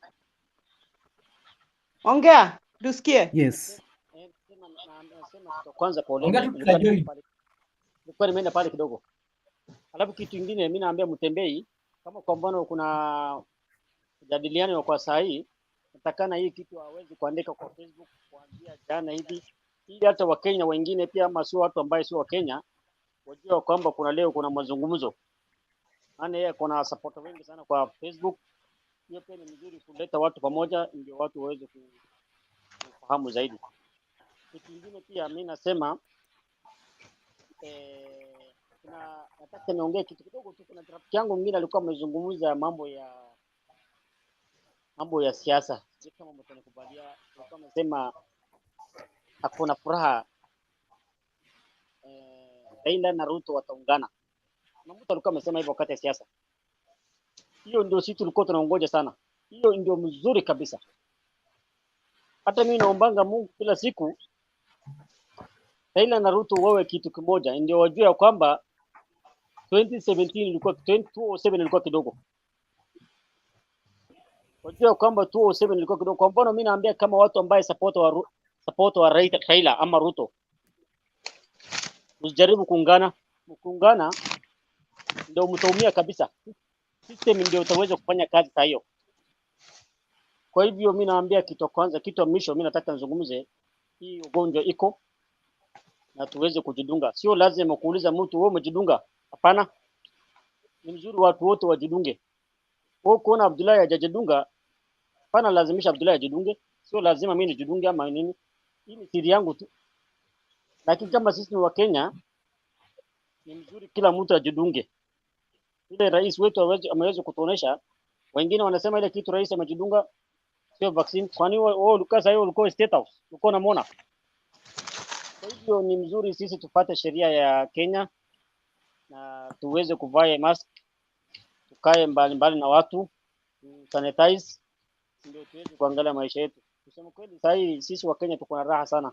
Ukiangalia huko Somalia Mogadishu, every day wanazika watu karibu 70 80. Wacha nikwambie kweli. Maana sisi tunaangalianga channel yao 80 wa Somali Mogadishu. Kwa sababu gani? Somalia sio kama watu kama sisi. Ni watu ambao wanapenda kuingiliana kila mtu. Wanakuwa pamoja, wanakula chakula pamoja, wanakunywa maji pamoja. Na hata kukumbuka maska hawakumbuki. Kwa sababu wao wanasema nini? Hiyo ugonjwa hakuna. Sisi tunaamini tu Mungu. Hawezi kusema hiyo ugonjwa hakuna na unaamini Mungu. Amini ugonjwa iko na unaamini Mungu. Hizo mbili ukifanya pamoja, hiyo ugonjwa pia haiwezi kukupata wewe, lakini ukisema kuna Mungu tu, wacha nikae, hiyo itakuwa shida. Kwa hivyo hiyo tu ndio maoni yangu, na mimi naambia ndugu yangu Mutembei, congratulations kwa kazi ambayo unaifanya. Asanteni sana, na nyinyi wote mko hapa pamoja na daktari. Mungu awabariki.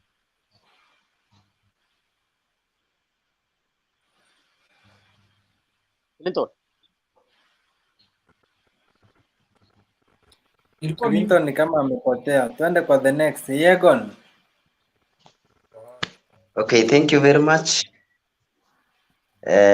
Kitu ya kwanza, let me thank God for this opportunity. Kwa kweli ametuweka pamoja tangu tuanze hii show. And my second thanks goes to Mutembei. I think Mutembei, you've never seen me before. I've been requesting for the link na huwa siingi. So this one is actually my first time being in the show, and I am happy with the family. Nimeweza kujua Jen. Actually Jen, thank you very much. Umenielimisha. Hii maneno ya corona, mkinisaidia na daktari, everything is okay. So because actually chenye nilikuwa nazungumzia, I have one of the problems, for example, na unajua sikuwa nimerealize, this is something I realized only this week. So supposedly I had gone for the jab last week. It means labda singekuwa sahi. Lakini so thank you very much daktari, thank you Jen. Hii nataka tutumie hii platform kuwaelimisha vijana wenzetu. Although tumekuwa tuko na bracket mbalimbali hapa. For example, Jen, we want your wise talk, your wise contribution. You have been one of what you have told us actually is wonderful. So we appreciate that. Kwa sababu hapo Dandrai amesema ako na 26 years. I think we are almost of the same age. Leo Dandrai akisema, Dandrai, I'm shocked ati umesema hujaoa ama namna gani? Now so no rush, Dandrai. Wait until you're 30. Wait until you're 30. No rush. Atajibu hilo. Yego, you can ask any other person a question apart from Dandrai. Atakujibu immediately. Unaona tu hujamaliza swali lakini anapeleka mkono kwa mic. So please avoid Dandrai. Ndio tusome. Sawa. Wacha ni avoid Dandrai. So okay, I think vile umesema we create who is I think we will be communicating, utapata number kwa your inbox, you create that WhatsApp. And then see Clinton, you said which will be the topic tomorrow? Topic ni wewe unaleta, Jendi analeta, tunachagua tatu, we speak about them in 3 hours. So topic haizi toka kwangu. Maybe boss ataelezea. So automatic. Okay, so we have to look for the topics for tomorrow. Tunakuja na at least try to moderate. Wakati mtu anaongea 5 minutes is enough. Na 1 hour iende na one topic, then we go to the next. That will be okay. So thank you sana Mutembei for bringing this show. Lakini kuna kitu Clinton uliniingilia sana, tafadhali. Yeah. Mtu asifikirie mimi ni mtu wa machupa. Hiyo siku kuingilia bana, ni swali uliuliza ndio ilitupendeza. Eti hii vaccine inaweza affect mtu wa pombe. Ni hivyo. That was the thing actually, kwa sababu kuna mahali niliona somebody is not supposed to drink for around 25 days. Na unaona Jen anajivinjari polepole. So actually I've been working very hard the whole week. I've been working long days. So nikijivinjari hakuna shida. What about for the jab? Unajua hiyo jab sasa ndio ilikuwa inaleta shida. Yego, nilikupa dakika moja lakini maswali ndio unauliza badala ya kumalizia. Okay. Wacha niseme asante sana. Let us meet tomorrow. Let us keep in touch together as one. Thank you. Yeah, you are a nice guy man. Si kukuingilia sana. As in maswali ukiuliza tunajaribu kuinterpret venye tunaielewa. My understanding with tukiongeza na Dan Rai's understanding si the same, unaelewa? So we understand things from different perspectives. Otherwise it's okay. Sija kuita mlevi ndugu yangu, naelewa hizi vitu. Wewe. Yeah. Unasema tumenita Sasa mlevi. huyu jamaa wa Jogoo ashaongea. Sasa ni Dan Rai. Dan Rai. Dakika ngapi hivi Dan Rai? Unataka ngapi? 10. Wewe kwanza unanipiga vita, unaniambia unaenda kusema vote of no confidence against me. Maana mimi ndio speaker.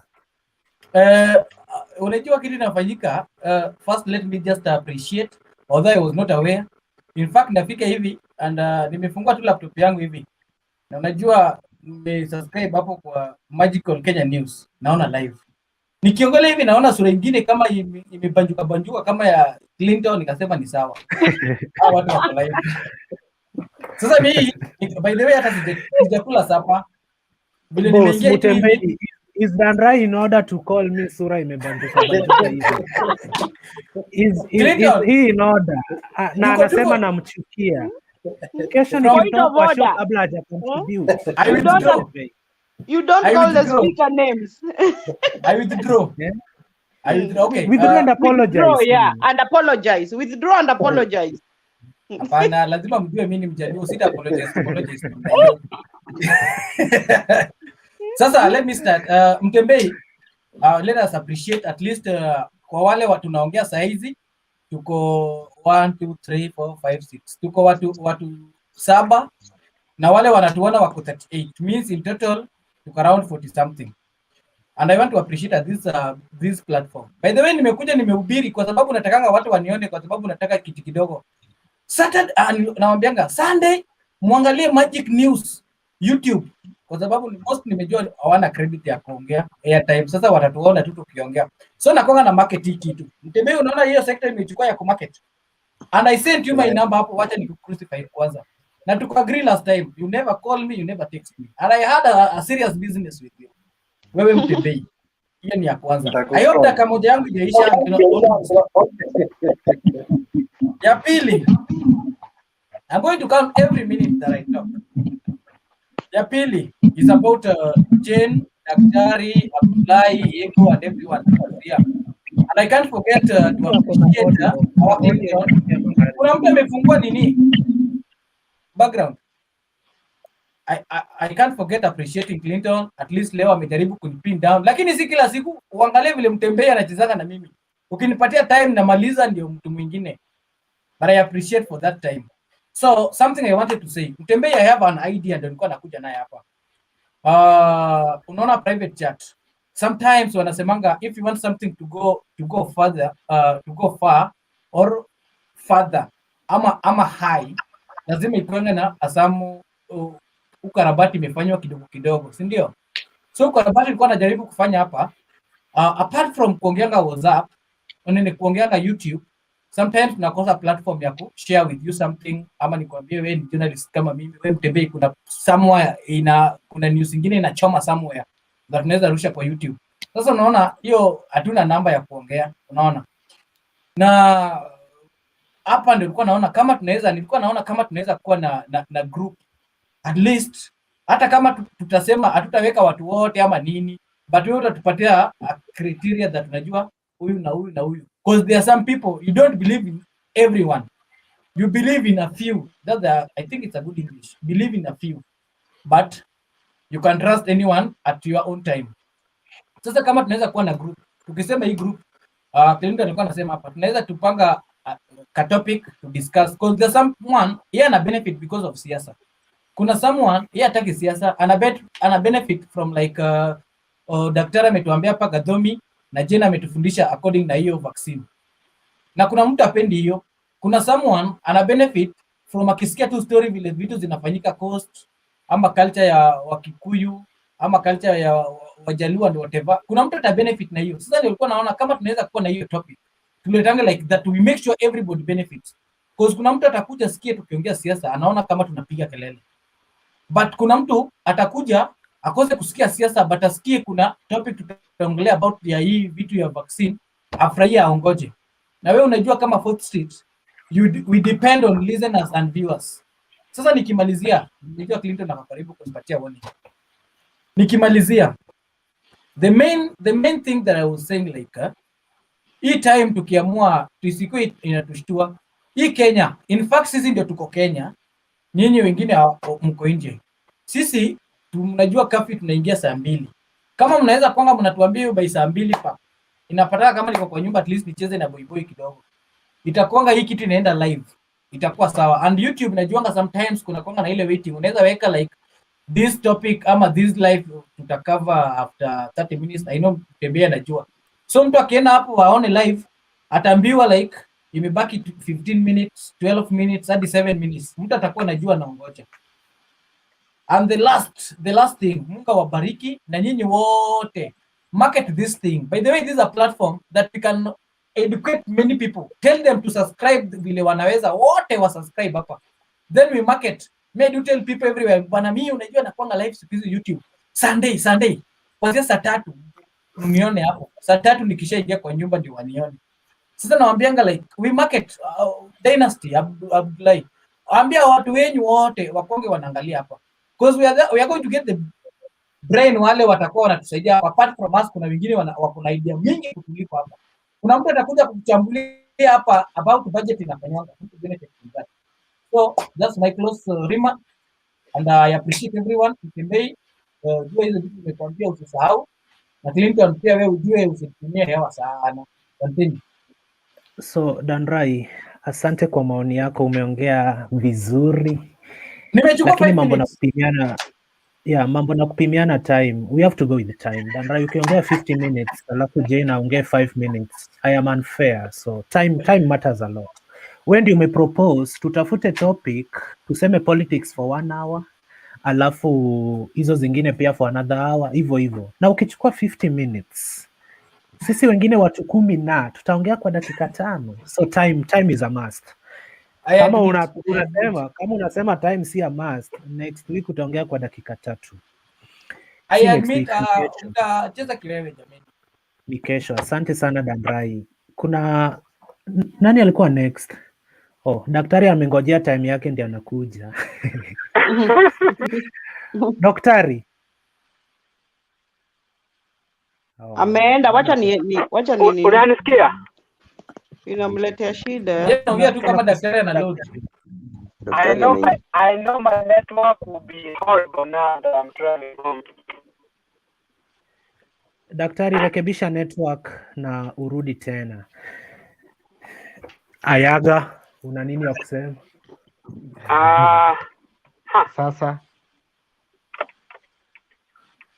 Sasa ni wazi. I'm working on the network. Daktari, nitakupeleka nyuma. Ndio nimeingia, wacha nisikie kidogo. Inaisha Ayaga. Anyway, sikiza. Sasa acha niseme ya mwisho alafu niachie mkubwa wetu. So Asijasema mimi nimesikiza Clinton. Kini mimi alafu yes, wewe. Jane. Yes, Jane. Yes, Jane. Nilikuwa Yeah. nakusahau kidogo tu. I know that's very unfair and I'm the only lady. nilikuwa nataka kusema okay we Clinton, I mean Mutembei, is nice to see you anyway. Very nice to see you. We missed you last week. Alafu about the topic, vile tunasema tuweke topic, unaona kama leo ile topic hii hata tukuongelea sana, ikakuja ikaanza kuwa random. Anyway, tukaongea about vaccine and everything which is still important. Sasa mimi nilikuwa naona hata tukiwa na topic ya kitu kama topic 2 au 3, and then we can open the floor tuseme we can talk about anything randomly. Kama mtu ako na question, unajua? Yeah, we talk about, anything randomly. So mtu anaweza tu leta aongee kitu alafu you'd never know, we can just begin a discussion about it. Alafu mi sina mambo mob, nilikuwa nataka kusema we decide on the days, zile days saa tutakuwa tukikutana, alafu tunajua ni 8 o'clock Kenyan time.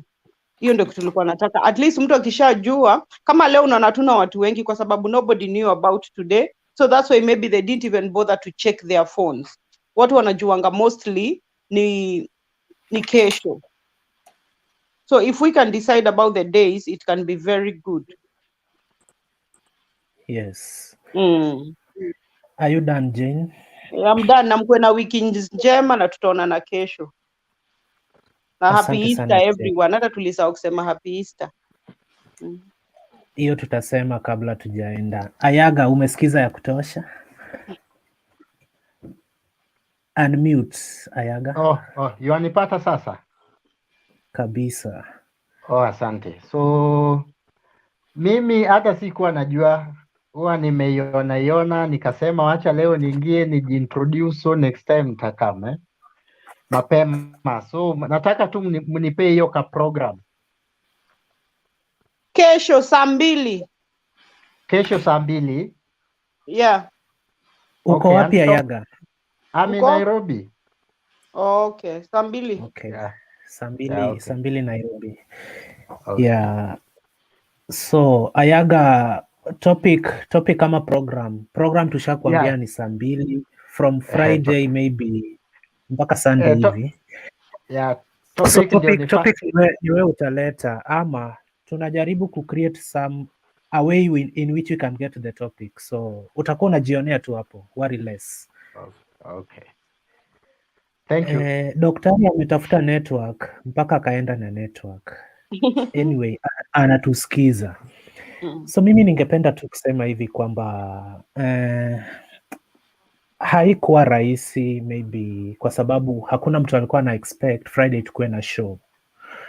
And hata mi naona kwamba venye tumeanza kuwa na show Friday, kuna watu wamewatch hapa, watu 260 something, yeah, wamejua kumbe Friday kuna kuanga na show, alafu kutatangazwa next Friday kutakuwa na show kesho na Sunday. So unakuta kwamba people will get to know kama Ayaga amejua tu leo lakini ashaingia. So watu watazoea mpaka kesho, watakuja wengine watacomplain hiyo kesho eti jana mlikuwa lakini I was not aware. But kidogo kidogo ikifika next week Friday, kila mtu atakuwa amejua hii show inakuanga Friday na people discuss this and this and this.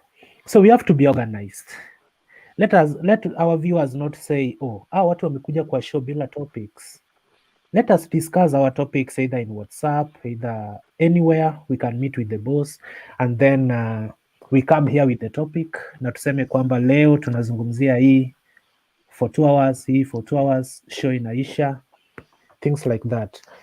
And again, ningependa tena kuwashukuru watazamaji na nyinyi wote ambao mmeshiriki, kwa sababu umechukua time yako kuja kutuelimisha hapa kwa mambo tofauti tofauti ya kisiasa, kielimu na hata kiafya.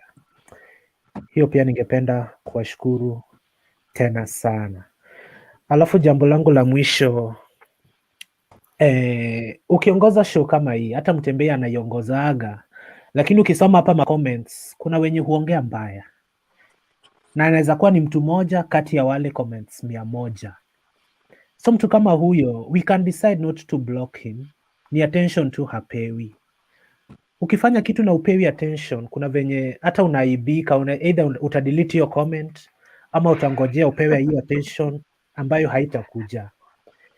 So tukiendelea kuwadelete, maybe tutawadelete wote. So mi nasema tu waendelee kukaa hapo, kila mtu ako na mtazamo wake, unaelewa. And another thing ni kwamba leo nimeongoza hii show, pengine kesho itakuwa mwingine. Kama sija kupendeza kwa njia moja ama nyingine, nikisema dakika 5 na kupea 6 mpaka na kuudhi, unisamehe. Nikwambia dakika 5 na kupea 1 pia unisamehe. No human being is perfect. Kuna majina tumekuwa tukiitana hapa mara dynasty, kama huyu Abdullahi. Abdullahi, hope unaelewa kwamba ni jokes. Hatumaanishi we ni dynasty. Wewe ni mtu wetu, wewe unaelewa. Ni kiti tu, kiti ulikuwa unakalia ndio ilikuwa inakaa ka dynasty alikuanga na kiti bwana. Uliona ile kiti last week? Na ile naambiwa ilikuwa kitchen. Ile ilikuwa kitchen. Kama ya Uhuru. Sitting room itakuaje? Sitting room. Hiyo ilikuwa sitting room. Okay, so hope unaelewa kwamba hayo majina si eti tunakuita dynasty juu. Hapana, ni majina tu ya utani. Hope you understand. And then my main problem is with my brother Danrai. Danrai ananikomplainia clean time yangu, lakini nampea time ya kutosha. Baya wa Danrai mtu akimtaja tu hivi kwa show, hata kama si time yake, unaona mkono venye anapeleka kwa mic yake. Alafu mimi pia ndio huyo nang'ang'ana naye unmute. Anapeleka mkono, mimi pia na mouse yangu najipeleka hapo kwa mic yake. You know sometimes I do respect. Sasa unaona kama ulikuwa unanipatia warning cause by the way, if you give me time I can talk 20 hours. We know. Yeah. We'll never talk if we give you time. We know. That's why they put off your mic. So, Dan, sisi unaelewa hiyo lugha yetu we have to minimize these things. Alafu in politics maybe una support Baba, mimi na support William, and at the end of the day we are all Kenyans. Yeah, when we are all friends, we define ideology. You understand? So nothing personal completely. Kama nilikupea dakika 5 nikakuongezea 2 ukaudhika, I'm sorry, sitakuongezea tena hizo 2 next time. Kama hizo 2 ndio zilikuboo, I will give you exactly 5 minutes. Ndio unipende. Alafu Clinton, unajua tumesahau leo ni Friday. Alafu tulikuwa tunaongea about tomorrow. We have another one tomorrow and Sunday, yeah? Kwa sababu watu wanajua ya Sunday. Ile ya Sunday inakuanga kubwa. Ile boss ile ni kubwa ya Sunday. Ile ni ya boss, yeah. But mimi ningesuggest, hakikisha umepata time. Ningesuggest hiyo ya Sunday Mutembei, mbona tusimove Saturday? Hata mimi Sunday tutakuwa nayo pia. Kwa sababu Sunday tuna struggle kwa sababu wengine wetu Monday huamka mapema sana. Kabisa bana. Kama mimi Monday asubuhi na mapema. Hii Sunday ni mzuri kwa sababu Monday ni holiday. Kwa hivyo tukimiti hii Sunday, tuambie watu tukue tukifanya Saturday. Okay. Saturday juu Sunday hakuna pale mtu anaenda. Unajua if you want to move that for Saturday. Sisi tunafanya kama nyinyi amfanye Abdullahi. Sisi tunaenda kazini kama nyinyi amwendi. I wanted to say, Jen, are you getting me? Clinton? Yeah. Kama tunataka kumove your Sunday to Saturday, we are going to use a certain trick here. The trick we use, first we do away with Sunday. Sasa watu watakuwa wanajua we only based on Saturday. So on Sunday, that's what we'll tell them on Sunday, that we are not going to do it again on Sunday. It's going to be on Saturdays. Kwa hivyo wakikuja Sunday, they wait Sunday. So Sunday there is nothing. So they'll come, definitely. They'll come on Saturday. ukido away with Sunday, then watajuanga ni Saturday na Friday. Then Sunday people tuna just struggle. Hauwezi enda kulala late na unaamka asubuhi mapema. Okay, lastly, My wajua Danrai venye ameingilia time yangu, Danrai anaweza ichukua yote. So siwezi. my last point is this. Mutembei ni mtu ako busy. So Mutembei, kama uko busy na sisi mayouth, maybe kama leo ulikuwa busy, tumekuapproach tu ndio kwa tupea show. So if you are busy and we have some burning issues that we can discuss ourselves, please, you just log us in. We will meet the likes of Danrai, Jane, Mutembei, Danrai na huyu dynasty wetu Ayaga. We will discuss it ourselves. No harm. Tunaona napandishaga bei hadi view leo at least but ile ya Saturday inakuanga kali. We request that you come here and share it. You answer the questions as they come. Can Danrai chair the one for tomorrow? Tuone vile ataenda. Hapana, unataka nisiongee? Because if I hear this thing, I want to talk. And That's what I wanted. That's what I wanted. Hapana. So Jane, huyu kijana ni mjanja. Eti hapo atakuwa amezuiliwa. Kesho ndio tutapea 5 minutes. Si hata wewe Clinton uliadmit tu nikiingia akisema sasa Danrai ameingia hapa anataka kuchemsha watu damu ya watu hapa. Hiyo ndio at least. But it's good. He makes the debate anyway. It's good. He would make debate. He makes the debate. It's okay. Kuna venye hauruhusiwi kuongea sana, si ndio? Tunaonanga Mutembei hata ongeangi kabisa. Hebu muone mpaka Mutembei, wacha nikwambie. Wewe sio chairman saa hizi, ongea. Si nimalize kwanza niongee. Umeongea mara 3, Mutembei hajaongea hata mara moja. Si nataka kuongea nikimaliza. Danrai, wewe kila kitu ni kumalizia. Unataka dakika ngapi umalizie? Sema tu dakika. Moja. Niko nasema hesabu hapa kwa live. Ukiwa moderator ama chairman, unajua huwezi ongea sana. Watu wataona like you are biased. Kama mimi nitasikia mtu ameongelea vibaya Raila. Na mimi sasa hizo ni chairman. Siwezi ongelea kwa sababu unaona hapo vile unanitrick. Nimemaliza by the way. Kesho tunataka Abdullahi. My friend, we are preparing you for the future, you know. One day you will be a moderator. So ukisema ati ukipenda Raila, mtu akitaja Raila nini, we are preparing you. Mtembei ongea tulale bwana. Unajua Dynasty unasema nini? Nataka jua kwanza. Mtembei ongea. Kuanzia naona hapa mnasema stories za WhatsApp. Mtembei sikiza huyu mzee. Yupi? Unasema nini Abdullahi? Nataka kesho Mutembei atuwekea kwamba tuongee juu ya President Uhuru Kenyatta na Ruto. Shida yao ni nini? Tunataka tuzungumzie. Shida iko wapi hapo? Okay, that's politics. Tutai-discuss for 1 hour na for 1 hour. Tutaipatia 1 hour. Yeah. Yes, is the reason. Ukumbuke uiseme. Sawa. Okay, sawa. So I was saying tumalizie bana. Yeah. Yes, when it comes to mambo ya WhatsApp group, nimeona mnataka tukue na ka WhatsApp group penye tutakuwa tunaongea about topical issues zenye zitaleta. I have taken some few numbers hapa kwa private chat. Nitakuwa nafungua hii leo tu before tulale. Then story na kuchange from Sunday to Saturday. Hiyo tutaongea on Sunday ndio tuongee watu sasa from next week itakuwa Saturdays. Yeah. Hatutakuwa tunafanya Sundays tena. But for the time I think sijui kama mnataka tuendelee na saa 2 ama tuanze saa 1. Mimi hata saa 1 ni sawa. Okay. I don't know the rest. Saa 1 ni sawa. Kwa sababu unajua si uenda long, si uenda hata saa zingine 8 hours. Kwa hivyo the earlier the better. What do you think? Okay, sawa. Tutakuwa tunaanza hiyo everyone, kila mtu ni sawa saa 1. On Saturday, si ndio? Kuanzia kesho. Kwa hivyo kesho saa 1. Tumekubaliana Clinton? Yes. Ni sawa saa 1. Mi niko sawa, hata akiniambia clean akisha show saa 12 hivi. Mi hata saa 10 niko sawa. Hakikisha. Sawa sawa. Actually tunaweza kuwa tunaianza 6 actually.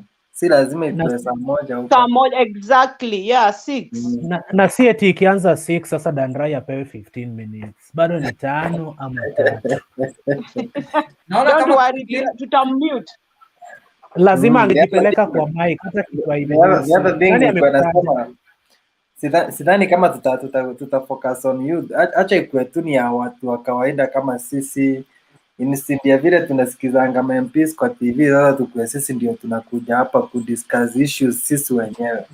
So anybody akuongea kwa kijana, as long as ni issue based in politics, day to day activities, kama ni humanitarian things, tutakuwa tunafanya vitu mingi, but let's start with anybody.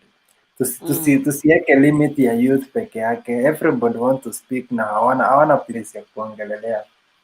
Inaweza kuwa fit kwa sababu saa zingine unajua kama kuna chances huku, saa zingine zinaitangwaje?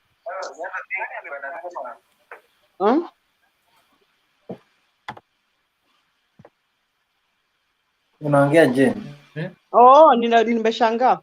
Saa zingine huku kama kuna kitu imetokea mzuri na unaweza patia youth wajisaidie, kama ni zinaitangwaje? Nimesahau hiyo jina. The name is gone. Saa zingine kuna tukianga opportunities, una understand now. Unaweza rushia mtu, unaweza rushanga hapo kwa WhatsApp mtu aone ule mtu amequalify. Unajua? Mtu yote anaweza bahatika, you never know, unajua? So tukikuwa na WhatsApp group inaweza kuwa fit. Nikipata hizo vitu nina forward, ule mtu ako interested ana sign. You never know, mtu anaweza land hapa, si ndio? Okay. Yes. Then hiyo group utatengeneza in private chat. I think nimetext hapo because mnaweza kumbuka ile ya patanisho, not patanisho, unganisho, ile ya gidigidi gidigidi kama ulikuwa there certain group ulitengeneza hapo, but people mess with it because there are some people wana join tu watu wanaanza shule, so you have to be very keen. Yes. What I would say, unajua wale watu kuja hapa kwa screen who contribute, si wale wana comment. I'm sorry kama nita offend mtu. Wale wanakuja hapa kwa screen, hao ndio wanafaa kuongezwa kwa hiyo group. What do you think? Kwa sababu ule mtu anajionyesha sura hapa inaonekana ni mtu wako serious, unajua? Sawa. And like wale wanaenda pale kwa nini, wana swear, wanafanya kila kitu. You know, I stand to be corrected if I'm wrong. What do you think? But I think tunaleta everybody kwa forum as long as I'm request kuongea. So anybody kama exactly. Yes. Because the other thing I think I'm seeing a big future. What? Andre? I was saying Mutembei, like I see, unajua everything start with a step, because tukianza hivi, and this is the platform that we can air our views, because our leaders pia wanaonanga vitu kama hizo YouTube, si mnajuanga hizo? Na sasa zile tumeair, we have to air them with decorum, at least we organize ourselves. Vile jina alikuwa nasema tusikuje tu tuanze kuongelea topics zingine na tuendelee. So unajua was a group, we agree before we come to in a open, because sometimes kuna watu wa NIS wanaangalia hizi vitu, kuna wanani, kuna sometimes politicians na nini. And that's the truth. Kama nadanganya Mutembei is a journalist, anajua every step you make, government anajua, unaona, anajua. So because if you want to own this thing that for long, what we do, tukuje, that's what kuna sema, tuna discuss, tunatoa topic, tunaona these are better. Ukisikia mtu kama hizo politics, me I'm good in politics and that can keep me as long as utaongea hapa. So Mutembei utakuwa unaangalia so long as ako hapa na confidence ya kuja kuongea hapa. Unaona watu wanapiga kelele nyuma, they can't contribute, ni matusi. Sasa mtu kama huyo ukimpeleka kwa group, hawezi saidia kitu, hawezi saidia. Mimi najua Clinton ana support Tangatanga, but mimi na support Raila, but we can share some idea somewhere. Na unajua tu sometimes mtu ako hapa kwa group, ako na hizo feelings ataleta pale kwa pale we can decide Mutembei, we can decide Mutembei is our president, na tuende na yeye tukienda. Usitumie pesa yako bure. Mutembei, maliza. Alafu unajua viongozi I'm sure that we shall have some leaders wana watch, una understand, wakianza kuona vile tunajipanga na kila kitu, unajua, na tunaongezana maarifa about politics, na wale tuna criticize wale si wazuri, unajua. Na kuna mtu anauliza hapa, kwa hivyo tuache kuwatch juu tuingie live. I'm interested na hiyo WhatsApp group, siwezi ingia live. Hapana, wacha nimjibu Mutembei. No. Let me answer him or her. My sister, those viewers are what keep us going. They must be that's there. true, definitely. And that contrary opinion is allowed. Let them speak their hearts. We are in a freedom of speech. But moderator should be, kama ameandika kitu ingine kibaya, delete hiyo tafadhali. Kama kuna mwingine alikuwa na swear, unajua kuna mwingine alikuwa na swear, watu we don't need that, you know, na matusi. Acha na mtu wa kuswear. Watu wana dhambi au wangoje Yesu wachomwe tu polepole. Unajua dhambi. Mjajibu huyo. Mwambie test yangu ni hivi. We are going to hii show inaendelea vile inaendeleanga hivi every Friday and every Saturday. Sunday ndio tunajaribu ku distract from this. We are going to be live. If you want to Mutembei atakuwa naweka link, una join na contribute. Na kama huwezi contribute vile umesema hivyo, we are going to have a certain somewhere you can hear your view kwa WhatsApp that you can give us your idea pia, kama tunaweza discuss hapa, kama huwezi ingia live vile unasema. Unaelewa? So this unaona huyu leadish Lee alikuwa hapo akapewa chance akatoka na anasema tu kumpea chance ya kuongea. Wacha kujibu hao. Kumbe uliona Jen. Tunakumbuka. Na mimi naona ana complain huko, anasema ati kwa sababu tukasema Lee, wacha Lee aongee. Kwanza mimi ndo nilisema wacha huyu Lee aongee, alafu ikadisappear. I can hata nani alinipatia chance Clinton. But Lee, just try tomorrow tutakuwa hapa. Mimi before niingie, mimi nakwanga najaribu mara 10. Ndio naona tukiingia hivi na text Mutembei bana, niko hapa. Na niingie everywhere. Mutembei confirm to those people. Zinakwanga na text every time. I'm here. Yeah, because watu wako wengi. Sasa wewe ukijaribu kuingia ubahatishe umeingia. You speak, unajaribu usaidi yako. Na ukijaribu tu mara moja uone kama unaambiwa hapo sijui studio full. Na uachane hayo. Mutembei atajua aje kama nikipiga. Keep on calling utaingia. Mimi najaribu mara mingi sana. Kwanza Sunday unaweza jaribu choke. Sunday kuingia wanga shida. Niko Maranga anasema kwa UK. Am I allowed to contribute because I'm always listening to you guys? Yes, this is an open forum for everyone. Even Jena kwa UK kama wewe imagine. Niko UK. Niko Maranga hapo kwa UK. Okay, thank you guys. Mutembei. Mimi nilikuwa napendekeza kwamba kuna mtu ako na audio. Diego, are you in the show? Let me mute you. I am in the show. Yako tu ile ya kawaida. Nimekumute kidogo ndio audio iende na imeenda. So, nilikuwa nasema hivi Mutembei kwamba all these followers hadi wenye wanatupa maneno, hao watu ni followers wako. They are the people that make 100k plus followers that you command. But WhatsApp haitawabeba wote. Itabeba 254 ama 257. So unaweza weka watu WhatsApp. Huko kwa WhatsApp hatuta video calliana huko ndio tutoe maoni. Maoni yatakuja tu papa hapa. True. Lakini huko kwa WhatsApp ukituweka wote ama tuachane na hii WhatsApp tuendelee tu vile tulikuwa tunaendelea. Sasa hii WhatsApp pia Mutembei ata interact na watu wake. These are his followers. Creating a WhatsApp group haitamcost chochote. So hapo kwa WhatsApp you must have decorum. Nikiingia huko ni mtusi Mutembei, si kuna place pa kuremove.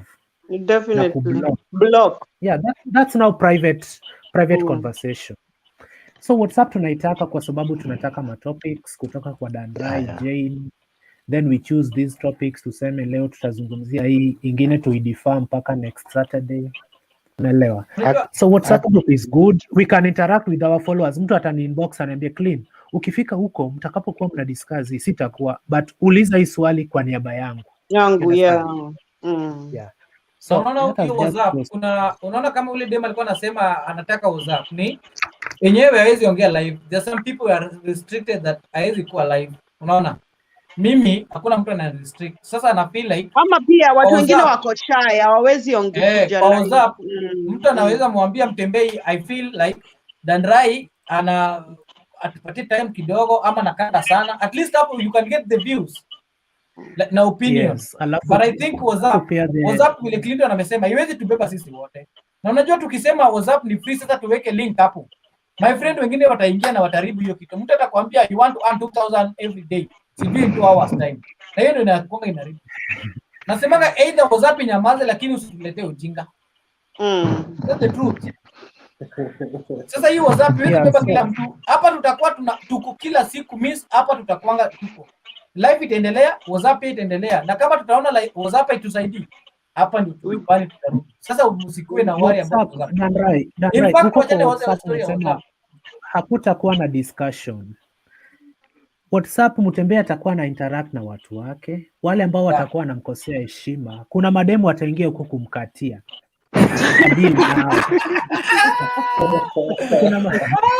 Sasa ni ukweli, hujaifungua WhatsApp group. These people exist. Wallahi they exist. That's true. Hata mimi sasa hivi yenye naongoza hii show niko na messages hapa kadha wa kadha. Hey Clinton. Ndio uko select tumia akili sasa wewe.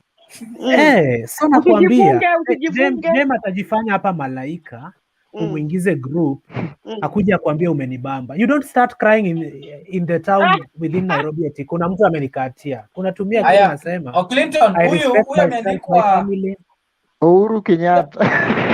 Uhuru Kenyatta. I want to tell Uhuru Kenyatta is simple. My brother, what you do, keep joining. Hii kitu watu wakikuwa hapa, I think this thing can only carry 8 people. Wale wako live. Sasa zile wanaongea, what we do, mtu atakuwa anatoka like the other Sunday tulikuwa tunafanya vizuri. Ukiongea tunatoka natoka. Kwa sababu watu wanakuwa wengi. Even Saturday tutafanya hivyo. Mimi na contribute saa zile nataka kuingia na kuachia una contribute.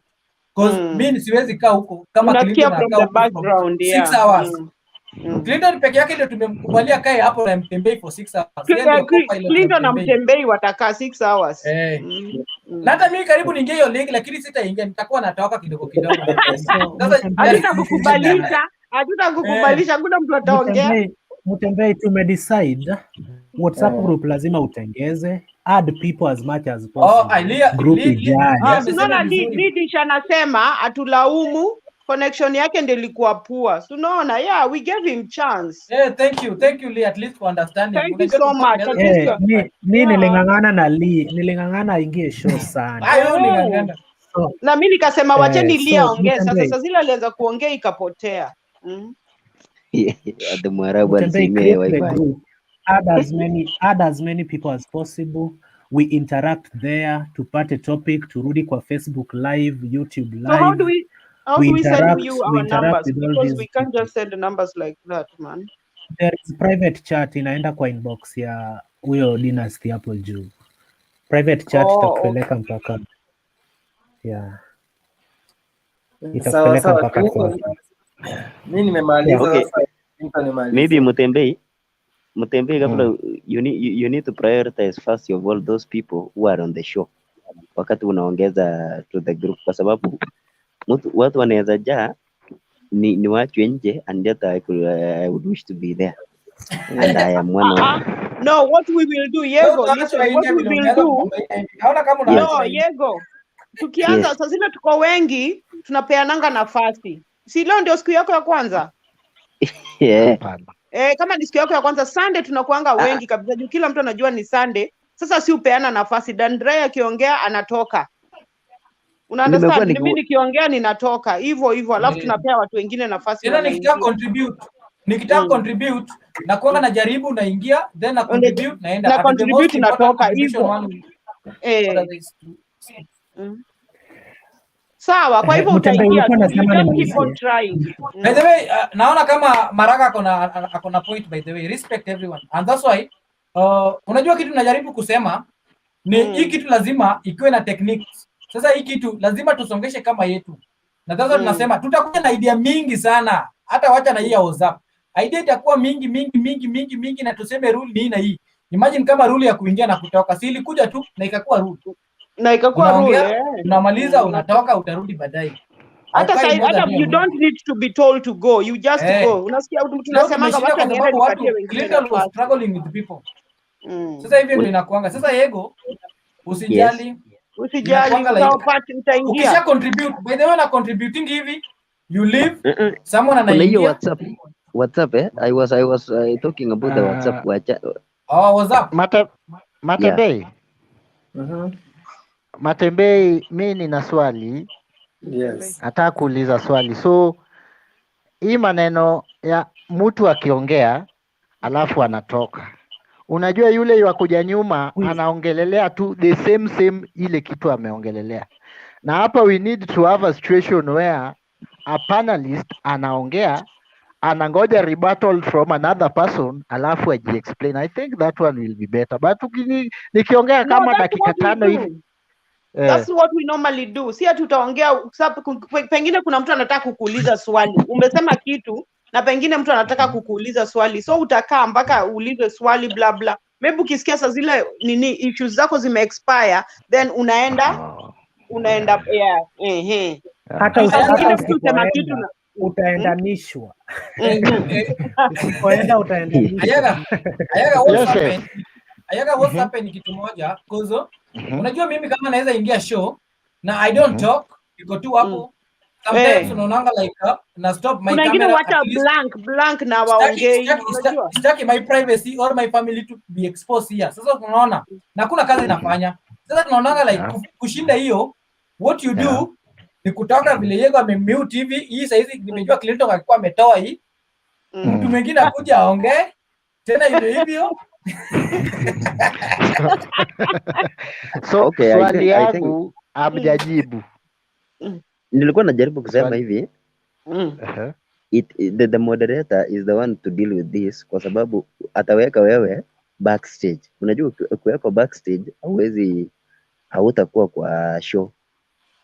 So you will be allowing somebody else akuje kwa show as you stay in the backstage. Yeah, let me explain that. That's what we do. That's what we do. Mimi kama moderator, I hope you are talking about last week's incidents. Last week nilipewa ofisi kubwa bila mamlaka.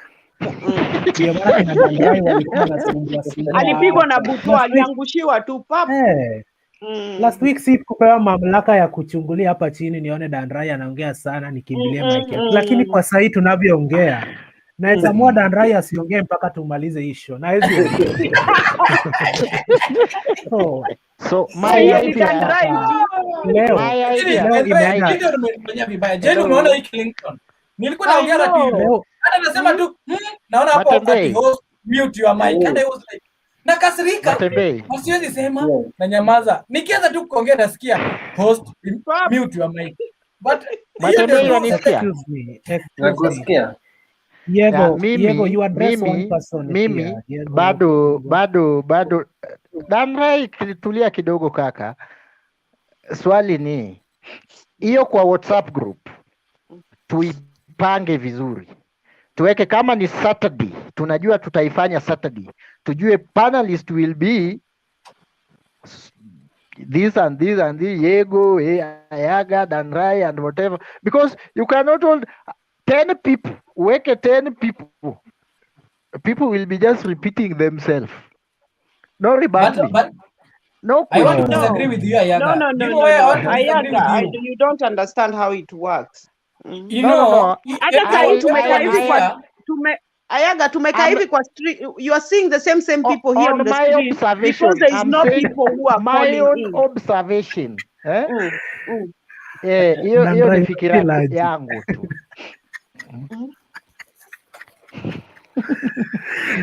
Danrai alikuwa analeta kierere ingine hapo Jane, ndio maana nimemute.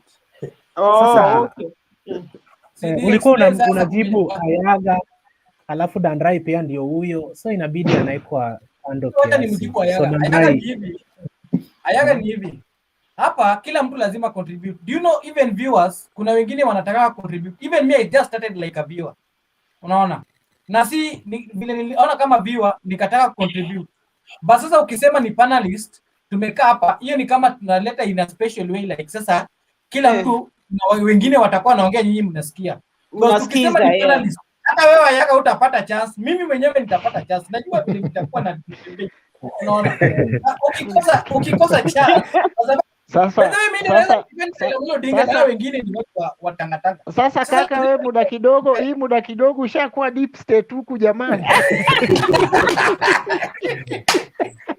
So Ayaga, mambo na deep state tutamalizana kwa inbox. So nilikuwa nafikiria kuanzia kesho we find a way of engaging our viewers wenye wanaongea nasi hapa kwa comments. Kwa mfano ukiona swali la mtu kwa comments and you can answer the question, you can beg for time to answer that person's question. Some of them have genuine questions that they put across us, but we tend to ignore the comment section. Yeah. So we can also involve them like huyu Niko Maranga anaweza akakwambia Dandrai umesema point, amekupongeza.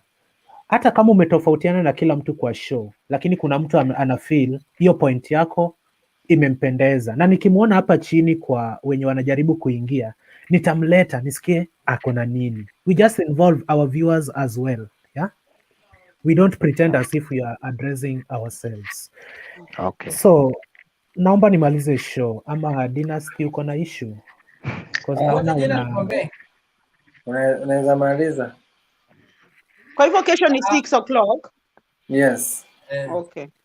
Jesu Na Sunday tutaongea.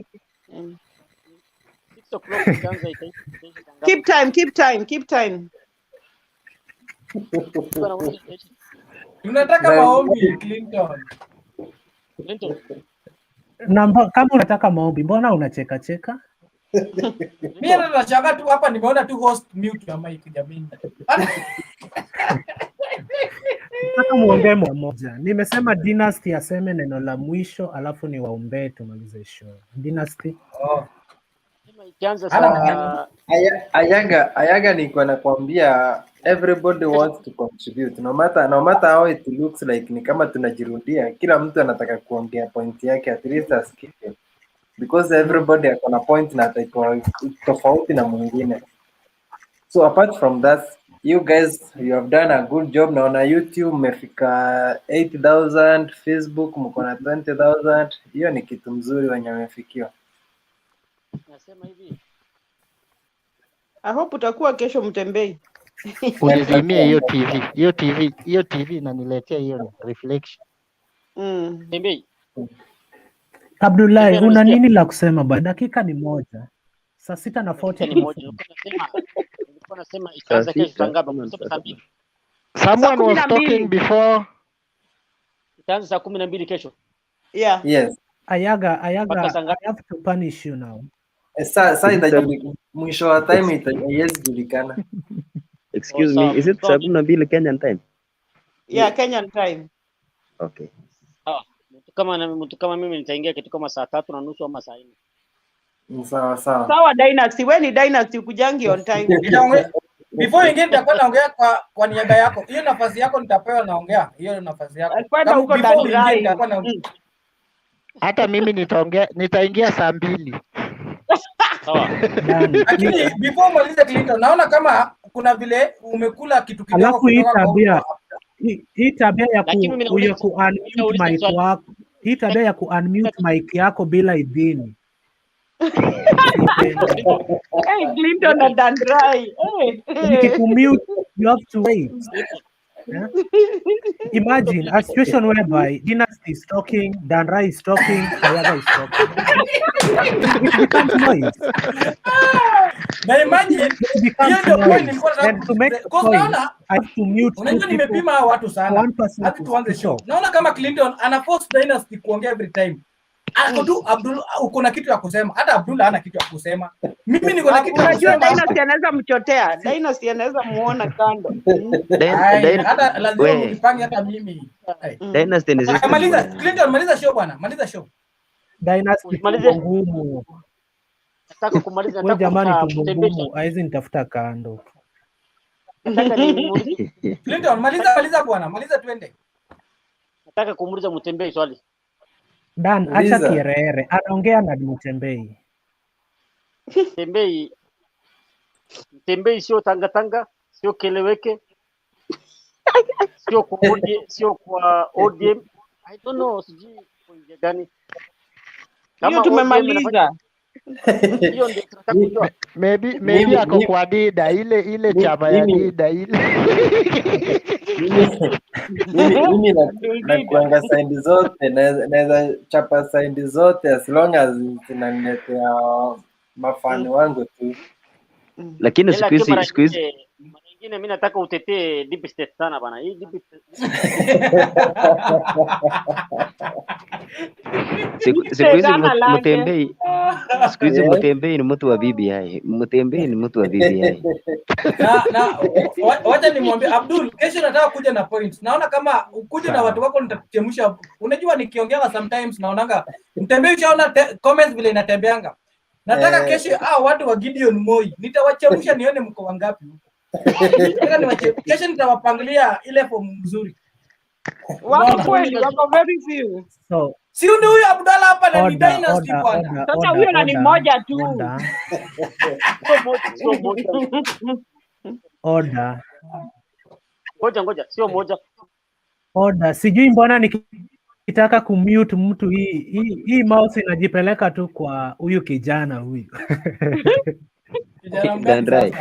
Na sijamtaja. So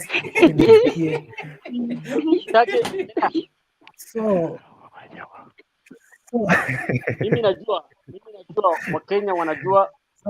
So kitu iko ni hivi. Dynasty, time yako imeisha tafadhali. Ndio nasema Mungu anajua, Wakenya wanajua, kila mtu anajua rais wetu wa Kenya ni 2022 ni Gideon Moi. Hiyo hata hakuna maneno. Good night. Hatukusikia ati rais wenyu ni nani? Rais wa Kenya Gideon Moi. Hii ni dream. Njogo silikuwa ndoto zako. Watu za kuuza njogo wewe namna gani bwana? Njogo tulichinja tukakanyaga na tingatinga bwana. Wacha azidi kuota kwa ndoto zake hizo. Sasa tunakula machungwa, wewe unasema njogo. Ruto bado anauza njogo. Gideon atakuwa president lakini si 2022. Muniitie Nelson akuja na nimwombe. Sasa huyo unaona huyo Gideon is a kind of a person, hata yeye mwenyewe hataki president ama ajui kama anataka kama ajui nini anataka. Ajui. Wewe ujui historia ya princess never fight for anything, they are given. Ngoja na si Kenya hapa kuna kinga. Jane, given is the same way hata akipata ikuwe tu ni vile tunafanyangwa. Unajua mnapiga kura vizuri alafu zinarudi zinaenda left. Huyo jamaa unatuambia ajui Kiswahili, ajui Kikale, Kiingereza pia ajui mzuri, anajua lugha gani? Unakuja kumwambia hapa njogo ndio. Ayaga. Ngoja. Yaani venye nimezima hiyo mic. Yego tuheshimiane. Dandrai tuheshimiane venye nimezima mic. Usipeleke huko mkono. Alafu Jane, wewe pia umegraduate, unafaa kumutiwa. Na tumesamehewa. Dandrai amekusomesha mpaka umegraduate. Ngoja kidogo Clinton, nipatie nafasi kidogo. So, thank you very much Ayaga na Yego kwa kutujoin leo. Asante. Nani amekuwa unmute? Ndio hiyo nafasi nayo unataka. Clinton, kwa nini sura yako ilienda? Si Yego, relax tu. So, Mutembei. WhatsApp tengeneza, but walai sina light. Nilikuwa natumia ingine hapa ikatoka kwa meza ikaenda pungulu. Na carpet pia niliosha. Unajua mwanaume lazima alinde nyumba. So Mutembei, watu watacomplain kwa comments eti which criteria did you use to add people? So maybe utaitengeneza utuweke, alafu tupe link pale kwa comments, first come first serve. Juu utawatoa moja moja, wengine watasave the link na wataingia wakipata chance. So let me take this opportunity to thank you Bwana Mutembei. Umetupa platform tukaongea mambo yetu, which is not easy to some other people, bloggers like you people, sana sana mabloga wa deep state kama wewe, lakini uliona ni vema kama uko busy utuachie tuzungumzie haya masuala ambayo yanatuhusu sisi kama Wakenya. So we are very grateful on that. So continue with the same spirit. Na neno langu la mwisho ni kwamba kama nimekuudhi kwa hisho, naomba msamaha. Labda kesho utanipata papa hapa. Sasa ukilala umenichukia, na kesho ukuje ukute nimekaa hapa vizuri, kwa sababu I have the support of the deep state. Abdullahi ananisupport hapa, Mutembei, pengine Dan Ride anazusha. So kesho utanipata papa hapa. So I thank all of you for participating. And may God bless all of you. Back to you, Mutembei. Asanteni sana, acha tumiti kesho 6 p.m. tutakuwa hapa live. Thank you, Clinton. Thank you, Mutembei, and thank you, everyone. Good night. Good night. Thank you. Mm-hmm.